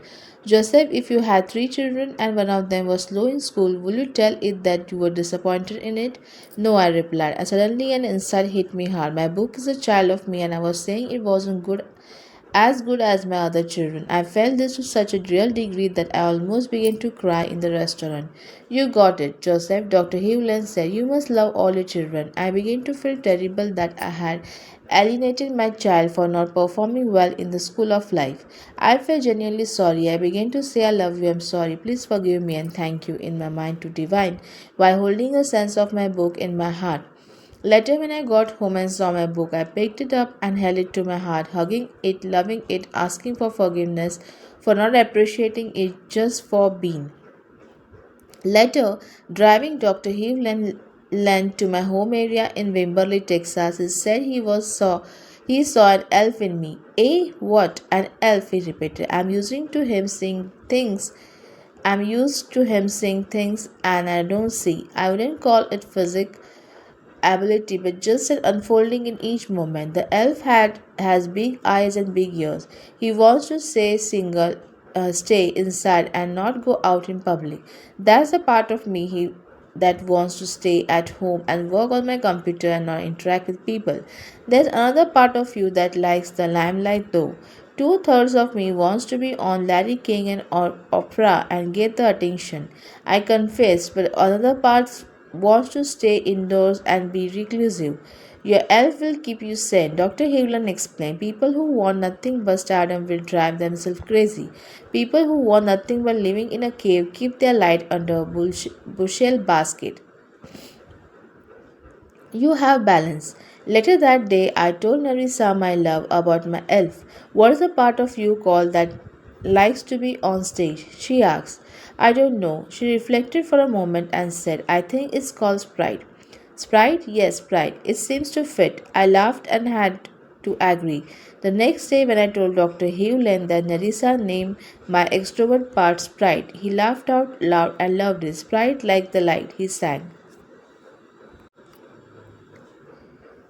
The day after Dr. Hewlin arrived to my area, I drove over to meet with him. I found him sitting at a table with two retired Mexican women who seemed to be hanging on his every word. He motioned for me to come over. I got some more coffee and started to sit in the chair beside him. He stopped me and asked me to sit in the next chair, one more chair away from him but across from the two ladies. Tell these ladies what you do, he said to me. I told them about my books, my movie appearance, and how I try to help people find happiness. Tell them how you handle problems, he said. In the past, I used to try to solve problems, whether my own or someone else. Today, I let them be, but I clean the memories that caused them. As I do this, get resolved that I'm okay as they get resolved. Joseph, can you give them an example? My sister frustrates me, I confess. She's been on welfare, had her home broken into it, had her identity stolen and more. She's not happy and it frustrates me. I have tried to help by sending her money, books, movies, and even the DVD player to play the movies. She doesn't make any effort to change, but now I don't try to change her. What do you do? One of the ladies asked. I work on me, I said. Now I understand that the life she has isn't anything she is doing. It's a program or memory that is being played and she's got in its web. It's like she got a virus. It isn't her fault at all. And because I sense it, because I feel a pain, it means I share the same program. I have to clean, and as I clean, the program will come off her too. What do you do to clean? As I do, I say, I love you, I'm sorry, please forgive me, I thank you over and over again. Dr. Hewlin explained that in in the simple phrase I love you are three elements that can transform anything. He said they are gratitude, reverence, and transmutation. I went on to explain what I thought was happening. The phrases I say are like magic words that open the combination lock to the universe. When I recite the phrases which come out like poem, I'm opening myself to a divine cleaning me and erasing all the programs preventing me from being here now. Dr. Hewlin said he liked how I described the Ho'oponopono method of clearing. Saying someone caught a virus is accurate, he said. It's a program that is in the world and we catch it. When someone has it and you notice, then you have it too. The idea is to take 100% responsibility when you clean yourself. You clean the program from everyone. He paused and added, but there are a lot of programs. They are like weeds on zero. To get a zero limits, we have more cleaning to do than you could ever imagine. The ladies seemed to understand, which surprised me. We were talking about mind bending concepts, yet they seemed to relate to them. I couldn't help but wonder if they were simply turning into Dr. Hewland's vibe, much like a tuning fork sets a tone for everything around it that can fill its note. Dr. Evelyn and I went for a walk. It was half a mile stroll in the cool morning air on dusty gravel road. Along the way, deer walked around us. At one point, we came across a group of dogs barking their heads off at us, but we kept talking and walking. Suddenly, Dr. Evelyn waved his hand at them, as if to bless them, and said, "We love you." The dogs stopped barking. All any of us want is to be loved, he said. You, me, even the dogs. One small dog behind the others gave you a slight tip.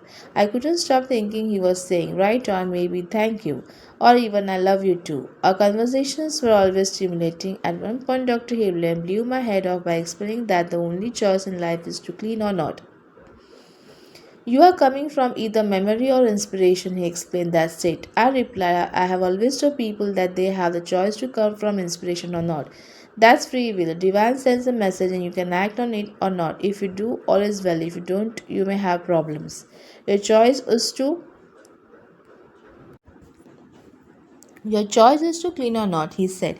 If you are clear, then when inspiration comes, you just act. You don't think about it. If you think about it when you are comparing the inspiration to something, and what you are comparing is to is a memory.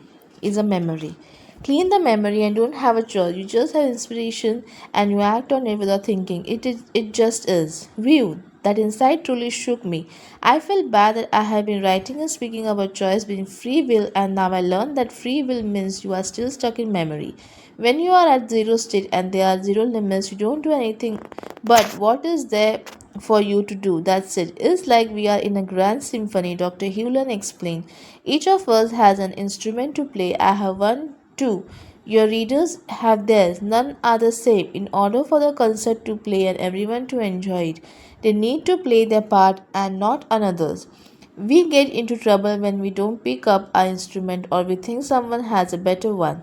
That's memory. I begin to see that a concert has stage hands, promoters, and cleaning crew. Everyone has a role. I also reflected on the different people I knew who seemed clueless to their own method of success.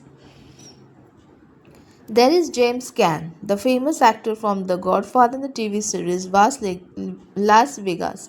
I have met him several times. His stardom is as much a mystery to him as it is to you or me. He's a brilliant actor, even legendary, but all he's doing is being himself. He's playing his part in the universe script. The same could be said for me. Some people who meet me act like I'm some sort of guru. If they have seen me in the movie The Secret or read any of my books, especially The Attractive Factor, they think I'm plugged into God's hotline. The truth is, I'm just playing my instrument in the concert of life. When you play your role and I play my role, the world works. It's when you try to be me or I try to be you that problem arises. Who set up all these rules? I asked Dr. Hewland. Divinity, he said. Zero. When was it set up? Long before you and I ever showed up even as an amoeba. Does that mean there is no free will at all? That we are just stuck in our roles? You have total free will, he said. You are creating as you are breathing. But to live from zero, you must let go all of memories to them. I have to admit, I didn't fully understand all of this, but the part I did get was that is my job to play my instrument. If I play mine, then I'm a piece of the puzzle of life that found its slot. But if I try to fit myself into another area of the board, I won't fit, and the entire picture will be off.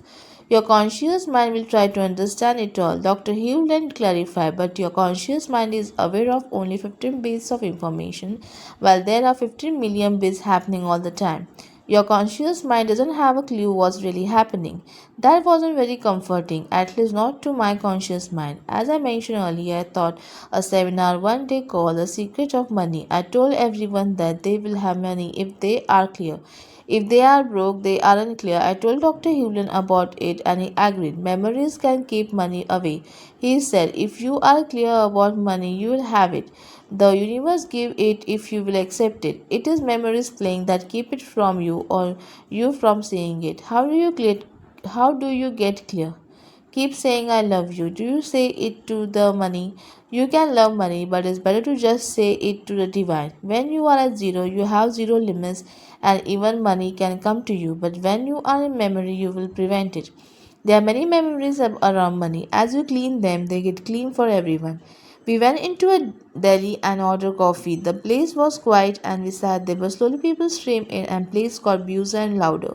The energy in the place grew. You noticed that? He asked. There's a buzz to the place, I said. People seem happier. We came in and we brought a cleaner selves and the place is feeling it, he said. He told me about going into restaurants in Europe. The businesses will be slow, but after he visited, business increased. He tried this in few different places to see if the same thing happened. It did. He then went to a restaurant owner and said, if we come in and your business improves, we will give you a free meal. The owner agreed. Dr. Hughlem would often get free meals from Just Bean. I noticed that he gave money freely. We went into a little shop. He brought a few stained glass items for friends. He then slapped a $20 bill on the counter and said, and this is for you. The clerk looked surprised naturally, so he added, it's only my money. Later at a restaurant, I gave a large tip to the waitress. She stared, open mouth. I couldn't accept this, she said. Yes, you can, I countered. Still later, I got an idea for a product that I knew will make me a large amount of money. Dr. Hewlin pointed out, the universe rewarded you for a generosity you gave, so it gave back. It gave you that inspiration had you not given, it will not have given. Ah, and there was a real secret to money. We Americans forget that it says right on your money, in God we trust, said Dr. Hewlin. We print it, but we don't believe it. At one point, Dr. Hewlin asked me about the nutritional company I have founded with a physician and nutritionist. We created it to market a cholesterol lowering natural formula and we call cardio secret. Dr. Hewlin had consulted with me a while back about the product name as well as the name of the company. He was curious to see where he went with it. It's on hold right now, I said. I had a Food and Drug Administration attorney to review our website and our packaging, and we are waiting on him. But as a result of working on this product, I got an idea for a even more exciting product, something I call Fit Arita. I went on to explain that Fit Arita's natural margarita mix. I received the idea for it while out drinking with friends. I was in yet another bodybuilding fitness contest at the time, so having a margarita was a rare and special thing for me. While drinking one, I said, what we need is a bodybuilder's margarita. As soon as I said it, I knew it was a good idea. Good for you, Joseph, Dr. Hewlin said. You weren't attached to the first product and wanting things to go your way, so the divine gave you a new money making idea. Too many people lock onto an idea and try to force it to fit their expectation, and what they're doing is blocking the very well they want to receive. Good for you, Joseph. Good for you. He is right, of course. As long as I stay open to an idea from the divine, they keep coming. Besides the fitter reader product, I also received an idea for clearing mats. These are mats you place for your phone on to clean it and you before you dine. But I didn't stop there. Dr. Hewlett received an idea too. I never seen a website that cleans people while they sit and look at it, he told me. Let's make our website for a book just that. When people go there, they are being cleaned by what we infuse in the site. We did just that. We did just that too. See it at www.zerolimits.info. There's no end to the amount of ideas and money you can receive once you let go of your need and allow it all to come to you. The key, as always, is to just keep cleaning, cleaning, cleaning. What should therapists do when they see clients? I ask, wanting to prove for specific method is helping people to heal. Just love them, Dr. Hill will reply. But what if someone comes to you because they were traumatized at some point, they aren't over it? I asked, wanting to back Dr. Hewland into a corner and force him to squeeze out some method I could use. All everyone wants is to be loved, he said. Isn't that what you want? It doesn't matter what you say or do as long as you love the person. So I could be a Jungian or a Freudian or a Reichian or anything else. It doesn't matter, he stressed. What matters is that you love the person because they are part of you, and your loving them will help erase and clean and clear the program activated in their life. I wasn't settling for the answer, though I could see his point. But what if someone is certifiably crazy? I had a woman come to me who was considered schizophrenic, he began. I asked her to tell me her story. You have to understand that whatever she or anyone tells me isn't the real issue. The story is a conscious interpretation of events. What really happening is out there awareness, but hearing the story is the starting place. What did it say? What did she say? She told me her story and I listened. I just kept repeating, I love you in my mind through divine, trusting whatever needed to be clean will be clean. At one point, she told me her full name, which was one of those hyphenated names like Vitale-Odin or some such. Exactly, I knew that was a part of the problem. When someone had a split name, it creates a split personality. She needed to own her birth name. Did you ask her to legally change her name? She didn't have to go that far, he explained. By telling us that her name was one word, she began to relax and feel whole again.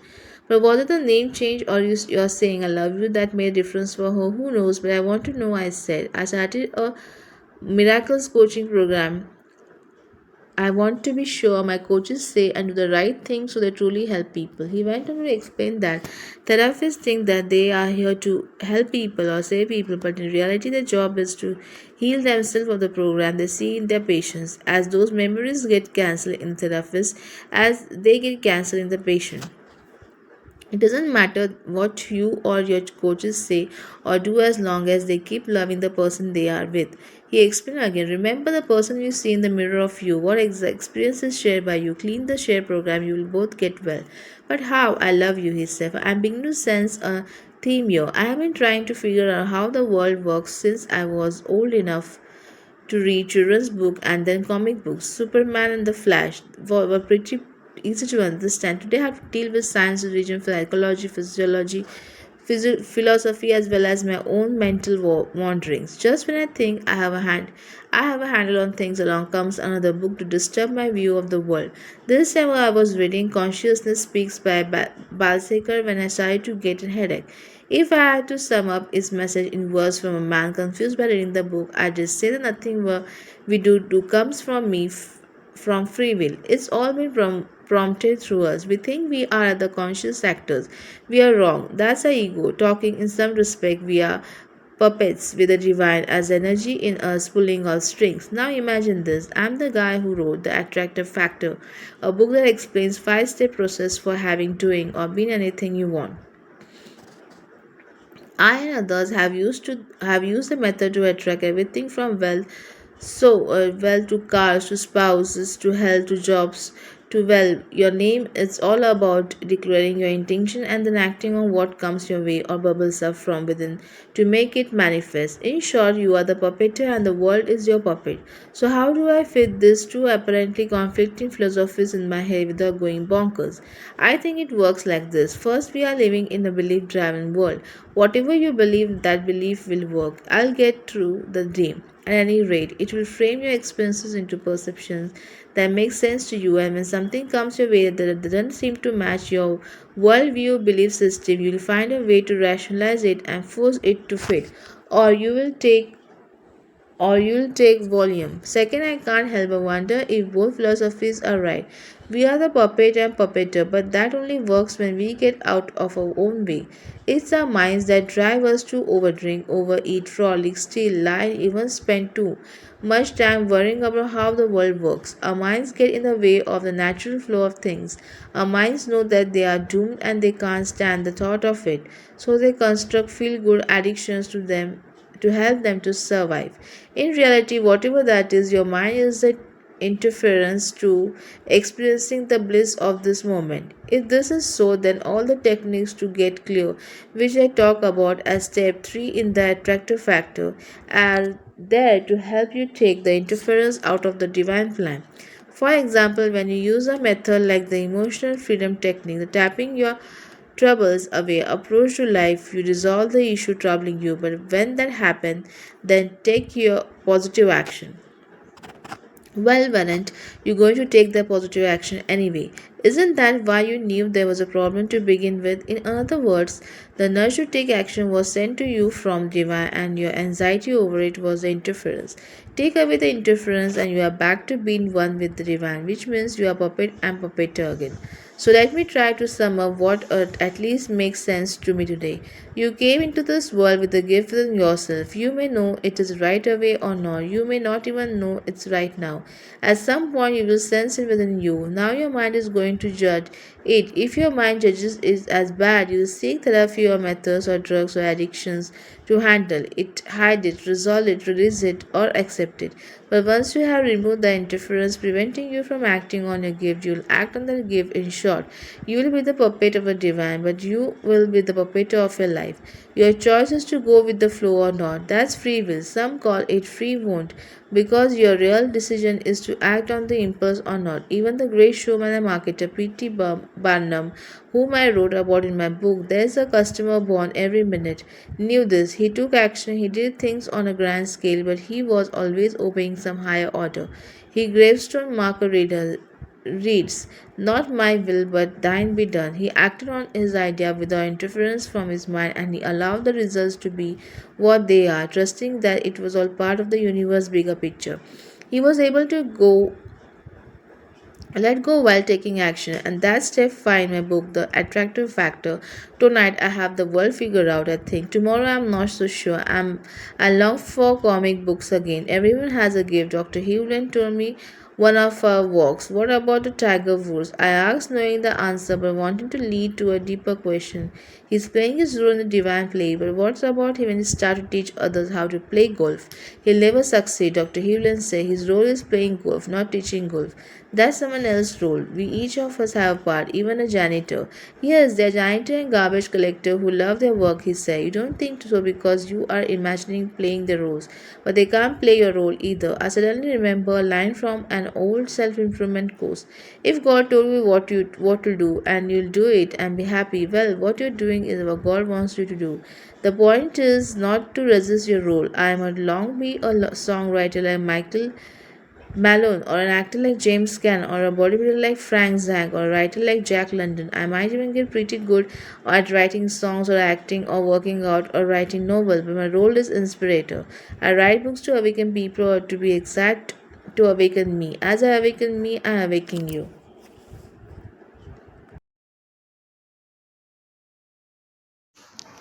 Cigars, Hamburgers, Chapter 13. Cigars, Hamburgers, and Killing the Divine. Cleaning help reduce the mortgage on your soul. Dr. Eyalekala Hewlin. One day, Dr. Hewlin wanted to get something to eat. It was on a Monday evening. We were in a small town where everybody is busy entertaining tourists on the weekend and often closes on Monday to recover. There was only one place open that I could think of, a hamburger joint called Burger Barn. I didn't want to even mention the place, as I figured Dr. Hewland will not want unhealthy food. Plus, with my lifestyle change and new eating habits, I didn't dare even drive near a fast food place. But I told Dr. Hewland about it anyway. A burger sounds great, he said, obviously excited. Are you sure? I asked. Oh, yeah, I love good burger. We drove to a place and parked. We went in and sat. The menu didn't have much on it of a healthy food choice nature. I will have a double cheeseburger on a white bun, Dr. Hewlin ordered. I was stunned. That was a heart attack food in my opinion. Meat, cheese, and white bun. I couldn't believe it. I also couldn't believe that I ordered the same thing. I figured if it was good enough for the shaman, it ought to be good enough for me. Aren't you worried about the cheese and meat and bread? I asked him. Not at all, he said. I have a chili dog every morning for a breakfast. I love this stuff, you do. Yes, it's not the food that is dangerous, he explained to me. It's what you think about the food. I had heard that comment before, but I never believed it. I figured the solid trumped the thought, but maybe I was wrong. He went on to explain, before I eat anything in my mind, I say to the food, I love you, I love you. If I'm bringing anything into a situation that will cause me to feel ill as I'm eating you, it's not even me, it's something that triggers that I'm willing to be responsible for. I then go and enjoy the meal because now it's clean. Once again, his insights startled me and awakened me. I had spent so much time reading about health issues and food warnings that I was so paranoid I couldn't enjoy a simple hamburger. I decided to clean on it. When the food arrived, we ate it with gusto. This hamburger is the best I have ever had, he announced. He was so impressed that he went and asked for the cook and then thanked him. The cook wasn't used to people acknowledging his deep fried burgers. He didn't know what to say. Neither did I.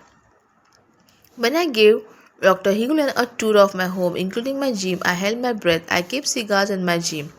It seems ironic to work out in the morning and smoke in the evening, but there you go, that's my life. But I worried Dr.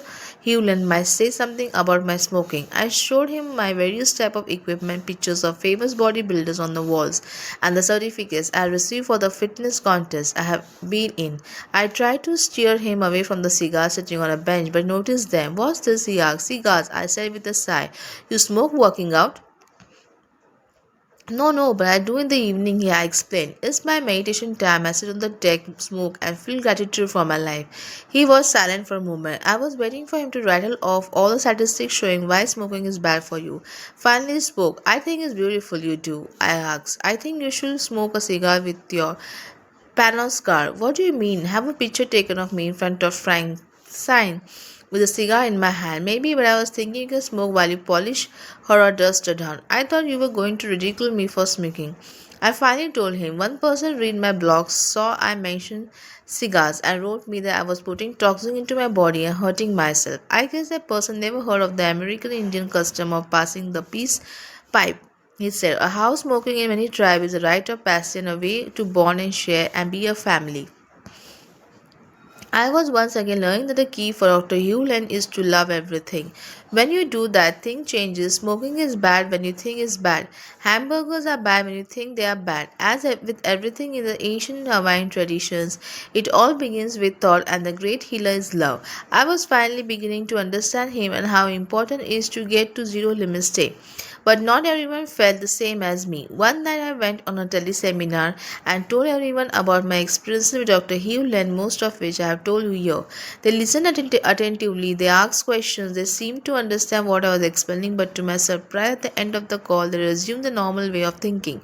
While all agreed that we need to take 100% responsibility for our lives, they were again talking about others. While all agreed that the cleaning method Dr. Hewland taught me was powerful, they again went back to old habits. One person say, I don't want to say I'm sorry because whatever I say after I am is what I will become. I wanted to say, well, we can clean on that, knowing that her statement was just a belief, but I simply said, Dr. Hewland says, do whatever works for you. I admit at first I found this frustrating, but then I realized I had to clear on this too. After all, if I take 100% responsibility for what I experience, I'm experiencing them. And if the only tool which to clean is I love you, then I need to clean on what I see in others, as what I see in others is in me. This may be the hardest part of Ho'oponopono, to understand that nothing out there is all new. Whatever you experience it inside yourself. One person challenged me on this issue by asking, what about the 50 million people who voted for the president I don't like? Clearly, I had nothing to do with their actions. Where do you experience those 50 million people? I asked. What do you mean? Where do I experience them? He encountered. I read about them, I see them on television, and it's fact that they voted for them. But where do you experience all of that information? In my head as a news. Inside yourself, right? I asked. Well, I process the information inside myself. Yes, but they are outside of me. I don't have 50 million people in me. Actually, you do, I said. You experience them in you, so they don't exist unless you look within yourself. But I can look out and see them. You see them inside yourself. I said it. Everything you process is in you. If you don't process it, it doesn't exist. Is this like if a tree falls in a forest or no one is there? Does it make a sound? Exactly. This is crazy. Exactly. I say, but is the way home? I didn't decide to test him even further. I asked, can you tell me what your next thought will be? He was quiet for a moment. He wanted to blurt out an answer but realized he couldn't.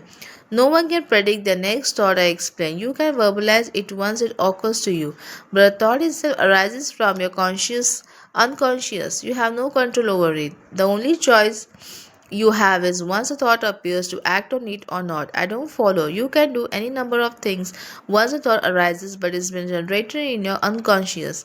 I explained. In order to clean the unconscious so you get better thoughts, you have to do something else, such as, well, I'm writing a whole book about it. I replied, referring this book you are reading. And what does this have to do with the 50 million people out there?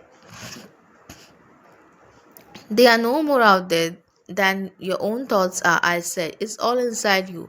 All you can do is clean or to clear out the storehouse of programs in your mind as you clean the thoughts that get arises, get more positive and productive and even loving. I still think all of this is batty, he said. I'll clean on that, I replied. Most likely he never got it, but I am to get the zero limits. I have to take total responsibility for him not getting in it. His memory is my memory, his program is my program. The very fact that he voiced it is to me means I share it with him. So as I get clear of it, so will he. As I'm writing this, I'm saying I love you in my thoughts, behind the words, behind the typing, behind the computer, behind the scenes. My saying I love you as I work, write, read, play, talk, or think is my attempt to do non-stop cleaning, erasing, and clearing of anything and everything between me and zero. Can you feel the love? One morning, Dr. Hewlin said he saw a logo for me containing a four-leaf cover. The fourth petal is gold like a tongue, he said. He spent several minutes describing what he was seeing in his mind or in the air. I'm not sure what he was getting his impression, neither was he. Need to find an artist to sketch the logo for you, he said. Later we went for a walk into town. We had lunch and then visited a few shops. The first shop contained stained glass art. We were both impressed. As we admired the shopkeeper's hard work, she said, handiwork, she said, if you ever need a logo or a sketch, we can draw it for you. Dr. Hewland grinned and leaned in my direction as I grinned and leaned in his. Coming from zero means synchronicity happened. While I was writing this section of the book, I had to stop to be interviewed for another movie. This one is like The Secret but focus on getting healthy with your thoughts. I began the interview by saying thoughts weren't important as no thoughts. I tried to explain zero limit state of being where you allow the divine to heal. You, not you, heal yourself. I wasn't sure why I was saying all this. A part of me questioned my sanity, but I went with the flow. After the camera was turned off, the woman observing it all almost blurted out that she heals people by entering the zero state. It turned out as she is a physician who now heals animals by entering the no thought zero limit state of being while in the presence of the ill animals. He showed me pictures of dogs with cataracts and then after photo when they are completely healed. Once again the divine was proving that the divine has all the power, not me. I can just clean so I can hear it and obey it. Last night I spent an hour and a half of the phone with a best-selling author and self-help guru. I have been a fan of his for years. I love all his books. I am groupie for his message since he also likes my work. We finally connected and talked, but I was stunned by what we talk about. This personal growth expert narrated a horrifying true story of his last couple of years. He had been victimized and abused by someone he loved. While I listened, I wonder how he could say he was a victim while when he published message was about taking responsibility for your life. It began to dawn on me that almost everyone, even self-help experts who try to teach us how to live, including me, don't have a clue what they are doing. They are still missing a piece of the puzzle. They get to a point where they think what had worked out in the past for them will work at all times in future and for everyone else. But life isn't like that. We are different and life is always changing. Just when you think you have it figured out, along comes a new wrench and your life looks out of hand once again. Dr. Hewland's work teaches us to let go and trust the divine while constantly cleaning our thoughts and experiences that surface in the way of viewing the divine. By this continuous work, we can clear the weeds of programs so we can better handle life with ease and grace. As I listened to the self-help author narrator in his journey of woes, I kept saying, I love you, quietly inside my mind to a divine. By the time he was done talking, he seemed lighter and happier. As Dr. Hewlin reminding me and everyone else, the divine is not a concierge. You don't ask for things and you just clean. I love spending time with Dr. Hewlin. He never seemed to mind my question.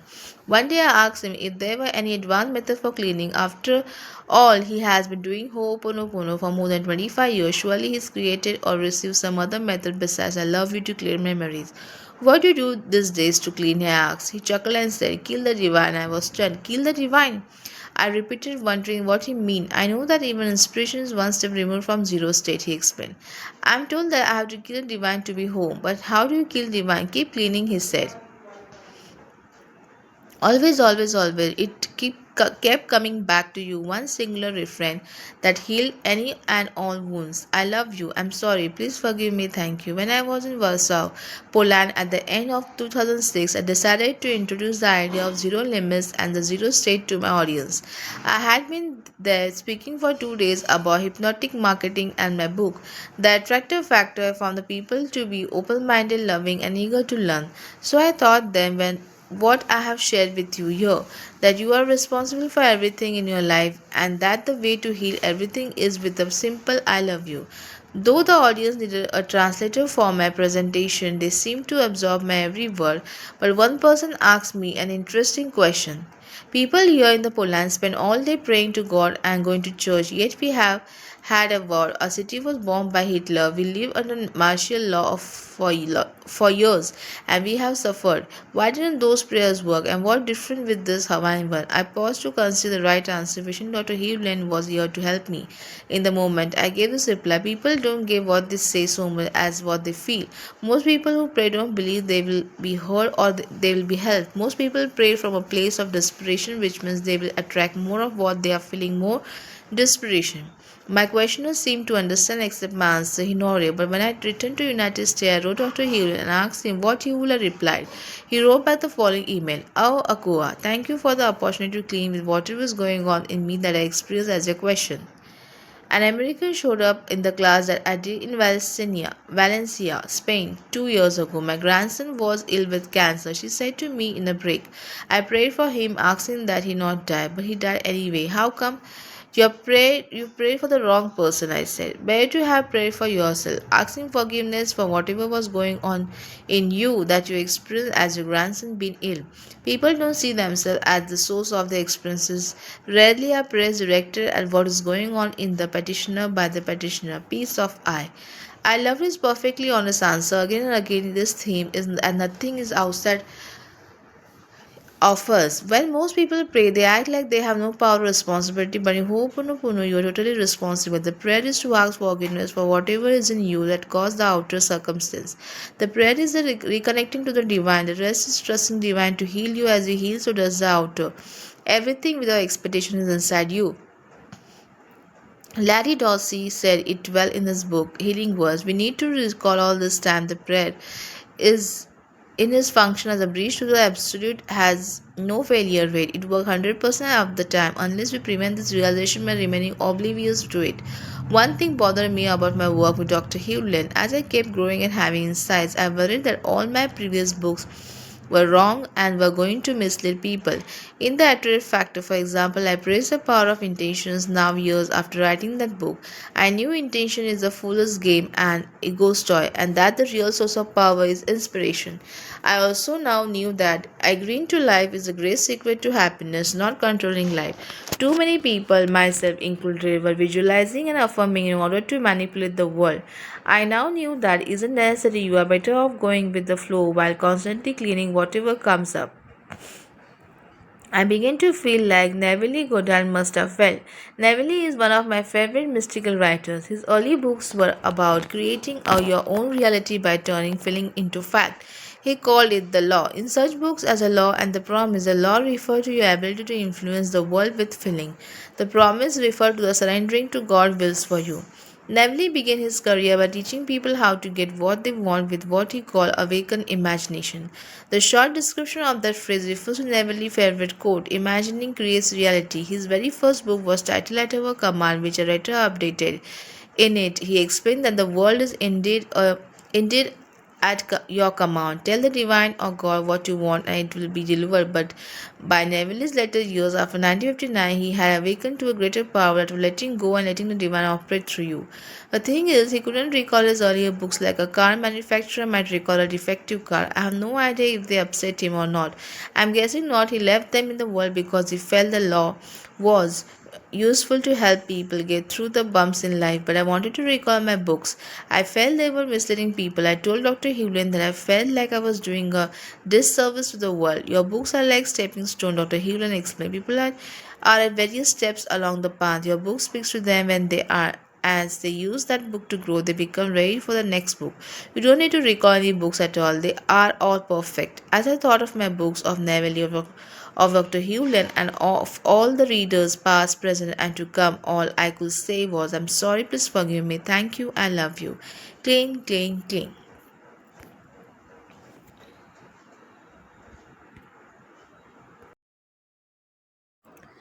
Chapter 14. The truth behind the story. It's not your fault, but it is a responsibility. Dr. Joe Vitale. I wasn't done with Dr. Hewlin. I still didn't have the complete story on his work at the mental hospital. You never saw a patient, I asked him again one day. Never. I saw them in the hallway, but never as a patient in my office, he said. One time I saw one of them and he said, I could kill you, you know. I replied, I bet you could do a good job too. Dr. Hewlin went on to say, when I started at the state hospital working with the criminally mentally ill, we had 3 or 4 major attacks between patients every day. There were maybe 30 patients at that time. People were shackled, put in seclusion, or restricted to a ward. Doctors and nurses walked through the halls with their backs against the walls, afraid of being attacked. After just a few months of cleaning, we saw a complete change for the better. No more shackles, no more seclusion, and people were allowed to live and do things like work and play sports. But what did he do exactly to begin this transformation? I had to take complete responsibility within myself for actualizing the problems outside myself, he said. I had to clean my own toxic thoughts and replace them with love. There wasn't anything wrong with the patients, the errors were in me. As Dr. Hewlin explained, the patients, even the wall, didn't feel love, so he loved everything. I looked at the walls and saw they needed to be painted. He told me, but none of the new paint will stick. I will peel off right away. So I simply told the walls that I love them. Then one day someone decided to paint the wall. At this time, the paint stuck. That sounded weird to say the least, but I was getting accustomed to this sort of talk for him. I finally had to ask a question that had been bothering me the most. Did all of the patients get released? 2 of them never were, he said. They were both transferred elsewhere, otherwise, the entire ward was held. Then he added something that truly helped me understand the power of what he had been doing. If you want to know what it was like during those years, write Omaka Okada Hamaguchi.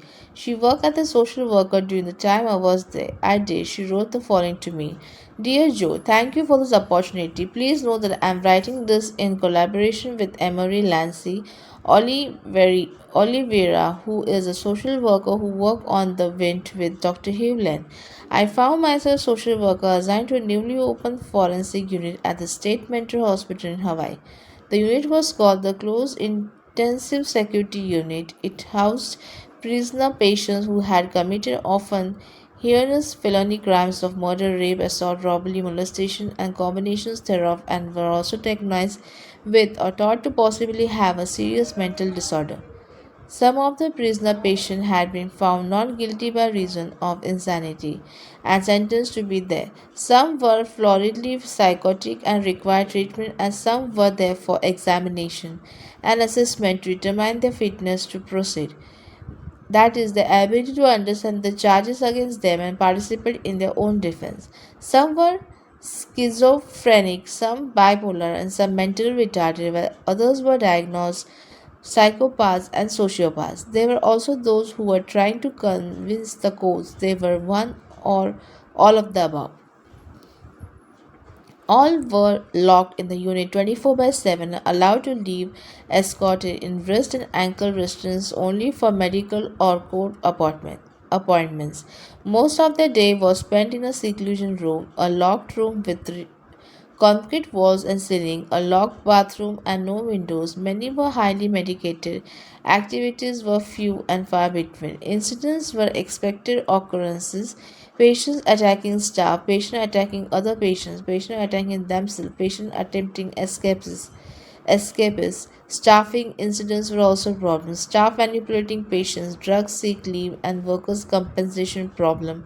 Staff discord, perpetual turnover in psychologists, psychiatrists, and administrative position, plumbing and electrical problems, and so on and so on. It was an intense, volatile, depressing, and wild place to live.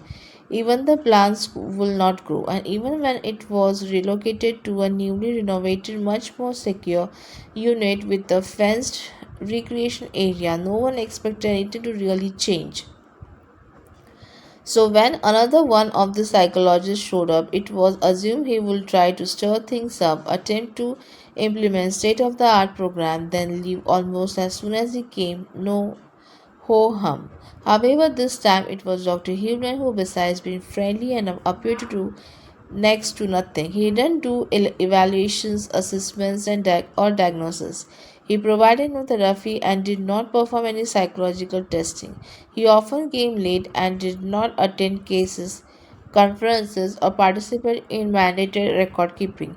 He instead practiced a weird process of self identity, Ho'oponopono, which has something to do with taking 100% responsibility for yourself, looking only at yourself, and allowing the removal of negative and unwanted energies within you. Ho hum. Weirdest of all was the observation that this psychologist seemed always at ease and even to be really enjoying himself. He laughed a lot, had fun with patients and staff, and seemed to genuinely enjoy what he was doing. Everyone seemed to love and enjoy him in return.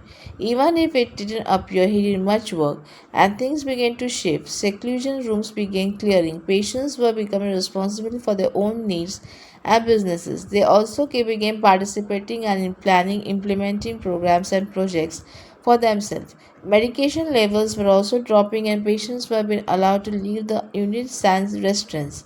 The unit became alive, calmer, lighter, safer, cleaner, more active, fun, and productive. The plants began to grow.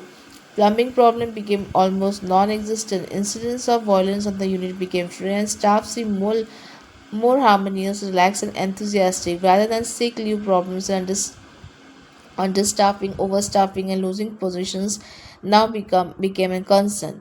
Two specific situations made an especially memorable impact on me. There was a severely delusional paranoid patient with a history of violence who had seriously hurt several people in the hospital and out in the public and who had had multiple hospital admissions.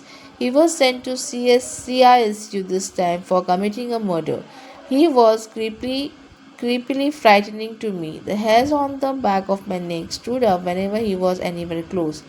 It was then, much to my surprise, that a year or two after Dr. Hewlett showed up, I spotted him walking in my direction, escorted sans distance, and the hairs on the back of my neck did not stand up. It felt as if I was noticing with a judgment, even when we passed each other almost shoulder to shoulder. There was not my usual getting ready to run reaction. In fact, I noticed he looked calm. I was no longer working on the unit at that time, but had to find out what had happened.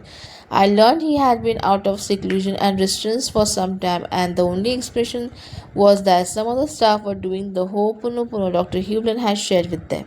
The other situation occurred while I was watching the news on television. I had taken a mental health day off to get away from work and relax.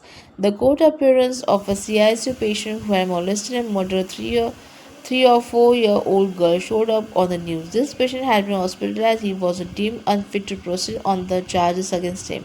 He was examined and evaluated by several psychiatrists and psychologists and given an array of diagnoses which back then would have most likely gotten him a not guilty by reason of insanity judgment. He would not have to go to prison and would have been committed to the less restrictive setting of the state hospital with the possibility of a conditional release. Dr. Hewland has interacted with this patient who eventually asked to be taught in the SIH process and reportedly was very persistent and consistent in its practice. Like the ex Marine officer he was, he by now had been deemed fit to proceed and had a court date to state his plea. Whereas most other patients and their attorneys had opted and will probably always offer the NGRI plea, this patient did not. The day before he was to appear in court facing the judge and regretfully and humbly proclaim, I am responsible, I am sorry, no one expected this. I took a few moments before the judge could grasp what had just happened. I had played tennis with Dr. Hugh Lane and this fellow on two or three occasions, and though the patient was most polite and considerate, I had judgments, however, at that every moment. I only felt tenderness and love for him and sensed a huge shift in the entire courtroom as well. The judge and the attorney's voices were now gentle, and all those around him seemed to be looking at him with tender smile. It was a moment. So when did Dr. Hewlin asked if some of us would like to learn about this Ho'oponopono after tennis once afternoon, I jumped fast and high, anxiously waiting for the tennis game to come and go. It's now about 20 years later. I am still awed by what I have since learned was a divinity working through Dr. Hewlin and Hawaii State Hospital. I'm eternally grateful to Dr. Hewlin and the weird process he brought with him. By the way, in case you are wondering, this patient was found just plain guilty and was in a sense rewarded by a judge who granted his request to serve his sentence in a federal penitentiary in his home state where he could be near his wife and children. Also, though most 20 years have passed, I have received a call this morning from the former secretary of unit wanted to know if Dr. Hewlin will be available anytime soon to get together with some of the old staff, most of whom have since retired. We will be meeting with them in a couple of weeks. Who knows what may unfold? I'll keep my antenna up for the further stories. Peace OH. And there it was. Dr. Hewlin had indeed accomplished a miracle at the hospital, practicing love and forgiveness. He transformed people who were hopeless in many ways considered throwaways of society. That's the power of love. I wanted to know even more, of course. As I was completing the first draft of this book, I sent it to Dr. Hewlin for a review. I wanted him to check it for accuracy. I also wanted him to fill in any holes in the story about his years at the mental hospital. About 1 week after he received the manuscript, he wrote the following email to me. Oh, Akua, this is a confidential note to you and to you alone. It comes from my reading the draft of Zero Limits. I have other comments to make on the draft, but I will leave them for later emails. You are done, Morna said, without being empathic. I am done with what? I replied. You are done with the Hawaii State Hospital. Although I sensed the finality of a comment that summer day in July 1987, I have to give them 2 weeks' notice. Of course, I didn't. I never came up to do so, and no one from the hospital made mention it. I have never returned to the hospital even when I was invited to attend my farewell party. My friends had it without me. The farewell gifts were delivered to the foundation of I office for in the party. I love my stay at Hawaii State Hospital in the forensic unit. I love the folks on the ward. At some point, don't know when I passed from being staff psychologist to being a member of the family. I live closely with staff, patients, rules, policies, cliques, and forces seen and unseen on the ward for 3 years, 20 hours a week. I was there when seclusion rooms, mental restraints, and medication and other forms of control were regular and acceptable modes of operation. I was there when the use of seclusion rooms and mental restraints simply evaporated at some point when nobody knows. Physical and verbal violence evaporated too almost completely. The drop in medication used occurred on its own. At some point, who knows, when patients left the unit for recreation and work activities without restraints and without needing medical approval. The transformation of the ward from being crazy and tense to being peaceful simply occurred without conscious efforts. The transformation of the ward from being chronically understaffed to being overstaffed simply took place. So I want to make it clear that I was close and active family member on the ward. I was not an onlooker. Yes, I provide no therapy. I did no physiological testing. I attended no staff meeting. I did not practice in case conferences on patient. I did however become intimately involved in the workings of the ward. I was present when the first in hard work project baking cookies for sale appeared. I was present when the first of ward activity, car washing, appeared. I was present when the first of car recreation program started. I didn't carry out this unusual I didn't carry out the usual functions of a staff psychologist not because I felt that they were useless. I just didn't do them for whatever knows unknown reasons. I did however walk the ward and took part in the baking of cookies and in jogging and tennis games of war. But more than anything, I did my cleansing before, during, and after each visit to the ward, week in and week out for 3 years. I cleaned with whatever was going on in me with the ward, everything, every morning and every evening. And if anything about the ward came up in my mind, thank you, I love you, peace of eye. I love this further clarification. While it revealed a humbleness on Dr. Hewland's part, it also helped explain what he did and did not do while employed at the hospital. I wrote him back and asked for his permission and to include the email here to share it with you. He wrote back one word, the I expected him to write yes. I'm not done with what I can learn from this amazing man. We decided we will begin to lead seminars together and of course be authors of this book. But at least now I had the complete story on how he helped heal an entire world of mentally ill criminals. He did it like he does everything by working on himself, and the way he works on himself with three simple words, I love you. This is the same process you and I can do too, of course. If I had to sum up the modernized self identity through Ho'oponopono method that Dr. Hewlett teaches in few short steps, it might look like this. Continuously clean. Take action on ideas and opportunities that come your way. Continuously clean. That's it. It may be the shortest route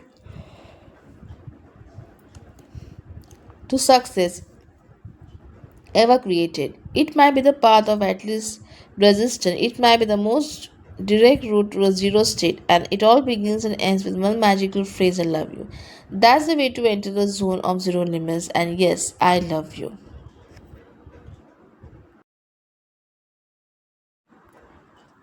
Epilogue. The three stages of awakening. My job here on earth is twofold. My job is first of all to make amends. My second job is to awaken people who might be asleep. Almost everyone is asleep. The only way I can awaken them is to work on myself. Dr. Ihale Kala Hewlin. The other day, a reporter asked me, where do you see yourself a year from now? In the past, I would have given him a sincere accounting of what I hope to achieve. And they talked about my plan, goals, and intention. I did tell him about books I wanted to write or things I wanted to be, do, create, or buy. But because of all the work I have done with Dr. Hugh Lane, I no longer state goals or intentions or make plans for future. So I instead reply with the truth at this moment. Wherever I'll be with far better than what I can imagine right now. There's more depth to the answer than you might first notice. It came from inspiration. The answer surprised me as I said it. It also revealed where my mind is these days. I am more interested in this moment than the next one. As I pay attention to this moment, all the future ones unfold quite nicely. As I once told Dr. Hugh Lane, my intention these days is to honor the intention of the divine. I relayed the reporter's question and my inspired answer to a friend just a few minutes ago. He loved it. He has been doing Ho'oponopono with me for a few months now, so he understood the ultimate truth when you let go of your ego and the ego desires, you allow something better to guide you, the divine. This new me and new understanding is all part of my vivification This didn't all happen overnight, of course, but by saying I love you and the other statements, I have been led to a deeper awareness, what some might call an awakening, maybe even enlightenment itself.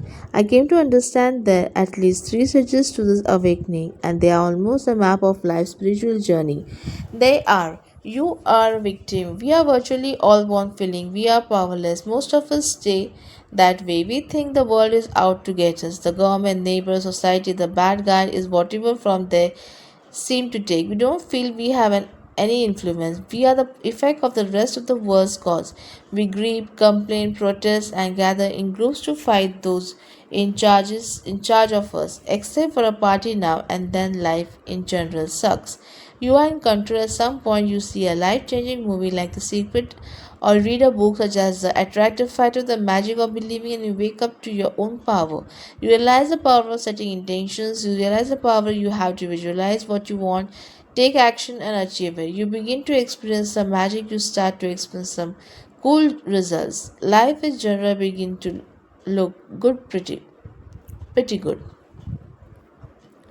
You are awakening at some point of stage 2. You begin to realize your intention limitations. You begin to see that with all your new firm power, you are still not able to control everything. You begin to realize that when you surrender to greater power, miracle tends to happen. You begin to let go and trust. You begin to practice moment by moment awareness of your connection with divine.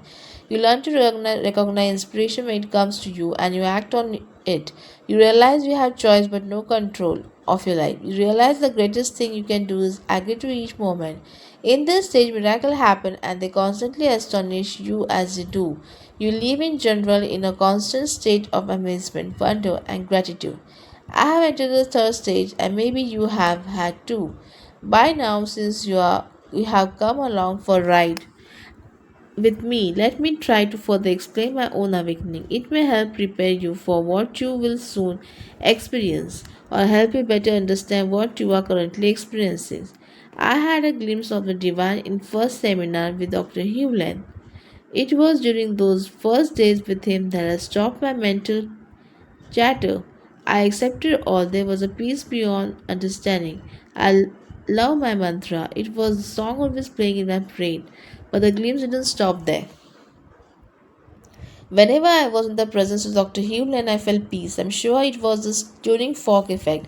His tone affected mine. It brought me into harmony with peace. During the second seminar, I began to have what some would call psychic flashes. I saw auras, I saw angels around people, I received images. Still remember seeing invisible cats around Nerissa's neck when I told her. She smiled. Whether the image was real or not, it sure altered her mood. She beamed. Dr. Hewlin often sees question marks floating above people's head, which tells him which person to call off on in an event.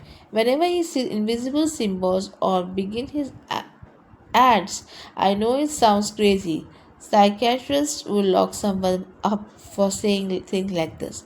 He's right, of course, but once an awakening takes place, there's no looking back.